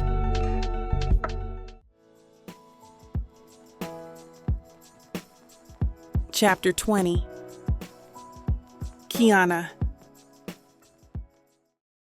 The silence in the truck crackles, thick and hostile, on the short drive to the town square. He's a block of granite beside me, radiating pure, unadulterated misery. His jaw is so tight I can see the muscle flexing just below his ear, a steady, furious rhythm. He hasn't looked at me since I weaponized Task 11. Sing a carol in the town square. The memory of his face when I read it, the shock, the horror, the dawning realization that I was actively choosing cruelty, it gives me a small, bitter flicker of satisfaction. This is the price. For last night. For the dance floor. For the way he erased the raw, messy collision between us with the cold, clinical precision of a surgeon excising a tumor. I parked the truck near the edge of the green, the tires crunching on icy snow. The square is aggressively festive tonight, a sensory assault of twinkling lights draped over every available surface, the smell of roasted chestnuts thick in the air, and the distant slightly off-key strains of a brass quartet murdering "God Rest Ye Merry Gentlemen." Usually this scene warms something deep inside me. Tonight, it just feels garish and cold. He hasn't moved. He's just sitting there, staring straight ahead through the windshield, a statue carved from resentment. Dr. Archibald, the martyr. His suffering is a palpable thing in the small cab. "Well," I snap, my voice brittle, loud in the confined space. "The gazebo isn't going to magically transport itself to you.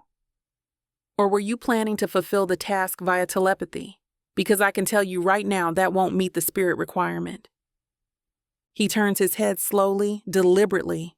His face is pale under the streetlights. Not just pale, almost gray. He looks ill. This isn't a task. He grinds out, each word seemingly scraped from his throat. This is a public execution. "It's caroling, Charles," I counter, injecting as much breezy indifference as I can muster into my tone. "Not a firing squad.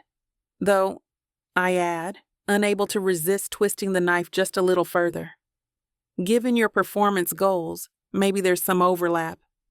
I unbuckle my seatbelt with a sharp click. He still doesn't move. He's just watching me, his eyes dark, hollowed out. "You're actually enjoying this." It's not a question. It's a diagnosis, delivered with weary finality. "I'm executing the will," I retort, throwing his own detached phrasing back at him. "It's my shield now, my scalpel. Whether you choose to participate and retain your inheritance is entirely up to you. I did hear the Audubon Society is looking to expand their migratory bird sanctuary. I'm sure the chickadees will sing your praises, even if you won't." He closes his eyes for a brief second. A flicker of something that looks gut-wrenchingly close to despair, crossing his features before the mask slams back down. Without another word, he gets out of the truck. He slams the door hard enough to rattle the frame, the sound echoing in the cold, still air. A punctuation mark on his misery. Good. I get out too, pulling my thick-knit hat lower over my ears, adjusting the scarf around my neck. I am bundled, armored against the cold, against him. He, on the other hand, is just wearing his expensive wool coat, the one still bearing faint smudges of pine resin near the cuff. He looks inadequate, exposed. We walk across the snow-covered green toward the brightly lit gazebo. My boots crunch firmly on the packed snow. His expensive, idiotic, leather-soled shoes offer no traction. He slips slightly on a patch of ice, catching himself with a barely concealed curse, his arm flailing for a moment before he regains his rigid composure. I don't offer him my arm. I don't even slow down. I just keep walking, acutely aware of him trailing slightly behind me. The caroling group is already assembled on the gazebo steps, their breath pluming in the frigid air. There are about 15 of them, huddled together, clutching paper songbooks, and, oh no, my stomach does a sick little flip. It's everyone. Bella from the shelter spots me immediately, her round face breaking into a huge grin, as she waves me over with a mittened hand, giving me a conspiratorial wink that feels entirely misplaced tonight. Old Man Miller from the tree farm is there, looking stoic in his perennial flannel, and front and center, beaming like a cherub who just discovered gossip, is Mrs. Fisher. Her sharp eyes find me, then flick past me, widening almost comically as they land on Charles. I watch, almost in slow motion, as she elbows the woman standing next to her, Muriel from the post office. Muriel's head snaps around, then another person turns, and another. This isn't just public singing. This is being thrown into a small-town piranha tank. This is so much worse than I could have ever imagined. My petty desire for revenge suddenly feels incredibly small and incredibly stupid. Charles stops, dead in his tracks. He physically recoils, like he's hit an invisible wall. He's a statue again, rooted to the spot about 10 feet from the gazebo steps, his face a mask of granite. I can't. The words are barely audible, ripped from him on a ragged breath, meant only for me. What? I stop too, turning back to him, forcing myself to maintain the icy facade, even as a wave of unexpected, pity, washes over me. Sorry, I must be going deaf from the cold. Did the esteemed Dr. Archibald express a preference? I cannot do this, he repeats, his voice low and strangled. He's shaking. I can see it clearly now, a fine tremor running through his broad shoulders despite his rigid posture. His hands are jammed deep in his pockets, but it's not hiding the vibration. It's completely illogical. It serves no rational purpose. He's grasping for his surgeon words, his clinical shield, but they sound flimsy, desperate. It serves the purpose of not losing your family home. I counter, my voice sharp, cutting through his attempt at detachment. I need the rage back. It's the only thing holding me together. Sing. Or forfeit.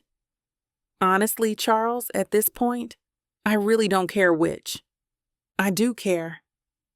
The thought of him actually walking away, of letting the Audubon Society take this house, Clara's house, it sends a stab of panic through me, but I can't let him see that. I need him to believe I'm indifferent. I need to wound him, just a fraction as badly as he wounded me on that dance floor, in that kitchen. You!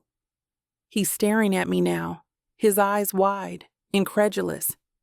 He finally sees me. He sees the validator, the ice queen he helped create this morning.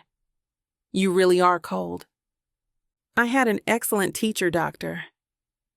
Without waiting for a response, I turn my back on him, a definitive act of abandonment. I walk away. I walk toward the gazebo, toward the light, toward the terribly cheerful music. The group is launching into Deck the Halls, their voices a mixture of enthusiasm and questionable pitch. I stand at the edge of the grass, deliberately not looking back, acutely aware of his solitary figure behind me. This is excruciating. The silence stretching between us is a gaping, screaming wound in the otherwise festive atmosphere. Kiana, honey, get over here. Your voice is the only thing saving us from sounding like a herd of dying moose. Bella calls out, waving me up with infectious enthusiasm, oblivious to the drama unfolding just yards away. I'm trapped. I have to go. I can't stand here, frozen, letting the whole town see the fracture between us. Plastering on a smile that feels brittle enough to shatter, I climb the few steps onto the gazebo, leaving him behind. Alone. The outcast. The coward. The song ends in a final clashing chord that makes me wince. Okay, what's next on the hit parade? Bella asks, beaming at me, adjusting her reindeer antler headband. Silent Night, I say. The request barely a whisper. It's not a choice. It's the only melody my hollowed-out chest feels capable of producing right now. It's slow. It's sad. It fits. The acoustic guitar player strums the opening chords. hesitant and slightly out of tune. I have to sing. I take a deep, shaky breath, the icy air burning my lungs. I open my mouth. Silent night. Holy night. My voice comes out clear, strong, unwavering. It's the one part of me that hasn't shattered. It rings out in the cold, clear air, slicing through the low murmur of the crowd. But tonight the familiar notes ache. The melody feels hollow. I'm singing about peace and calm, but all I feel is a churning, chaotic war inside. I can't help it. I look for him. He's still there, exactly where I left him. A solitary, dark figure against the snow, hands jammed in his coat pockets, shoulders rigid, head bowed. He's staring at his stupid, impractical city shoes as if they hold the answers to the universe. He's not singing. Of course he's not. He's going to forfeit. He's going to run, just like he always does. Just like he ran from the dance floor, from the kitchen this morning. All is calm. All is bright. My voice carries across the square, directly at him. A challenge. A dare. Coward? Run. Go on. Prove me right. He looks up. His gaze collides with mine across the 20 feet of snowy grass. And I see everything reflected in those turbulent gray eyes. The raw humiliation, the simmering rage, the bone-deep despair, the absolute agony of being trapped. Sleep in heavenly peace. The song ends. The following silence is profound, broken only by the crackle of a nearby bonfire. Bella, ever cheerful and oblivious, claps her mittened hands together. "Oh, that was just lovely, Kiana. Gave me goosebumps. All right, folks, let's take it from the top. Really feel it this time? Sing it like you mean it." The guitar player sighs audibly and starts again. The same slow, simple, terrible 3 chords. Silent night. I watch him. This is it. The moment of truth. Run, Charles. Run back to your sterile room.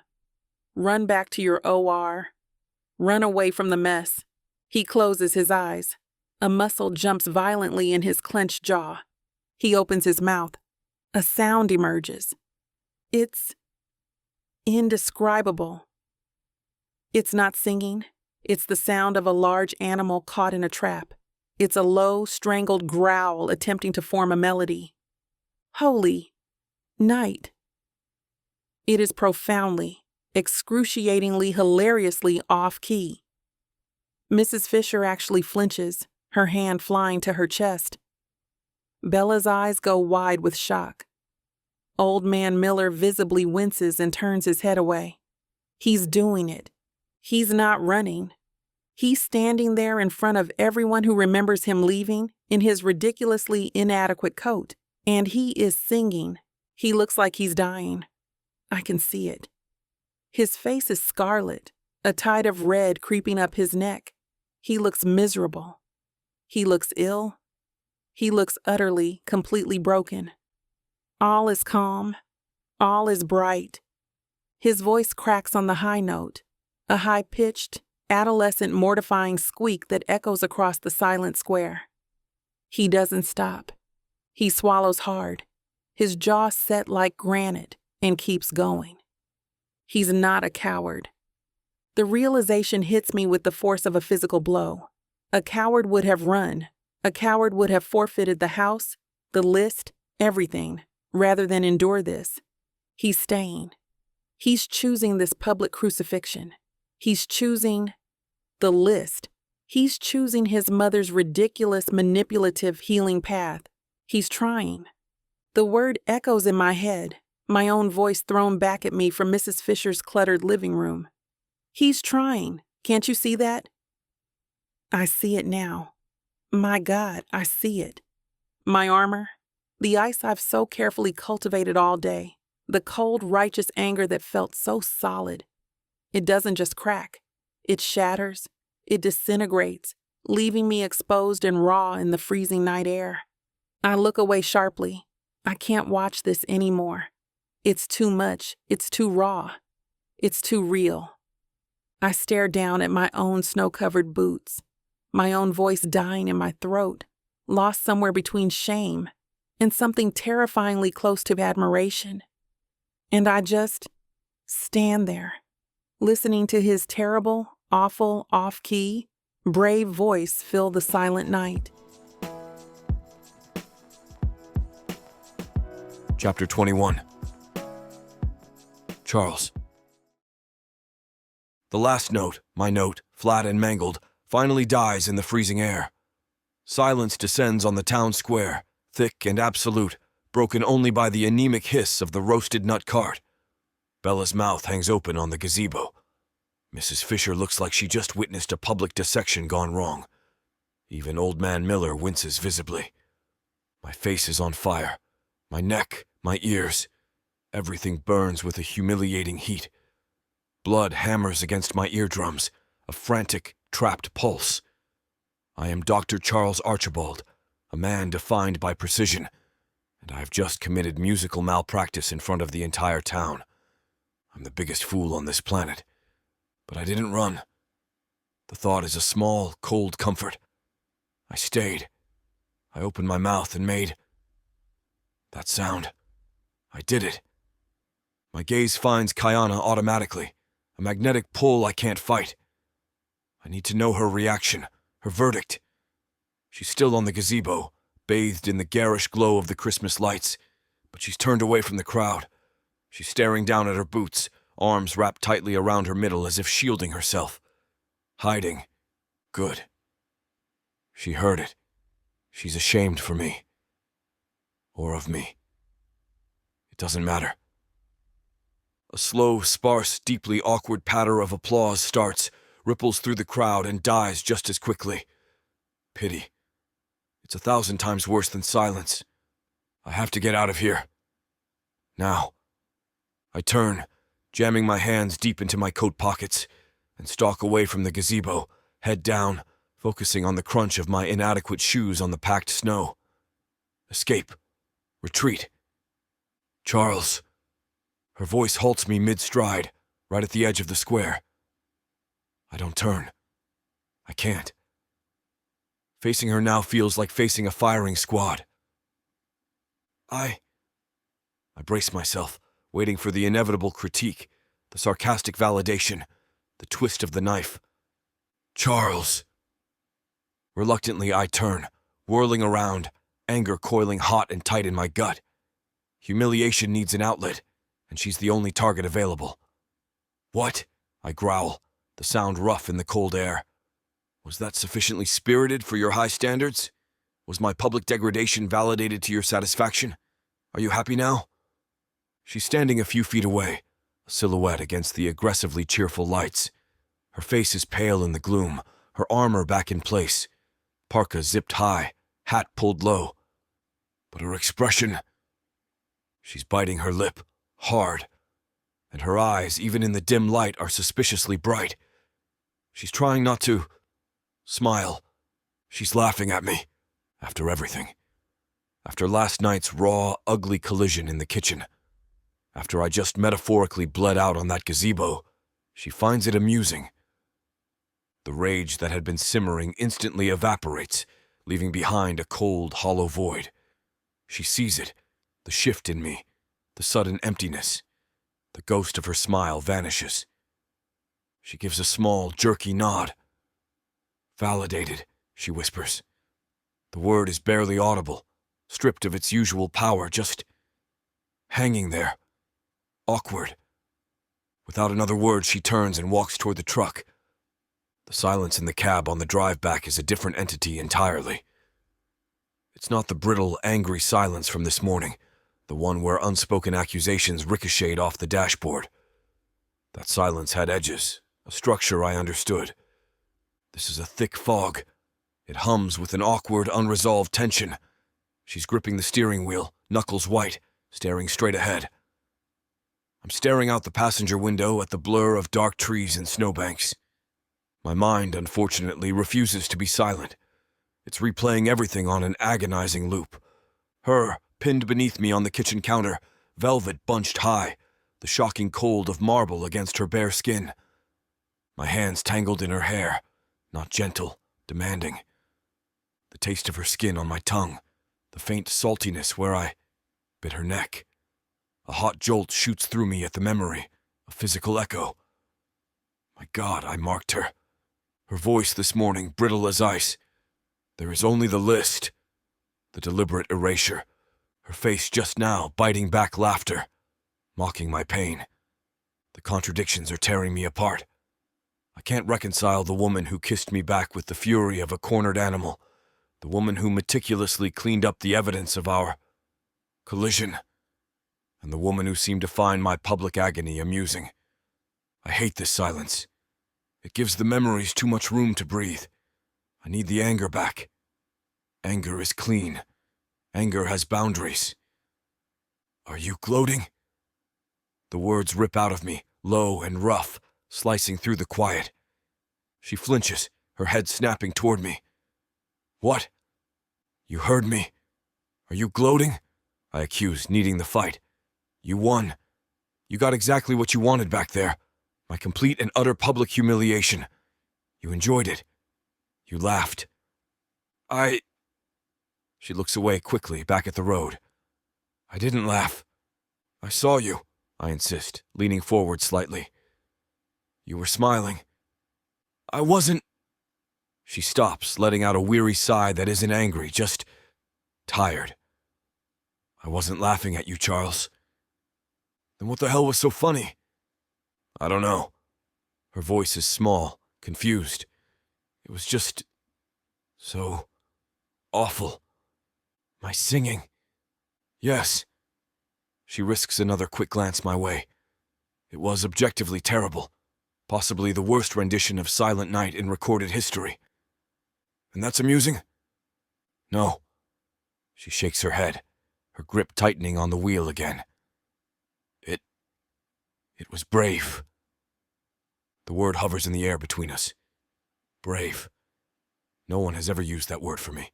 Precise, brilliant, arrogant, cold, yes. Never brave. It feels foreign, ill-fitting. It was stupid, I mutter, turning back to the window. Yes, she agrees quietly. It was that too. And that's it. No further argument, no sarcastic jabs. She just drives, leaving me with the echo of that word, brave, and this new, unsettling quiet. The tension hasn't dissipated. It's just shifted shape. It's awkward and raw, a truce neither of us declared. I don't know what to do with it. I need the familiar protocol of our animosity. The truck turns into the long driveway. The headlights sweep across the front of the house, illuminating an anomaly. A car. Not my dormant Tesla. Not her battered pickup. It's black, sleek, expensive. A Mercedes S-Class, gleaming even under the porch light. A city car, starkly out of place. It's parked directly in front of the main steps, an assertion of presence. My surgeon's brain kicks in immediately. Data. Anomaly. Threat assessment. Who is that? The question is sharp, clinical. I don't know. Her voice is tight with sudden nerves. I don't recognize that car. We idle at the end of the driveway, the truck's engine humming, headlights pinning the intruder. The front door of the house opens. A figure emerges, silhouetted against the warm light emanating from the foyer. A man, tall, not dressed in the practical flannel of this town. He's wearing a suit. Dark gray wool, impeccably tailored. Bespoke. It fits him like a second skin. He stands motionless on the porch, waiting. He steps forward, into the full glare of the headlights. Older, silver wings dusting his temples. Hair perfectly coiffed, face smooth, controlled, bearing a chilling familiarity. He looks like an older, more polished, more successful version of me. The man I was supposed to become before I fled. My blood doesn't just run cold. It stops. My heart seizes in my chest. This is a ghost of a different, more damaging kind. The man looks directly at the truck, his gaze locking onto mine. He doesn't smile. "Charles?" His voice cuts through the night. Not a question. A summons. Smooth as silk, hard as steel, laced with a familiar bone-deep disappointment I've spent my life running from. I know that voice. "Charles," Kiana whispers beside me, confusion and dawning apprehension in her tone. Who is that? I can't answer. I can't move. My throat is closed up. The man allows a faint trace of a smile to touch his lips. It's not warmth. It's a clinical assessment, a diagnosis delivered with disdain. "You look terrible, son." He gestures with a perfectly manicured hand toward the house. "It's your father." Chapter 22. Kiana. My breath catches, fogging the cold glass of the passenger side window. It's your father. The words hang in the freezing air, heavy and absolute. Charles hasn't spoken them, but the man standing on the porch, bathed in the warm light filtering from our foyer, just claimed him. Son. I tear my gaze away from the stranger, the expensive suit, the perfectly silvered hair, the chillingly familiar set of his jaw, and look at Charles. He hasn't moved. He's a statue carved from ice, his hands still clenched in his lap, his earlier awkwardness completely replaced by a terrifying absolute stillness. He's not breathing. I can see the rigid line of his shoulders, the cords standing out in his neck, even in the dim light of the truck cab. It's not anger. I've seen his anger. The sharp, cutting remarks, the slammed counters, the fury that practically vibrated off him last night. It's not the cold, clinical detachment he uses like a shield. This is fear. Raw, undisguised, paralyzing fear. I've never seen him look like this. Not when facing the list, not when facing the town's judgment, not even when facing me. He looks small, cornered, like that boy in the attic photo just saw a monster walk out of the shadows. My own confusion evaporates, replaced by a sudden sharp spike of something. Alarm? Protective instinct? I don't know. All I know is that the man standing on the porch radiates a coldness that makes Charles's usual frostiness feel like a warm summer breeze. "Charles?" I whisper again, my voice barely audible over the truck's idling engine. "Who?" He flinches, the sound of my voice seeming to break the spell. He turns his head slowly, mechanically. His eyes meet mine, and they are blank, utterly, terrifyingly blank, like a patient in shock. "We need to get out," he says. His voice devoid of inflection. It's the voice he uses when delivering bad news, I realize. The procedure voice. He opens his door before I can react. The Arctic air floods the cab. He gets out, his movements stiff, unnatural. He doesn't slam the door this time. He closes it with a soft final click, like closing a casket lid.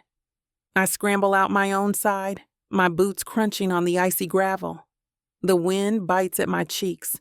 The man on the porch hasn't moved. He's watching Charles approach, a faint, unreadable expression on his face. It's not welcoming.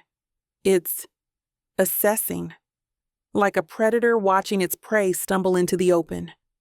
I hurry to catch up, falling into step just behind Charles's shoulder.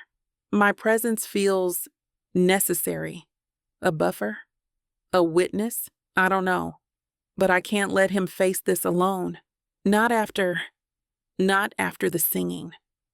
"Father," Charles says when we reach the bottom step. The word sounds foreign, rusty from disuse. There's no warmth, just a flat acknowledgement. The man, Senior. I mentally label him, needing a name for the antagonist, allows a small, smooth smile to touch his lips. It doesn't reach his eyes. Those eyes are cold, calculating, and currently fixed on Charles's sap-stained coat with barely concealed disdain. Charles. Quite the entrance. I heard singing. His voice is cultured, smooth as silk, but with an underlying edge of steel. It's the voice of money, of power, of absolute unquestioned authority. The voice of the man who ran this town, this house, before he ran away. "What are you doing here?" Charles asks. No preamble, no good to see you. Just the blunt question, delivered like a scalpel incision.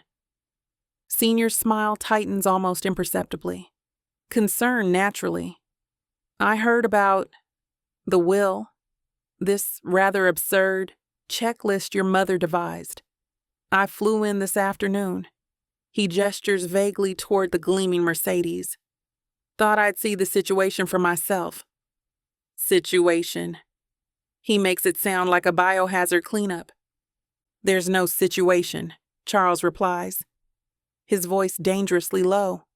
"Just a will being executed." "Ah, but is it?" Senior takes a step down, moving closer, invading Charles's space. He's slightly shorter than Charles, but he carries himself with an air of absolute dominance. He smells faintly of expensive cologne and cigars. That's rather the point, isn't it? The execution requires performance, like a trained seal. His gaze flicks dismissively over Charles again. Apparently, a rather off-key one. I see Charles's hands clench into fists at his sides. The fear is still there, deep in his eyes, but now there's anger mixing with it, hot and sharp. "Why are you here?" Charles repeats, grinding the words out. "To stop this, of course." Senior's smile widens slightly, becoming slick, almost political. He spreads his perfectly manicured hands. "This circus. Charles, your mother. Bless her. She wasn't herself at the end. Grief, illness. It clouds the judgment. This ridiculous list, it's proof. My own blood runs cold. I know where this is going." "What are you saying?" Charles demands, though I think he knows too. "I'm saying," Senior leans in slightly, his voice dropping conspiratorially, "that I'm contesting the will, effective immediately. My lawyers filed this afternoon." The world tilts. Contesting the will? This changes everything. On what grounds? Charles spits the words, his voice vibrating with suppressed fury. "On the grounds of diminished capacity," Senior states smoothly, his gaze unwavering. "Your mother was clearly not of sound mind when she drafted this theatrical nonsense. No judge will uphold it. Frankly, it's embarrassing. For all of us. Embarrassing." He dismisses Clara's final, intricate healing act as embarrassing. A hot, protective rage flares in my chest, fierce and sudden. I take a step forward, ready to say something, to defend her. But Senior's cold gaze flicks to me, stopping me in my tracks. It's dismissive, utterly, completely dismissive. He looks me up and down, my parka, my snow-covered boots, my non-Archibald face, like I'm an inconvenient piece of furniture, like I'm nothing. And, he continues, his voice dripping with condescension, his gaze still fixed on me, though his words are for Charles. "It's quite clear she was under undue influence." My breath catches. Undue influence?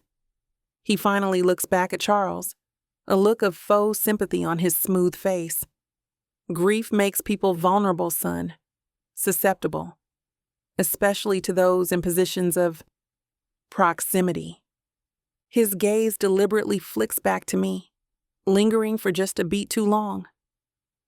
A silent accusation. Then he delivers the final blow, his voice laced with disdain, loud enough for me to hear clearly. "She was clearly under the influence of staff." Chapter 23. Charles. Under the influence of staff. The words hang in the freezing air, sharp and deliberate, like meticulously placed scalpels designed to excise Kiana from the equation. My father, senior as my mind clinically labels him, creating distance, delivers the line with practiced ease, his gaze flicking dismissively over Kiana, who stands just behind my shoulder. He doesn't see her defiance, her warmth, the quiet strength that has been systematically dismantling my own defenses for days. He sees staff, hired help, an inconvenience. And in that cold, dismissive glance, everything fractures. The fear that had paralyzed me just moments ago, that primal childhood dread of his disapproval, shatters, instantly replaced by something else. Something cold, sharp, and terrifyingly clear. He sees staff, the people who stayed, the people who cared for my mother when he was building a new life, when I was hiding in sterile operating rooms 300 miles away. He sees Kiana's loyalty, her fierce protection of my mother's memory, not as love, but as influence, as manipulation, because he is incapable of understanding loyalty that isn't transactional. He's projecting. He's the one who abandoned her, first emotionally, then physically. He's the one whose absence created the vacuum Kiana and her mother stepped into. And now, he stands here, in her house, daring to paint their devotion as coercion. The list clicks into place, not just as a series of tasks, but as a map back, to this house, to the memories I tried to amputate, to the people who stayed, to the man I should have been. My mother wasn't of unsound mind. She was a brilliant strategist, deploying sentimentality like a weapon against the cold, hard logic of men like my father. Men like me. And Kiana isn't the staff. She's the executor, the gatekeeper, the one who saw my mother, truly saw her at the end. The one who defended me to Mrs. Fisher, even when I didn't deserve it. The one whose hand felt like an anchor on the ice. The one whose body felt like fire against mine on the kitchen counter. My sterile coldness doesn't just vanish. It ignites. It transmutes into a scalpel-sharp, white-hot rage. A surgeon's rage. Precise, controlled, utterly lethal. I feel the shift within me, a tectonic plate grinding into place. The tremor in my hands is gone, now replaced by a deadly stillness. Get out. The words are low, flat, stripped of all emotion except a bone-deep, chilling finality. Senior actually laughs, a short, incredulous bark of sound. Charles, don't be ridiculous. I'm trying to help you. This situation, it's unseemly. A contested will, this performance she's forcing on you. I interrupt, turning fully to face him, blocking Kiana slightly with my body. Get out. Listen to me, he insists, his voice taking on that familiar tone of condescending patience, the one he used when I was a child failing to meet his impossible standards. This woman, he gestures vaguely toward Kiana without looking at her, has clearly taken advantage of your mother's vulnerability. It's a classic case, the devoted caregiver, worming her way into the affections and the inheritance. You know nothing about devotion, I counter, my voice dangerously quiet. You forfeited the right to comment on my mother's affections, or her vulnerabilities, the day you walked out on her. His smooth facade cracks. A flicker of genuine anger flashes in his cold eyes. I provided for her, handsomely, more than she deserved, frankly, after you cheated on her, I supply, the words like ice shards. After you left her alone in this house while she was sick. That is not relevant, he snaps, his voice rising. What is relevant is this blatant manipulation. This checklist is designed to humiliate you, to control you. And she, he finally looks directly at Kiana, his gaze filled with pure, unadulterated disdain, is holding the strings. I'm saving you, son. From her. That's it. The final cut. the severing of the last frayed thread of filial obligation. He thinks he's saving me from the only person in this entire damn town who seems to see even a shred of the man I used to be, from the woman whose fierce loyalty to my mother puts his own pathetic self-interest to shame. I move. It's not a conscious decision. It's a reflex. I take a half-step sideways, deliberately placing myself fully between my father and Kiana. A physical barrier. A declaration. He stares at me, his eyes narrowing, finally understanding the shift. The son he thought he could control, manipulate, save, is gone. You will not speak to her that way. My voice is low, measured, each word precise, cold, and utterly non-negotiable. The voice I use in the OR when a life is on the line. Her name is Kiana Roberts. She was my mother's friend. She is the executor of this will, and you will show her the respect she is due. Senior's jaw tightens. He looks momentarily stunned, wrong-footed. He expected compliance, perhaps a token protest. Not this. Not defiance. Not protection. And you will not, I continue, the cold fury building, sharpening my words, speak about my mother that way. You will not call her of unsound mind. You will not dismiss her wishes as a circus or theatrical nonsense. She knew exactly what she was doing. Charles, be reasonable. Reasonable? A harsh, humorless sound escapes me. You think showing up here after 10 years, throwing accusations, threatening lawsuits, that is reasonable? You think trying to invalidate the last act of a woman you abandoned is reasonable? I am protecting the family legacy. There is no family legacy. I bite back, the words tearing out, raw and final. You destroyed it. You walked away. I walked away. The only person who gave a damn about this house, about her legacy, is standing right behind me. The silence that follows is absolute, broken only by the whistling wind. Kiana hasn't moved. I can feel her presence behind me, a silent, uncertain weight. Senior is staring at me, his face a mask of disbelief and fury. He's lost control. I take a breath, the icy air searing my lungs. I feel strangely calm, focused. The objective is clear. The will stands, I state, my voice dropping back into that flat, clinical tone. The list stands.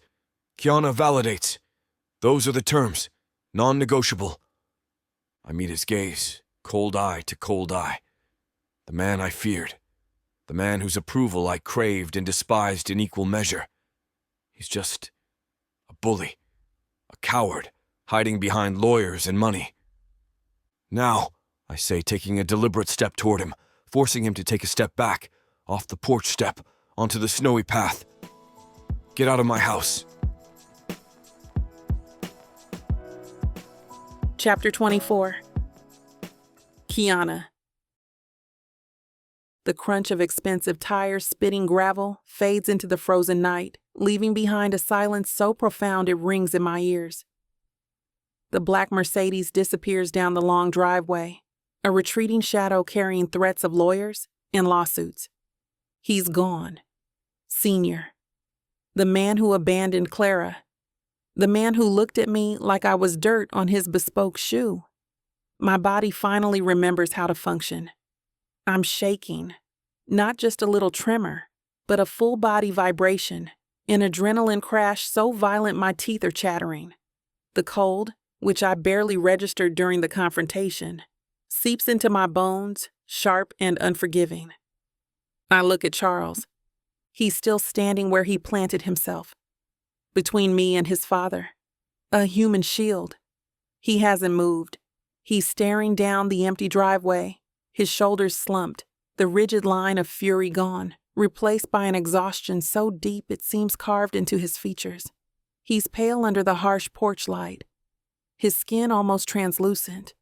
The hand he'd clenched into a fist hangs loose at his side now, limp. He looks depleted, like he just finished a marathon surgery only to find the patient didn't make it. He defended me. The thought lands, heavy and astonishing. He didn't just defend his mother's memory. He didn't just defend the house, calling it my house.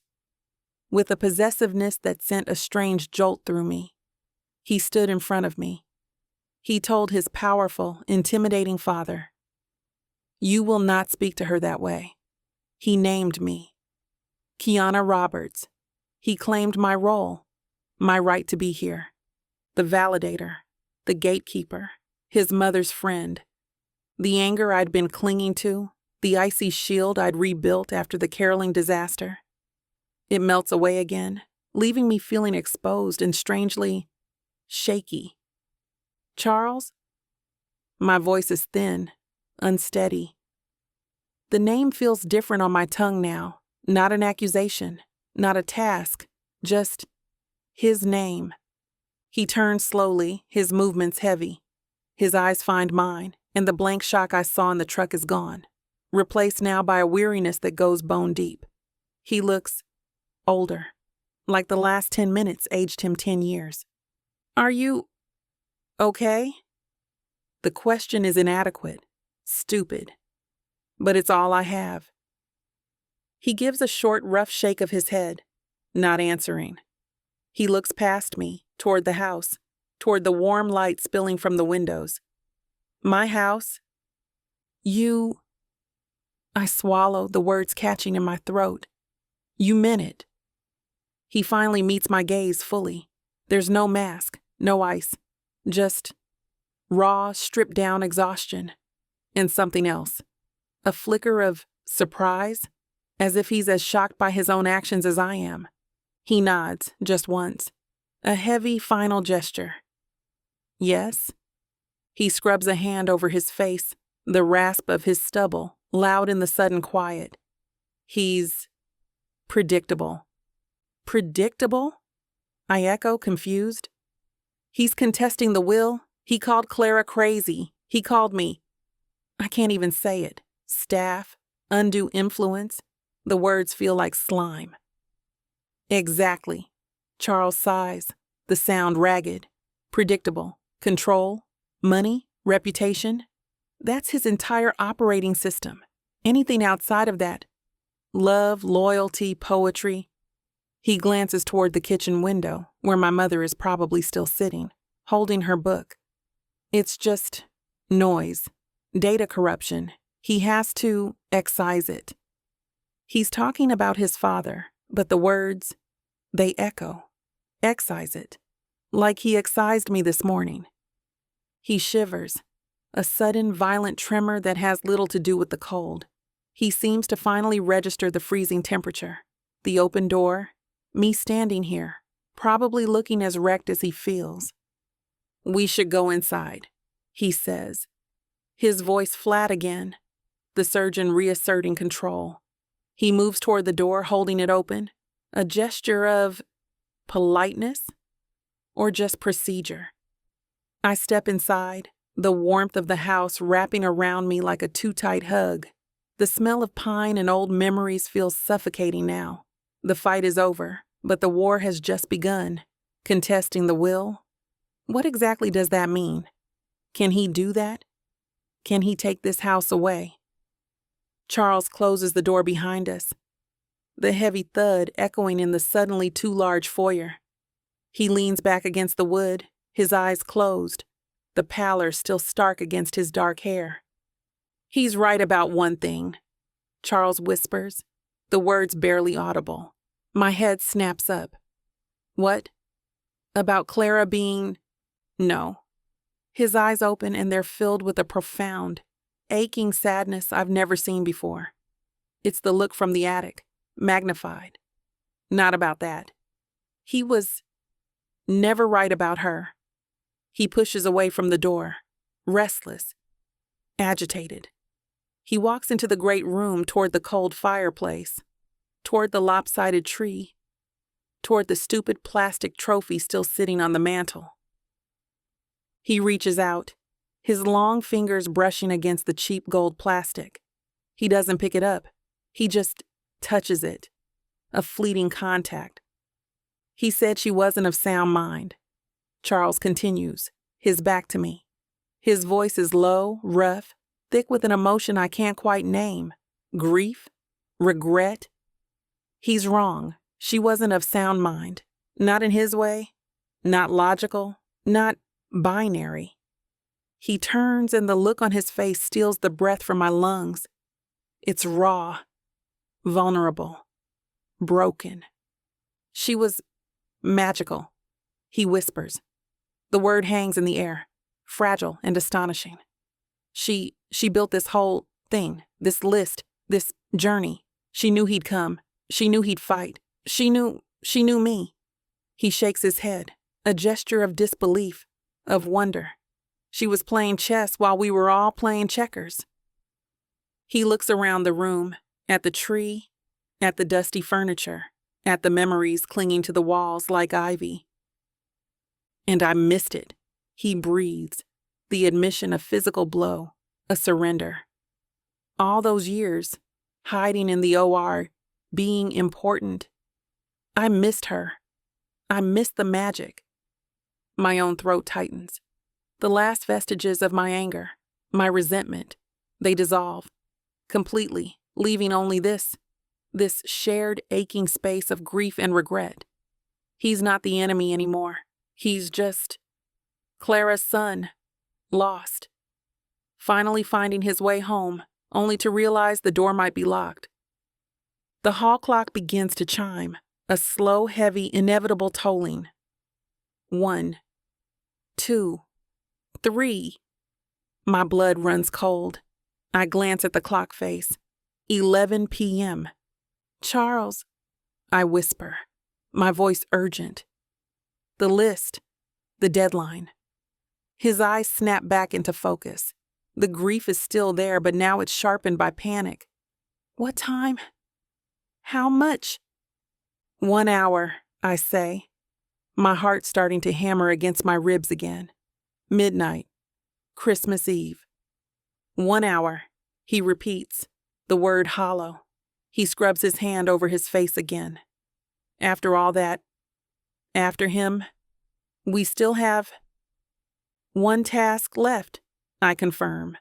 My own hand instinctively goes to my pocket, where the last cream-colored envelope rests. I haven't even looked at it yet. Clara gave them to me sealed, one inside the other, like nesting dolls of emotional torture. What is it? He demands, the surgeon back in charge, needing the data, the final step in the procedure. Just tell me. Whatever it is, we'll do it fast, efficiently. We'll check the box. I pull out the last envelope. My fingers tremble as I break the wax seal Clara had pressed into it. Her initial, C. My heart is pounding. What final, impossible, magical task did she leave? I unfold the card. My eyes scan the familiar, elegant script. It's simple, deceptively simple. Only 4 words. Task number 12. Tell Kiana the truth. I look up. He's watching me, waiting, braced for the final absurdity, the final humiliation. What? He prompts, his voice tight with impatience. What is it? Do we have to, I don't know, kiss under the mistletoe? Is that the grand finale? He says it with a bitter, self-deprecating edge, the memory of the dance floor raw between us. I shake my head, my throat suddenly tight. This is Clara, seeing everything, knowing everything, right down to the last impossible moment. No, I manage, my voice barely a whisper. I hold the card out to him. He takes it. His eyes scan the words. I watch his face. Confusion knits his brow. He looks up at me, completely, utterly lost. The truth? He asks, the question rough, incredulous. The truth about what? I meet his gaze. The mask is gone. The ice is gone. There's just Charles, lost, confused, exhausted, and maybe finally ready. I don't know. I whisper, the words catching. I think she just meant the truth.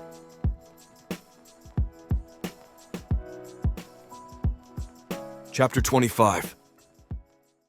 Charles. Kiana's whisper hangs in the air between us, heavy and absolute.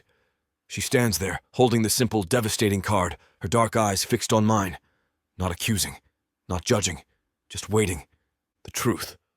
My mind, usually a precise instrument, a database of procedures and protocols, just stalls. It's white noise. Panic. Which truth? The truth about what? My father's blatant attempt at theft? The truth about last night on the kitchen counter? The raw, ugly collision I tried to erase this morning? The truth about the way I feel when she laughs, even when it's at my expense? The truth about the terrifying warmth that sparked through me when I touched her hand on the ice, right before I panicked and ran? There are too many truths. They are a tangled, messy knot, far worse than the attic lights. Where do I even begin? The truth about what? I repeat, the question rough, desperate. I need clarification. I need parameters. Give me a specific diagnosis, a condition to address. She shakes her head slowly, her gaze unwavering. That soft, unnerving pity is back in her eyes, but underneath it, there is understanding. She knows. Somehow she knows this isn't about facts. I don't think she meant a specific truth, Charles. Her voice is impossibly gentle, a balm on raw nerves I didn't even know were exposed.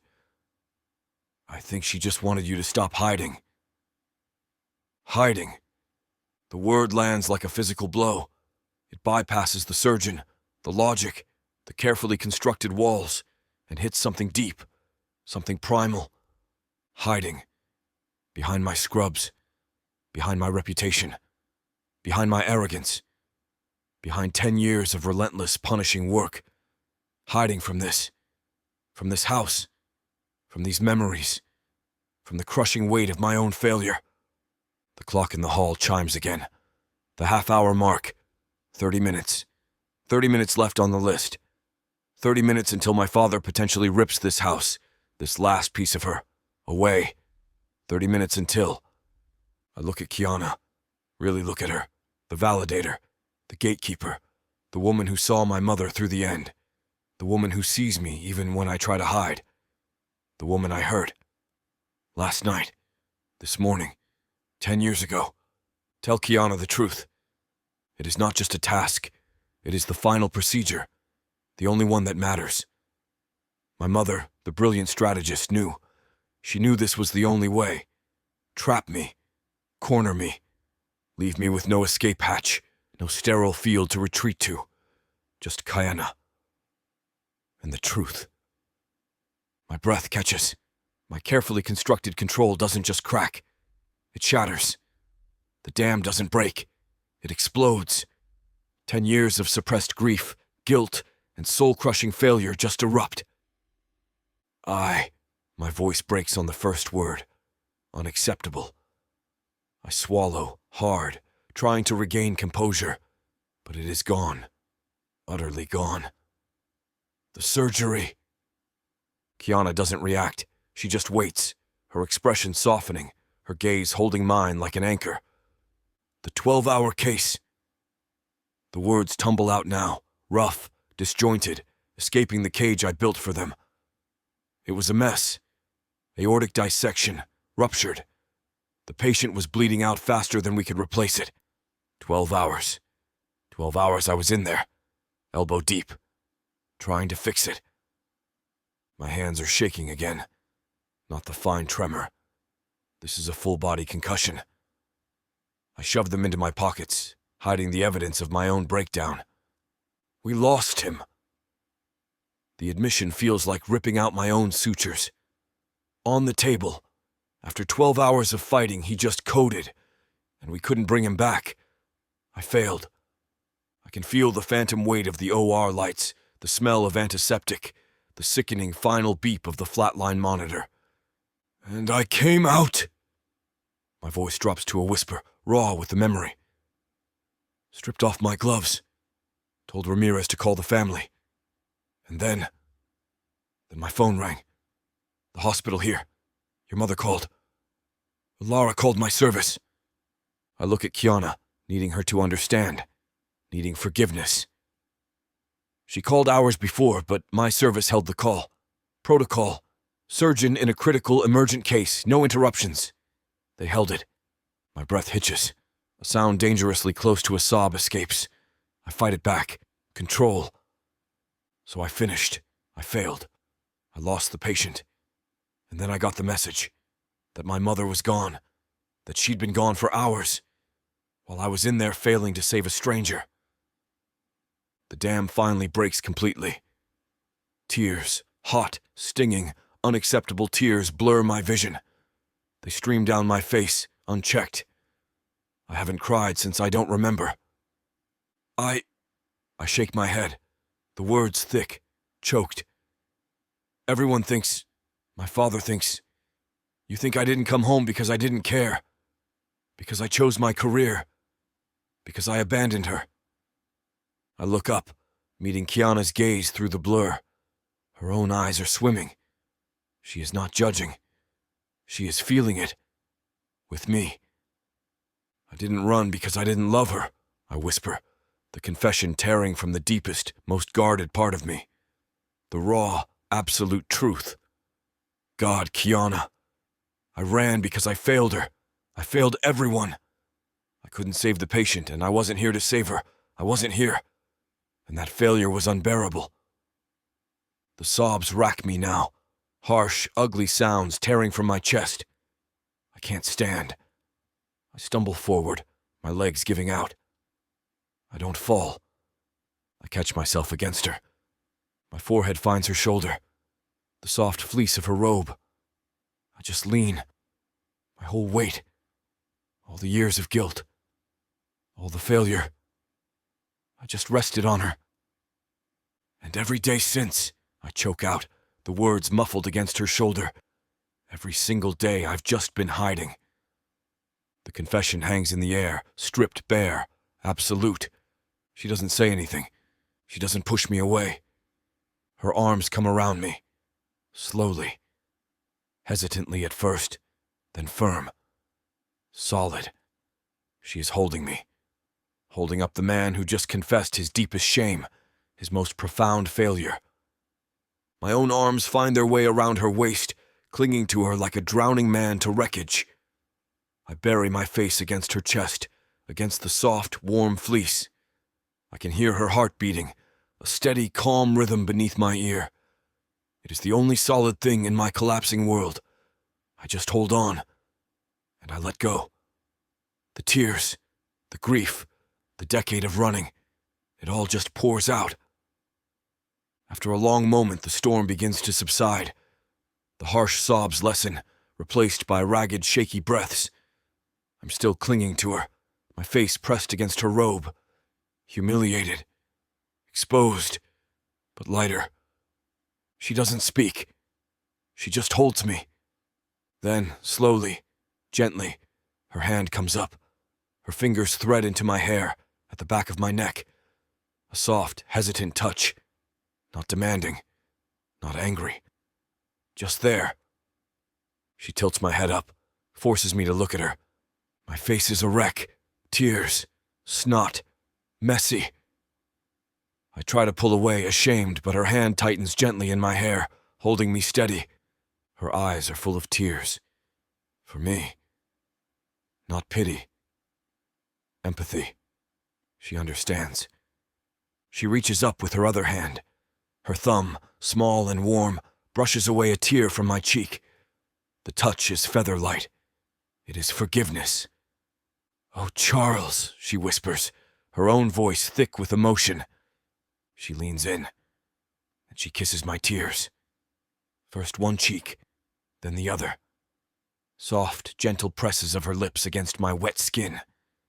They are not kisses of passion. They are absolution.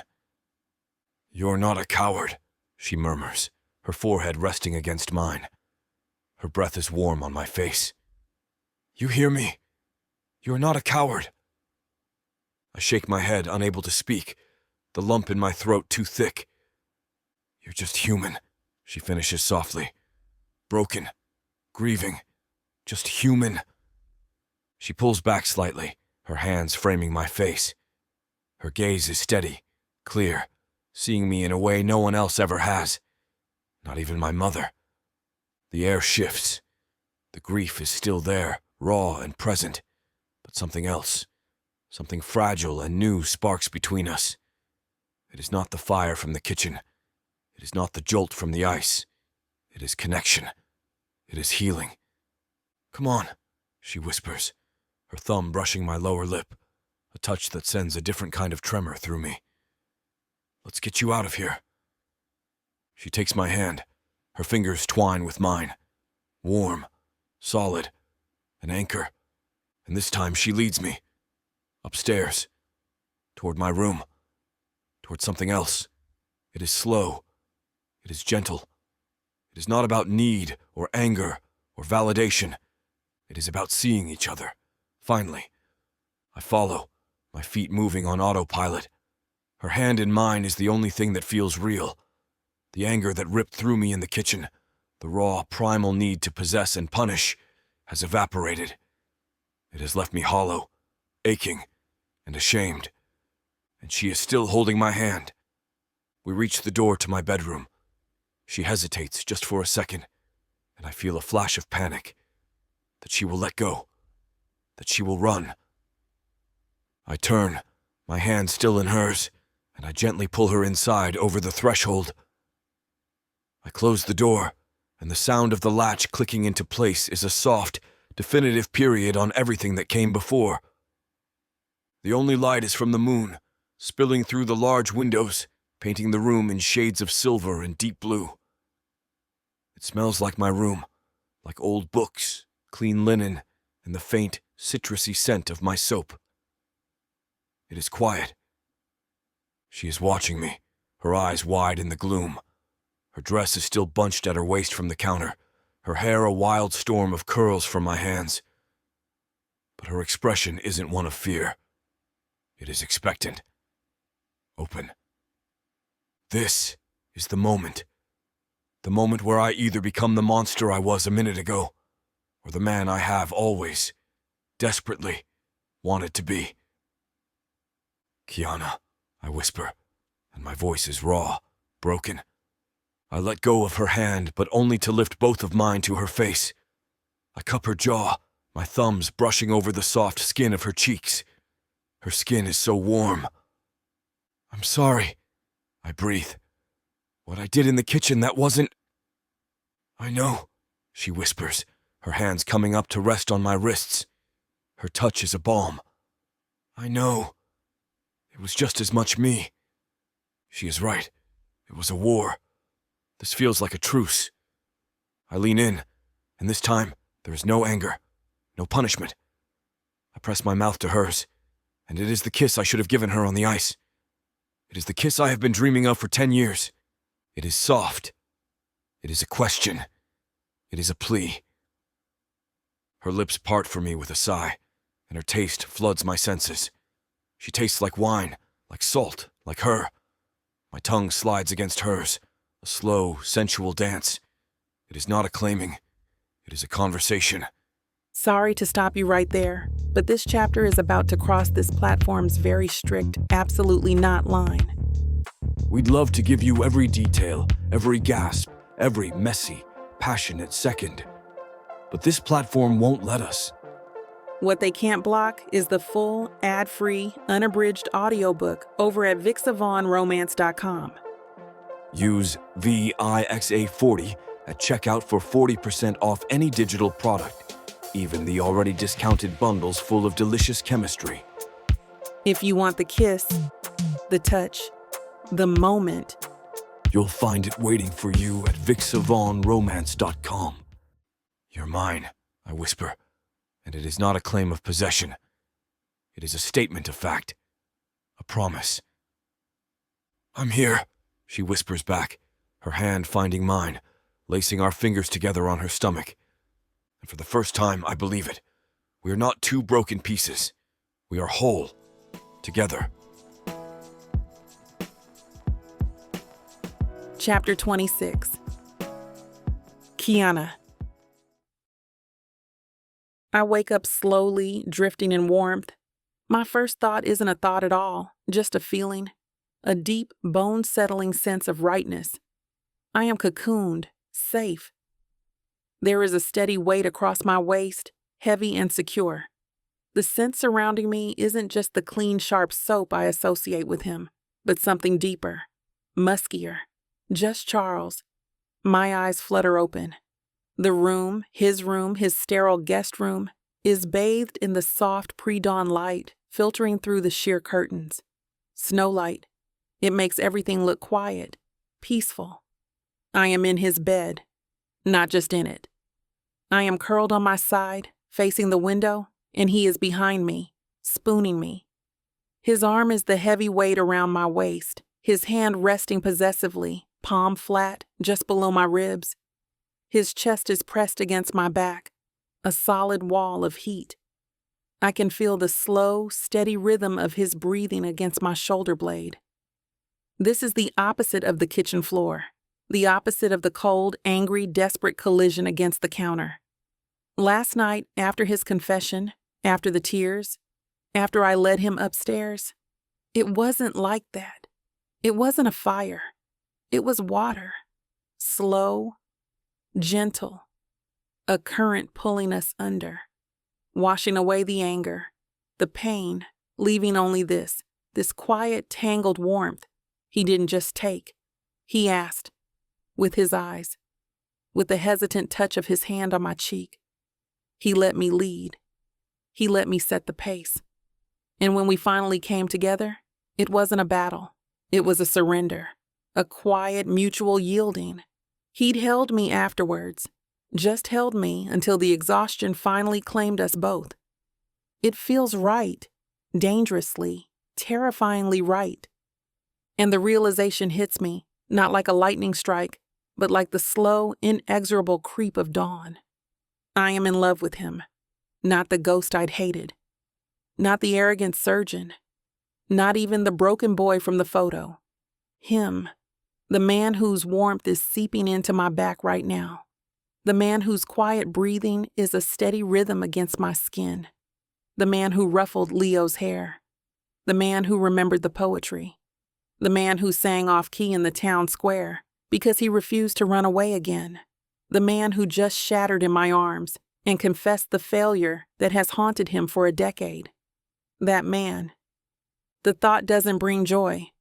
It brings a cold, sharp spike of pure, undiluted terror. Because loving him means what? What does this mean? His father is still out there, sharpening his legal knives. The deadline for the list is soon. And Charles is still Charles.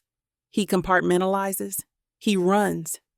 What happens when the sun comes up? What happens when the procedure is over? Will he just excise this too?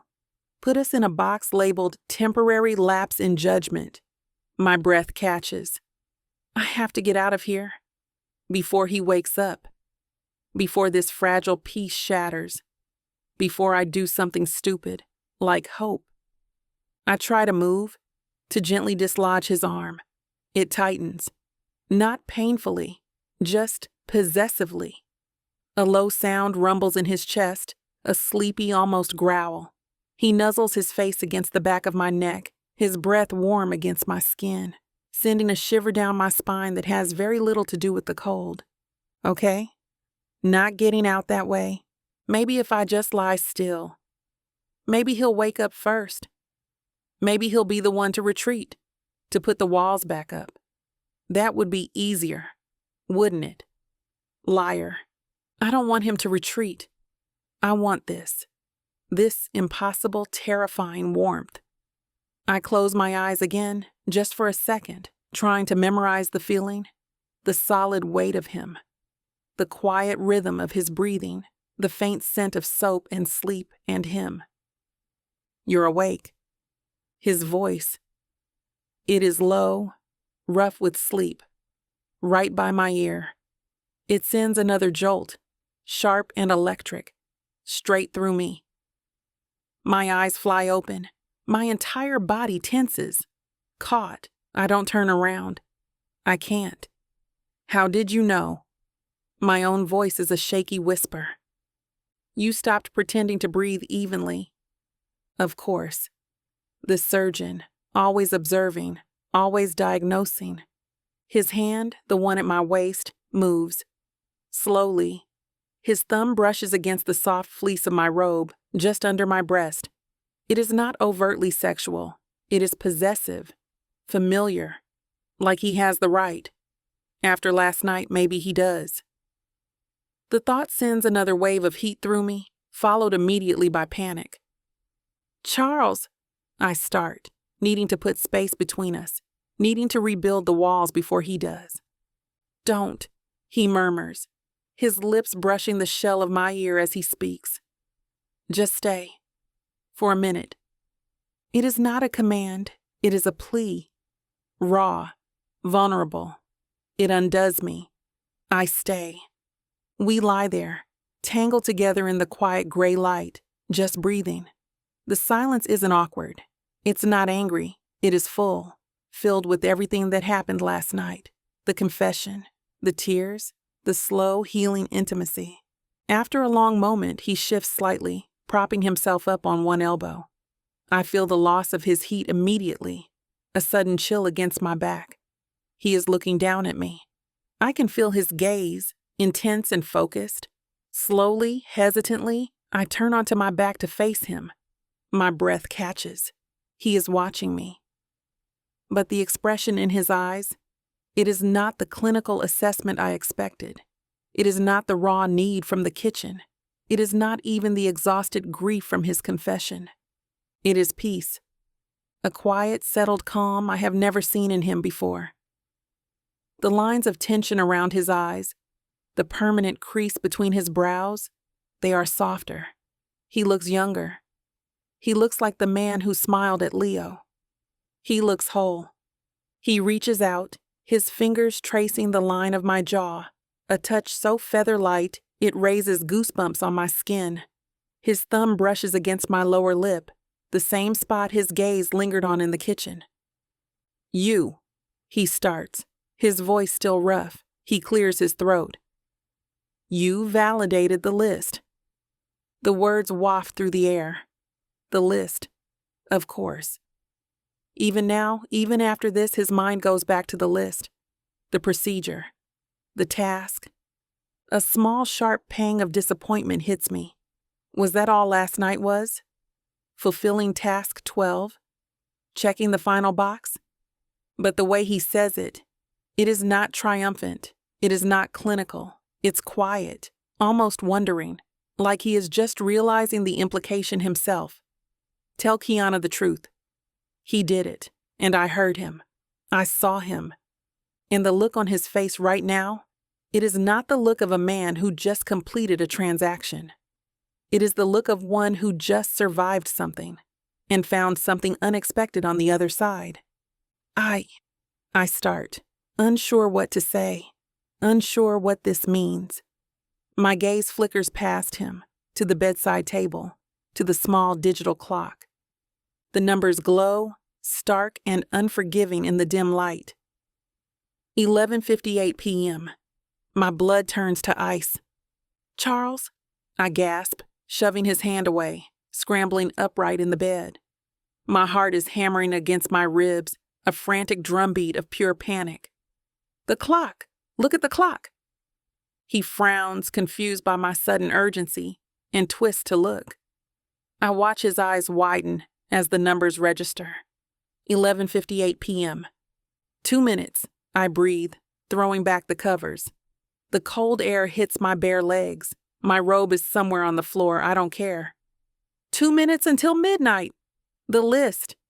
You told me the truth, but I didn't sign it. He just stares at the clock, then back at me. His expression unreadable. Lost again. The list? He repeats dumbly. Yes, the list. I'm scrambling out of bed, adrenaline surging through me. Where are my clothes? Where is the list? It was in my pocket, my robe pocket. I find the robe tangled in the sheets at the foot of the bed. I snatch it up, fumbling in the pocket. My fingers close around the familiar thick cardstock of the envelopes. Yes! The last one. Pen.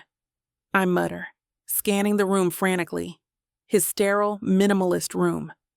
Of course, there is no pen just lying around. Charles, do you have a pen? He is still just sitting there, propped on his elbow, watching me, watching my panic. And he is calm. That unnerving peace is still on his face. Charles, I snap, needing him to understand the urgency. Midnight. Your father, the Audubon Society. Kiana, he says, his voice quiet, steady. It doesn't matter. What? I freeze, the envelope clutched in my hand. What do you mean, it doesn't matter? Of course it matters. This house, Clara's legacy, everything. No. He interrupts softly. He reaches out, his hand closing over mine, stilling my frantic movements. His touch is warm, grounding. It doesn't matter, not anymore. I stare at him, at his calm face, at his clear eyes. He means it. After everything, the tree, the baking, the singing, the humiliation, he is willing to just let it go. But I am not. Not after his confession. Not after last night. Not after seeing the man he could be. He earned this. He deserves this. His mother wanted this for him. Yes, I whisper fiercely, pulling my hand free. It does matter. I find it. A sleek silver pen on his otherwise empty nightstand. Of course, a surgeon always has an instrument. 11:59 p.m. My hand is shaking again, but not from fear, from resolve. I flatten the final card, task number 12. Tell Kiana the truth against the smooth wood of the nightstand. I uncap the pen. I look at him one last time. He is watching me, his expression unreadable, but his eyes are holding mine. I press the tip of the pen to the paper.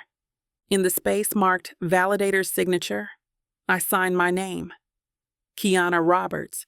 Underneath it, where Clara had written task status, I write one word, complete. The clock flips. 12 a.m.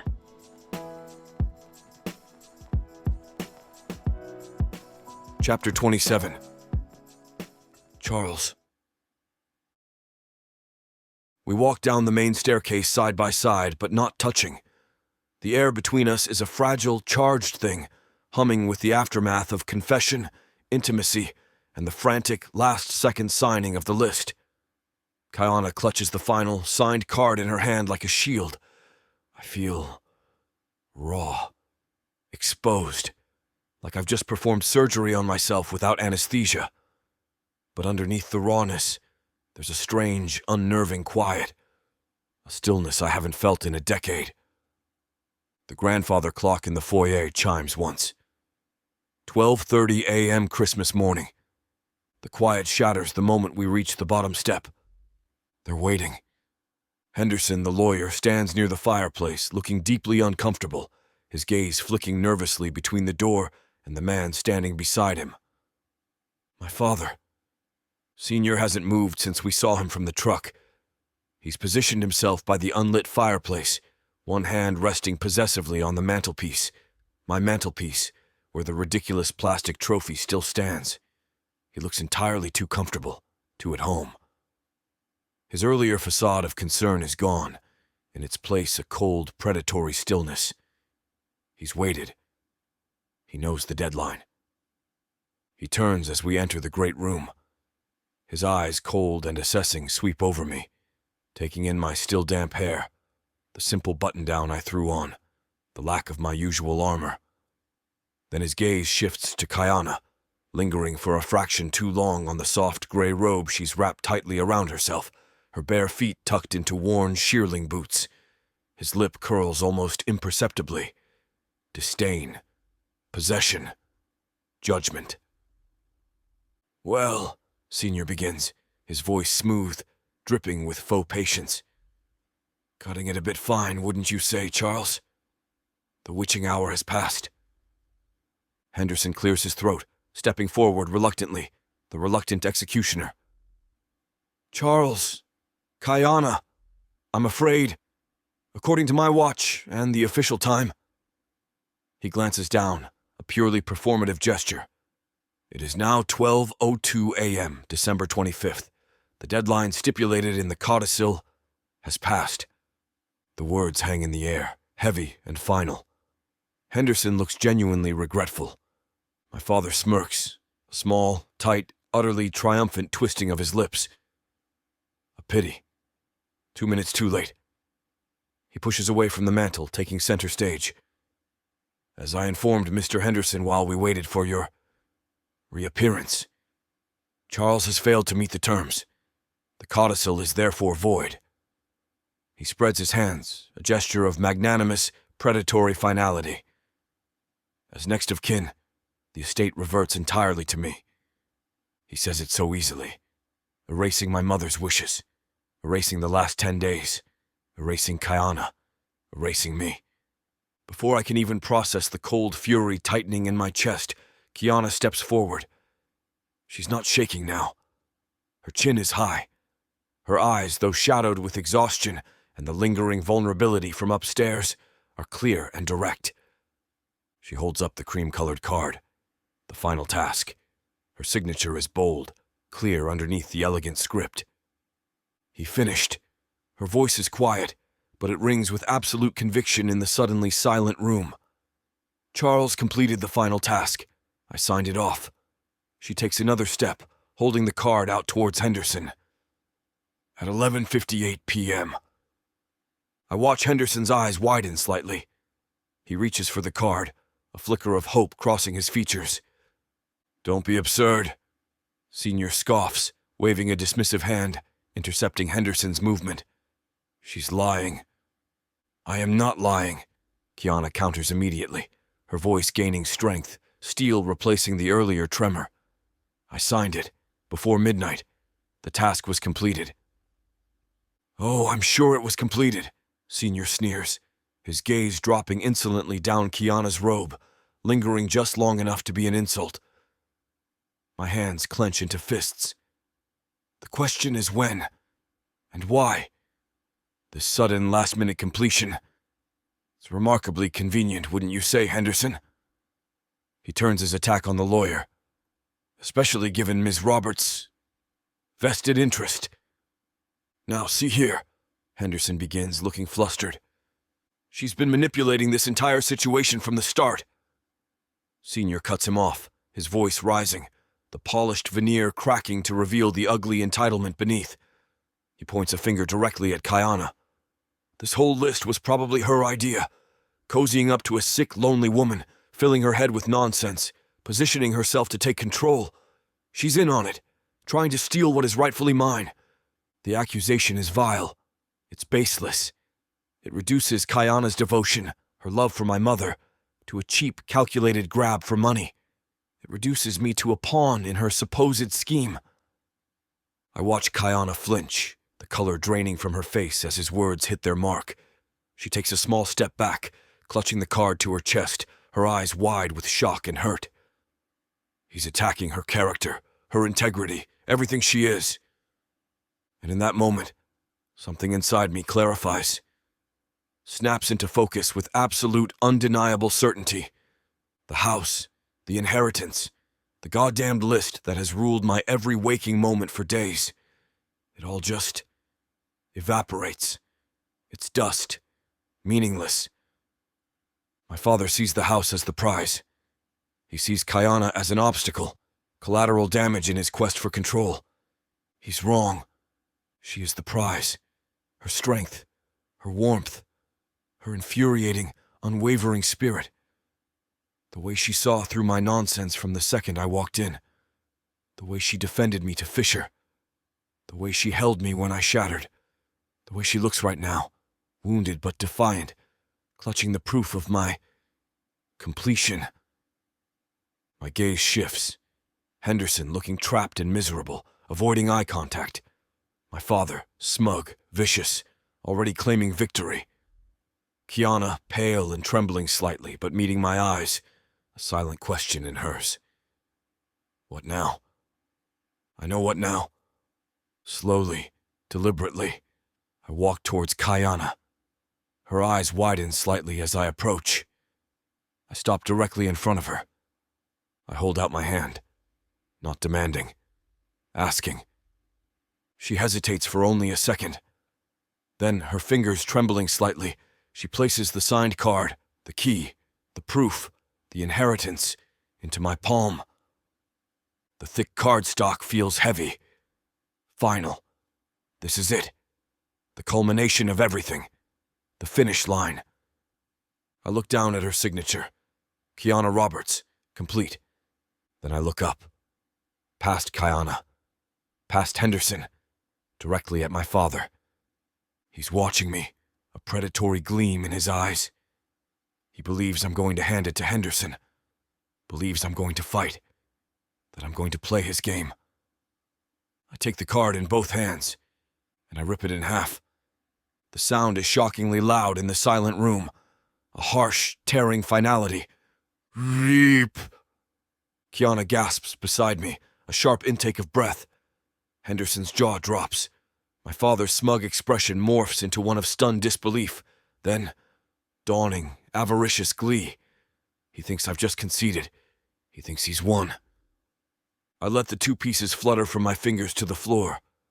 They land silently on the antique rug. Task 12.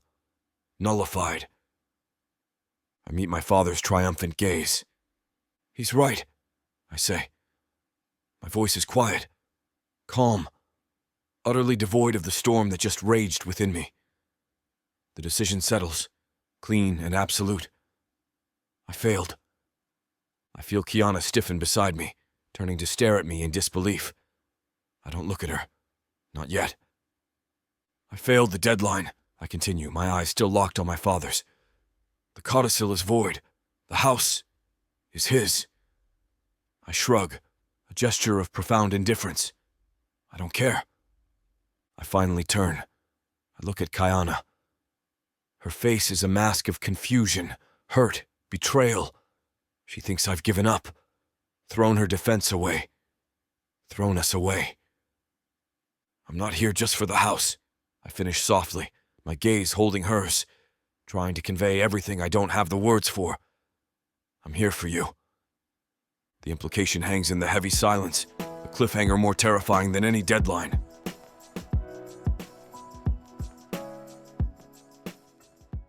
Fake love? Baby, ain't nothing fake about what you're about to feel. 9 full-length audiobooks, dozens of hours of passion, drama, and the kind of chemistry you can't fake. Oh, these couples swear it's just for show. Fake fiancés, pretend dates, contracts and schemes. But baby, when the sparks start flying, somebody's catching feelings. Enemies turned lovers, friends turned more. And listen here, this ain't no skimpy sample pack. You're getting the whole buffet. And right now, it's already sitting pretty at 70% off. Take a look at VixAvaughnRomance.com. Hot fomance. I fake do. This diva don't do I do easily. Only serve it up if you deserve me. Playeress. A fake southern fiancé. Fake lover. Faux love. Wife for hire. The Fake Love Romance Audiobook Bundle. It's time to play pretend and never look back. Vixa Vaughn Romance.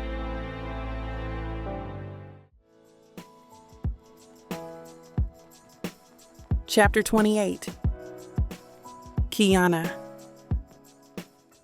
The sound echoes in the sudden, absolute silence of the great room. Rip. The final task card. The proof. Our frantic last-minute victory. Torn in two. The pieces flutter to the antique rug like dead leaves. My breath catches somewhere between my lungs and my throat. I stare at the two halves of Clara's elegant script lying on the floor, then up at Charles. His face is calm, eerily calm, utterly resolute. He just gave up. After everything.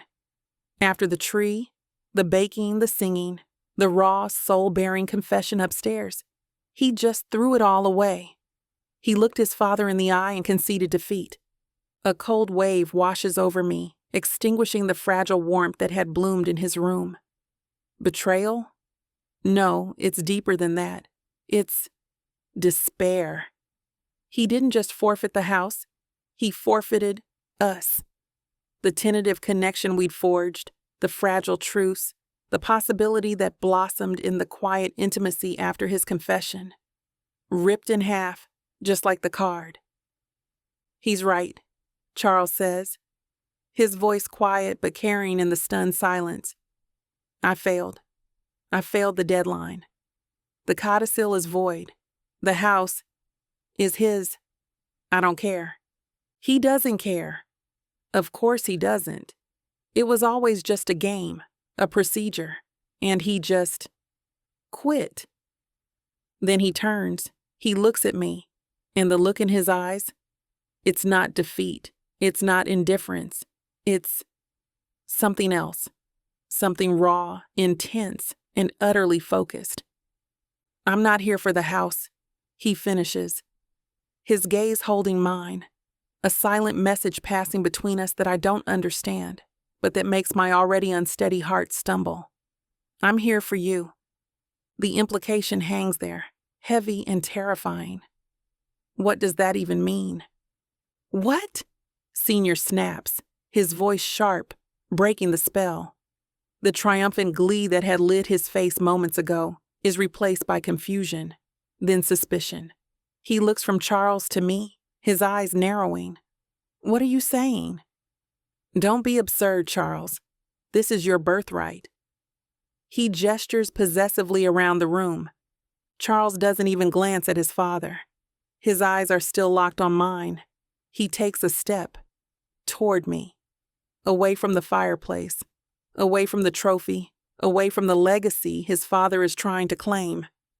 I said, Charles repeats, his voice low but clear, resonant with a conviction I've never heard from him before. I don't care about the house. He stops directly in front of me, so close I can feel the residual heat from his body, smell the lingering scent of soap and the cold night air clinging to him.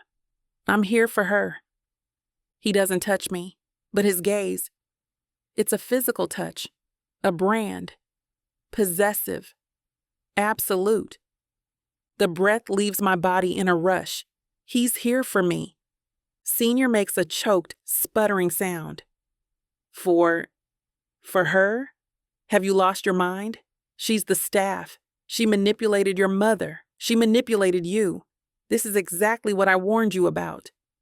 That's enough, Charles says, his voice dropping into that dangerously quiet, scalpel-sharp tone he used earlier. He still hasn't looked away from me. It's like the rest of the room doesn't even exist. Enough? Senior sputters, his face turning an alarming shade of red. It most certainly is not enough. You'd throw away your inheritance, your legacy for the help? Mr. Archibald Sr., perhaps. Henderson starts, stepping forward, trying to de-escalate, his face etched with worry. Stay out of this, Henderson. Senior snaps, waving him off. He takes a menacing step toward Charles, toward us. I will not allow this. This house belongs to the Archibalds. I'll see you in court. I'll drag her name through the mud. I'll prove... Actually, a new voice cuts in, smooth and surprisingly calm. That won't be necessary. All three of us turn. Mr. Henderson is standing by his briefcase, which rests on Clara's antique writing desk. He's no longer flustered. He's smiling, a small, quiet, almost knowing smile. It sends a shiver down my spine. What are you referencing, Henderson? Senior demands, momentarily distracted from his tirade. Clara, Henderson says, his gaze drifting to the portrait of her that hangs above the fireplace. Young, vibrant, eyes full of mischief. She was a remarkable woman, always several steps ahead. He reaches into his briefcase and pulls out another envelope, not cream-colored. This one is thick, heavy, sealed with dark red wax bearing the Archibald family crest. She anticipated this possibility. You're contesting the will, Mr. Archibald? Your interpretation of the deadline? My heart starts a slow, heavy drumbeat. What? Senior stares at the envelope, suspicion warring with greed. What is that? A final clause, Henderson explains, holding up the envelope. A contingency, added just weeks before her passing, to be opened only in the event that Charles failed to meet the midnight deadline but fulfilled the spirit of the final task. He looks directly at Charles, then at me, that knowing smile widening just a fraction, which it appears he has just done rather dramatically. Charles stares at the envelope, then back at Henderson, confusion replacing the earlier intensity. A final clause? What are you talking about? Clara was specific. Henderson continues, breaking the wax seal with a decisive crack. He unfolds the single sheet of heavy parchment paper inside. She understood you, Charles. Perhaps better than you understood yourself. He clears his throat and reads, his voice gaining strength, resonating with Clara's undeniable authority. In the event that my son, Charles Archibald, shall fail to complete the tasks outlined herein by the stroke of midnight on Christmas Day, but, Henderson emphasizes the word, shall demonstrate unequivocally that he has prioritized the spirit of the list, its intent toward healing, connection, and amends, over the arbitrary deadline of the list. He pauses, letting the words sink in. My mind is racing. Spirit over deadline. Charles ripping the card, saying he didn't care. Choosing me. Then such failure shall not be deemed a failure at all. Henderson reads on, his voice ringing with triumph. Rather, it shall be taken as proof positive that he is no longer the man ruled solely by a clock, by procedure, by the sterile confines of his own making. He has, in effect, chosen humanity over inheritance, connection over control. I look at Charles. He's listening intently. His face pale, his eyes wide with dawning disbelief. In that event, Henderson continues, his gaze sharp, meeting Senior's furious stare. The primary codicil regarding the deadline is rendered null and void. The estate and all its associated holdings, including the private trust. He lets that hang for a beat, savoring it. Shall pass immediately and irrevocably, not just to my son, Charles Archibald. He pauses again, drawing out the final stunning revelation.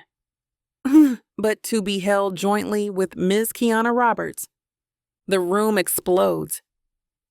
Not literally, but the force of Senior's reaction is volcanic. What? He roars, his face purple, veins standing out on his neck. Jointly?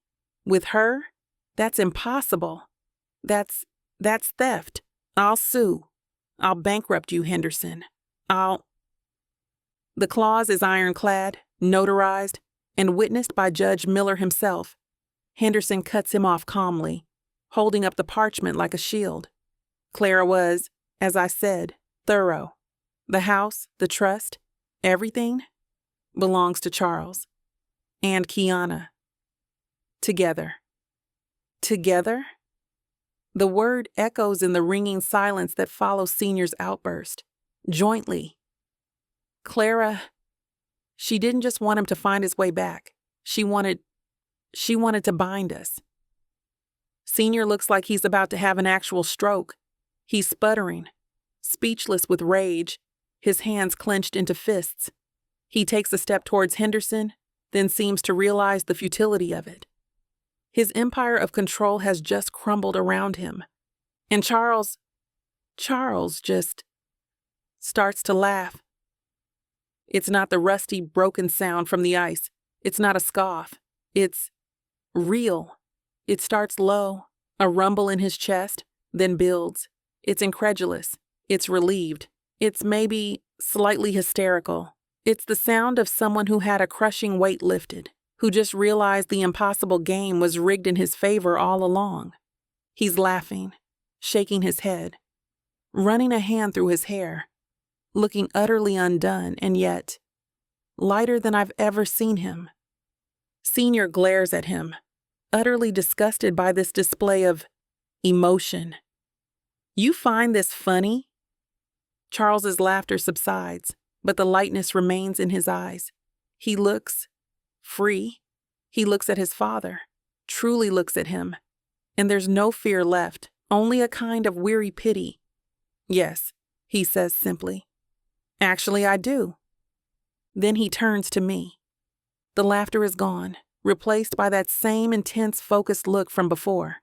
But now, it's not just need. It's not just connection. It's joy, pure, unfiltered, slightly terrified joy. He takes the final step, closing the space between us. His hands come up, framing my face, his thumbs brushing against my cheekbones, just like upstairs. But this time, it's not hesitant. It's certain. "Jointly, huh?" he murmurs, his voice low, rough, meant only for me. I can only nod, my throat too tight to speak, my heart doing that ridiculous Olympic floor routine again. "My mother," he breathes, a smile touching his lips, a real smile that reaches his eyes, transforming his face, was a terrifying genius. And then right there, in the great room, with his apoplectic father sputtering impotently by the fireplace, and the bewildered lawyer holding the parchment like a winning lottery ticket. He kisses me. It's not the angry, desperate coupling from the kitchen. It's not the hesitant, almost kiss from the ice. This is everything else. It's relief. It's certainty. It's the culmination of every task, every argument, every shared glance, every broken piece put back together. It's a public declaration. It's a beginning. It's him. Finally, home. Chapter 29. Charles. Christmas morning unfolds in a quiet hush, a stark contrast to the storm of the previous night. The house feels still. My father's angry departure, trailing threats like exhaust fumes, already seems like a distant echo. Henderson left soon after, the final game-changing parchment tucked securely back in his briefcase, leaving Kayana and me standing amidst the wreckage and the unexpected victory. Now, hours later, sunlight streams through the tall windows of the great room, illuminating dust motes dancing in the air. Snow falls softly outside, blanketing the world in a fresh layer of quiet. I'm by the fireplace, nursing a mug of coffee. Good coffee brewed by Kayana with an ease that still feels foreign to me in this house. The cheap plastic Santa trophy sits on the mantel, precisely where I placed it after finding it slightly askew. Third place. Most enthusiastic use of sparkle. It's objectively ridiculous, a monument to tinsel and compromise. I trace the crooked plaque with a fingertip. Logically, it's clutter. Emotionally, it feels like a marker, a small golden symbol of something shifting. Still admiring our handiwork? I turn. Kiana's curled on the sofa near the lopsided Christmas tree, swaddled in that ridiculously soft gray robe that does absolutely nothing to hide the memory of what's underneath. She's holding a steaming mug, watching me with an expression that's soft, watchful, maybe a little wary. The fierce validator from yesterday is gone, replaced by the woman I held last night, the woman whose quiet strength somehow anchored me. The faint bruise I left on her neck is barely visible in the morning light, but I see it, a dark bloom just above the robe's collar. Evidence. Guilt twists, sharp and familiar, but it's tangled with the unfamiliar lightness that settled in my chest when I ripped that card, when I chose her.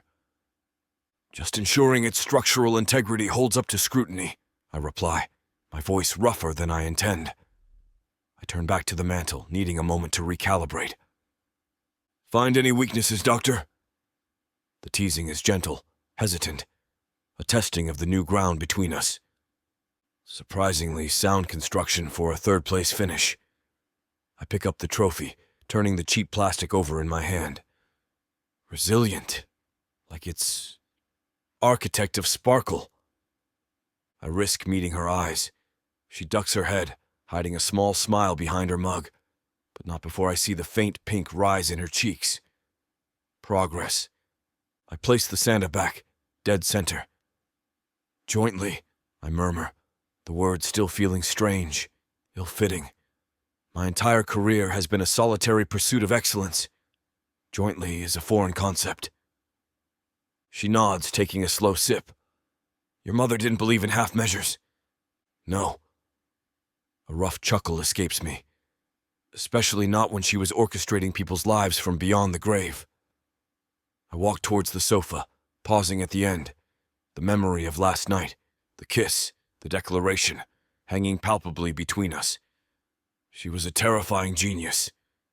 She knew you, Kiana says softly, her gaze serious now, meeting mine. She knew what you needed, even when you didn't. Apparently. The admission feels less like defeat now, more like acceptance. I sink onto the opposite end of the sofa, leaving a careful foot of space between us. A buffer zone. The intimacy of last night feels both incredibly real and dangerously fragile in the bright light of day. Where do we go from here? What's the protocol for waking up with your validator after confessing a decade's worth of failure and guilt? The fire crackles softly in the hearth, a comfortable sound in the otherwise silent room. This space, it doesn't feel sterile anymore. It doesn't feel haunted. With Kiana here, curled up like she belongs, and maybe she does, the lopsided tree dropping needles with abandon. It feels home. The thought settles, quiet and profound. Not just a house, home. So, Kiana breaks the comfortable silence, her voice soft, tentative. She looks up, her dark eyes searching mine across the sofa cushions. What now, Doctor? The million-dollar question. The one without a pre-written surgical plan. My ingrained instinct screams. Retreat. Book the first flight back to Boston. Bury yourself in the OR, re-establish control. Be Dr. Archibald. But the thought brings no relief. Only a bleak, hollow echo. Running feels pointless now. Like trying to outrun my own shadow. I've spent 10 years doing that, and it led me right back here. To this sofa. To her. I look around the room, really see it for the first time. The worn patches on the velvet sofa. The faint scent of wood smoke and pine. The ridiculous plastic trophy gleaming on the mantel. Kiana, watching me, waiting, her expression open, vulnerable, trusting me not to break whatever fragile thing we built last night. The clinic in town, I begin, the words forming almost before the thought solidifies. Bella mentioned they lost their GP. Been trying to recruit. Kiana's brow furrows slightly. What about it? It needs a surgeon, I state, the conclusion clicking into place with surprising certainty. Not full-time necessarily, but someone local, for consults, minor procedures. Maybe set up a rotation with Mass Gen. The logistics start flowing, the surgeon's mind finding a problem, but this time the solution isn't escape. It's engagement. Her eyes widen as the implication lands. You mean, you'd stay? Her voice is a breathy whisper, laced with disbelief and a hope so fragile it makes my chest ache. I nod, the simple movement feeling momentous, irreversible. I look directly at her, at the woman who has systematically dismantled every wall I'd built. The woman who saw the coward and somehow found something. Brave. I'm tired of running, Kiana. It's the truth. Stark. Simple. Absolute. A slow, dazzling smile spreads across her face, transforming her. It's not the bright, brittle sunshine she uses as armor. It's not the wary skepticism she'd rightfully shown me. This is pure, undiluted radiance, lighting her up from within, chasing away every last shadow of doubt. It's the smile I glimpsed by the sleigh, unleashed and breathtaking, and it hits me, sharp and clean as a scalpel incision. This, her smile, her, this is the only thing that matters. Wow, she breathes, shaking her head slightly, that incredible smile still playing on her lips. Okay, didn't see that coming. She ducks her head again, fiddling with the handle of her mug. When she looks up, her cheeks are flushed, but her eyes are sparkling with a vulnerability that mirrors my own. Wow. Is that a medical assessment? I tease gently, needing to break the intensity, needing to see that smile again. It's a personal one. She worries her bottom lip for a second, then seems to make a decision. Okay, look, full disclosure, since you're being all truthful and staying. She takes a deep breath. I might have had the world's most epic, painfully awkward crush on you when I was like 12. The confession hangs in the air, unexpected and utterly charming. A 12-year-old Kayana, all scraped knees and pigtails, harboring a secret crush on the oblivious, already arrogant teenage me. A real laugh escapes me, startling both of us. It's lighter this time, free of the bitterness and pain. You what? Shut up! She throws a decorative pillow at me, hitting my shoulder. It's a soft impact, playful. It was mortifying. You were older and smart, and you had that whole brooding, I'm too cool for this small-town thing going on even then. I was an idiot, I say, the admission easy now. I catch the pillow, setting it aside. Yes, she agrees readily, her smile widening. You absolutely were. But you were a cute idiot. To a 12-year-old anyway. She shakes her head again, a self-deprecating grimace. God, it was bad. I used to, leave anonymous notes on your bike. Terrible poetry, probably. Wait, that was you? The memory surfaces, hazy but present. Cryptic notes appearing. Lines about stormy eyes or some such nonsense. I'd assumed it was one of the girls from school. Her eyes go wide with horror. You remember? Vaguely, I admit, leaning forward, enjoying her mortification entirely too much. Something about comparing my emotional unavailability to a majestic eagle. Oh my God, stop! She covers her face with her hands, groaning. Kill me now, just end it. No, I chuckle, reaching across the space between us, gently pulling her hands away from her face. Her skin is warm, soft beneath my fingers. It's endearing, and explains a lot, actually. Explains what? She asks, her voice muffled by my hands, her eyes peeking out between my fingers. The intensity, I murmur, my teasing fading as I look into those dark, now unguarded eyes. The way you saw me, even when I was being an absolute ass. Her blush deepens, but she doesn't pull away. The playful moment shifts, the air thickening again, charged with the memory of last night, the reality of this morning. Maybe, she whispers. So, I continue, my voice dropping, my thumb brushing against her cheekbone. Does this mean I should finally call you back about that eagle poetry? She laughs, a soft, breathless sound. Definitely not. She leans into my touch almost imperceptibly, closing the last inch of distance between us on the sofa. But maybe. Her gaze drops to my mouth, then flits back up to my eyes, hesitant but bold. Maybe you could make up for being such an oblivious idiot back then? The invitation hangs there, shimmering and irresistible. The last vestiges of my control, my carefully constructed sterile field, dissolve completely. There is only her, warm, real, offering everything. The treatment for past idiocy, I murmur, leaning in, my mouth hovering just above hers, is extensive. Her arms slide around my neck, her fingers tangling in the hair at my nape. I've got time, she whispers against my lips. Good. I capture her mouth, gently at first, then deepening the kiss as she melts against me, all soft curves and yielding warmth. This isn't the frantic claiming from the kitchen, nor the hesitant promise from last night.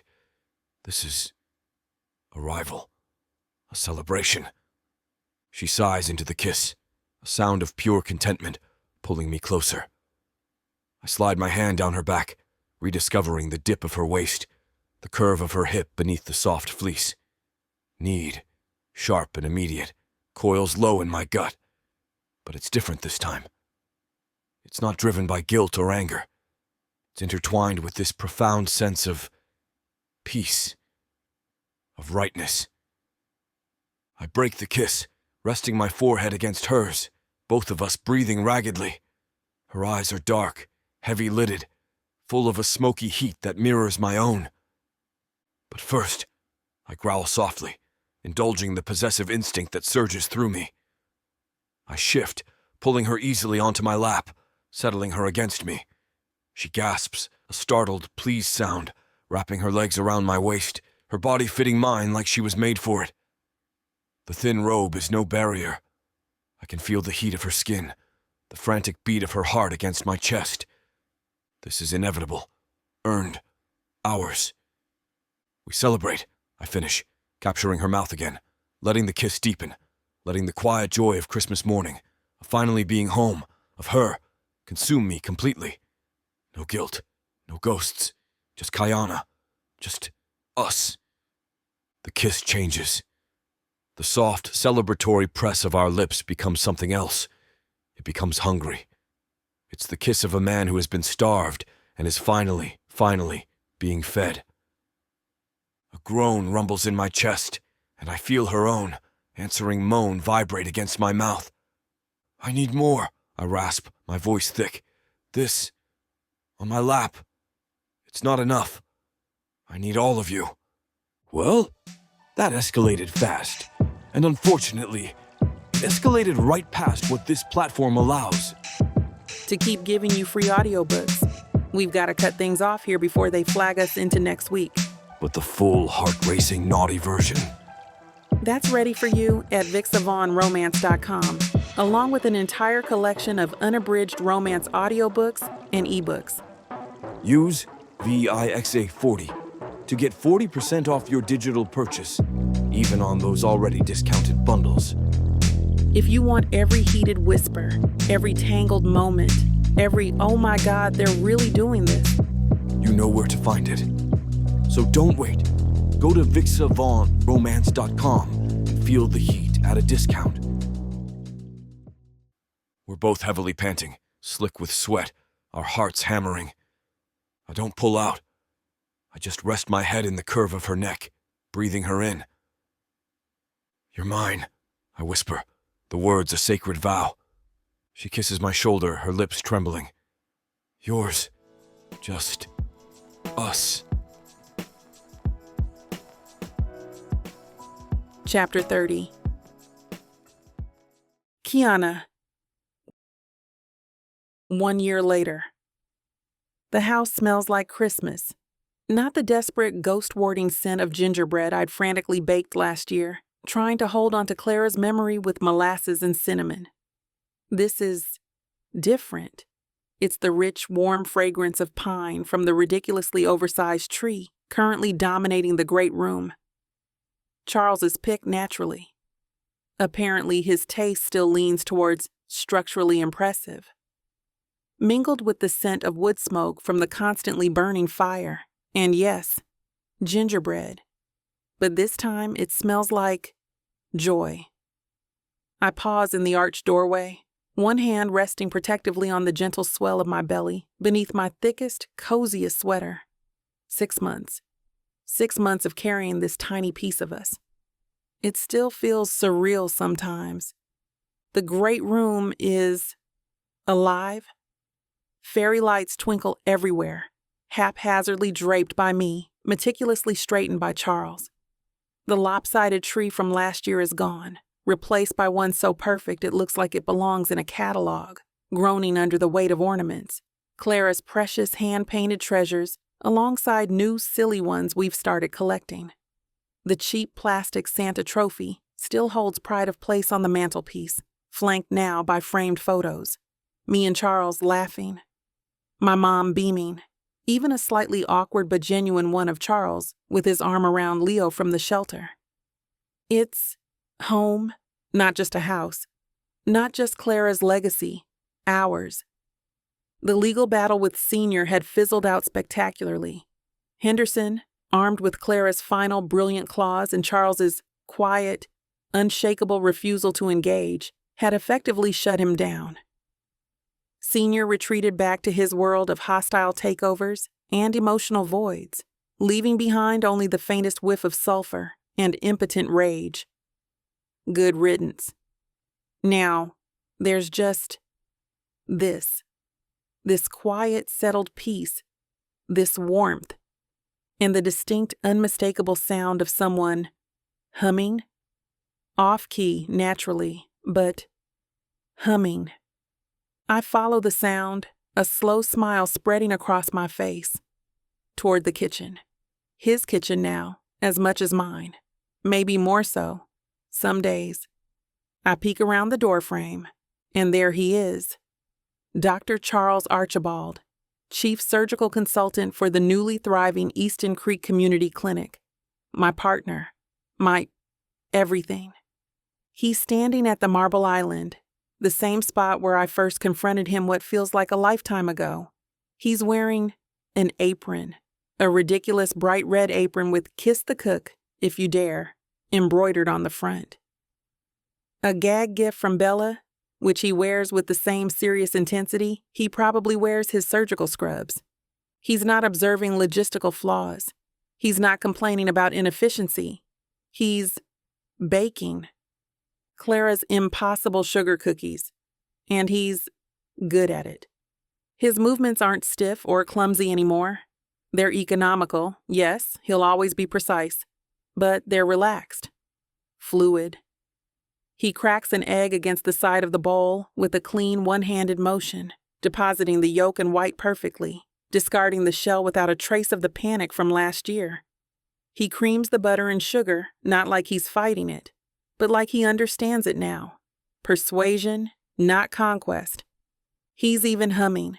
Some vaguely Christmassy tune, mangled almost beyond recognition, but the sound itself, low and content in his chest. It makes my heart do that stupid, happy flip it does now, whenever I look at him. I lean against the doorframe, just watching him. The transformation is still staggering sometimes. The cold, arrogant surgeon who walked in here just over a year ago, radiating guilt and disdain. He's still in there somewhere. I catch glimpses of him when he's stressed about a difficult case or when someone cuts him off in traffic. But the man standing in my kitchen now, humming off-key and expertly rolling out cookie dough, he's lighter, he's present, he's happy. And I did that. We did that. Together. Quietly, I pad across the floor, my slippered feet making no sound on the slate.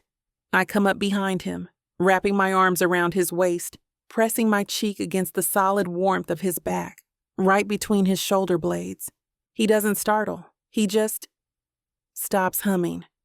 His hand still on the rolling pin. He leans back slightly, into my embrace. "Caught you," I murmur against the soft cotton of his t-shirt. It smells like him, and sugar. Was I hiding? His voice sounded like a low rumble, vibrating through his chest into mine. Performing unsupervised baking. Highly suspicious activity for a man who once declared war on flour. He chuckles, a real warm sound. It was a tactical retreat, not a surrender. And for the record, This batch is exhibiting significantly improved structural integrity compared to last year's charcoal specimens. Is that your clinical assessment, doctor? I press a soft kiss to his back. It's my expert culinary opinion. He carefully sets the rolling pin down, and then he turns, slowly, deliberately within the circle of my arms. His eyes find mine, and the familiar jolt, the spark that ignited between us even through the anger and resentment, is still there. But now it's softer, a steady, warm glow instead of a dangerous fire. He looks peaceful, content. The exhaustion that seemed permanently etched around his eyes is gone, replaced by laugh lines that weren't there a year ago. "Hi," he says softly, like he's seeing me for the first time. "Hi," I whisper back, my heart doing that ridiculous gymnastics routine again.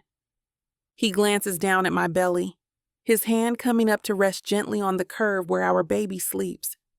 A look of quiet wonder fills his face, a look that still steals my breath every time I see it. How are my patients? Currently demanding gingerbread, I think.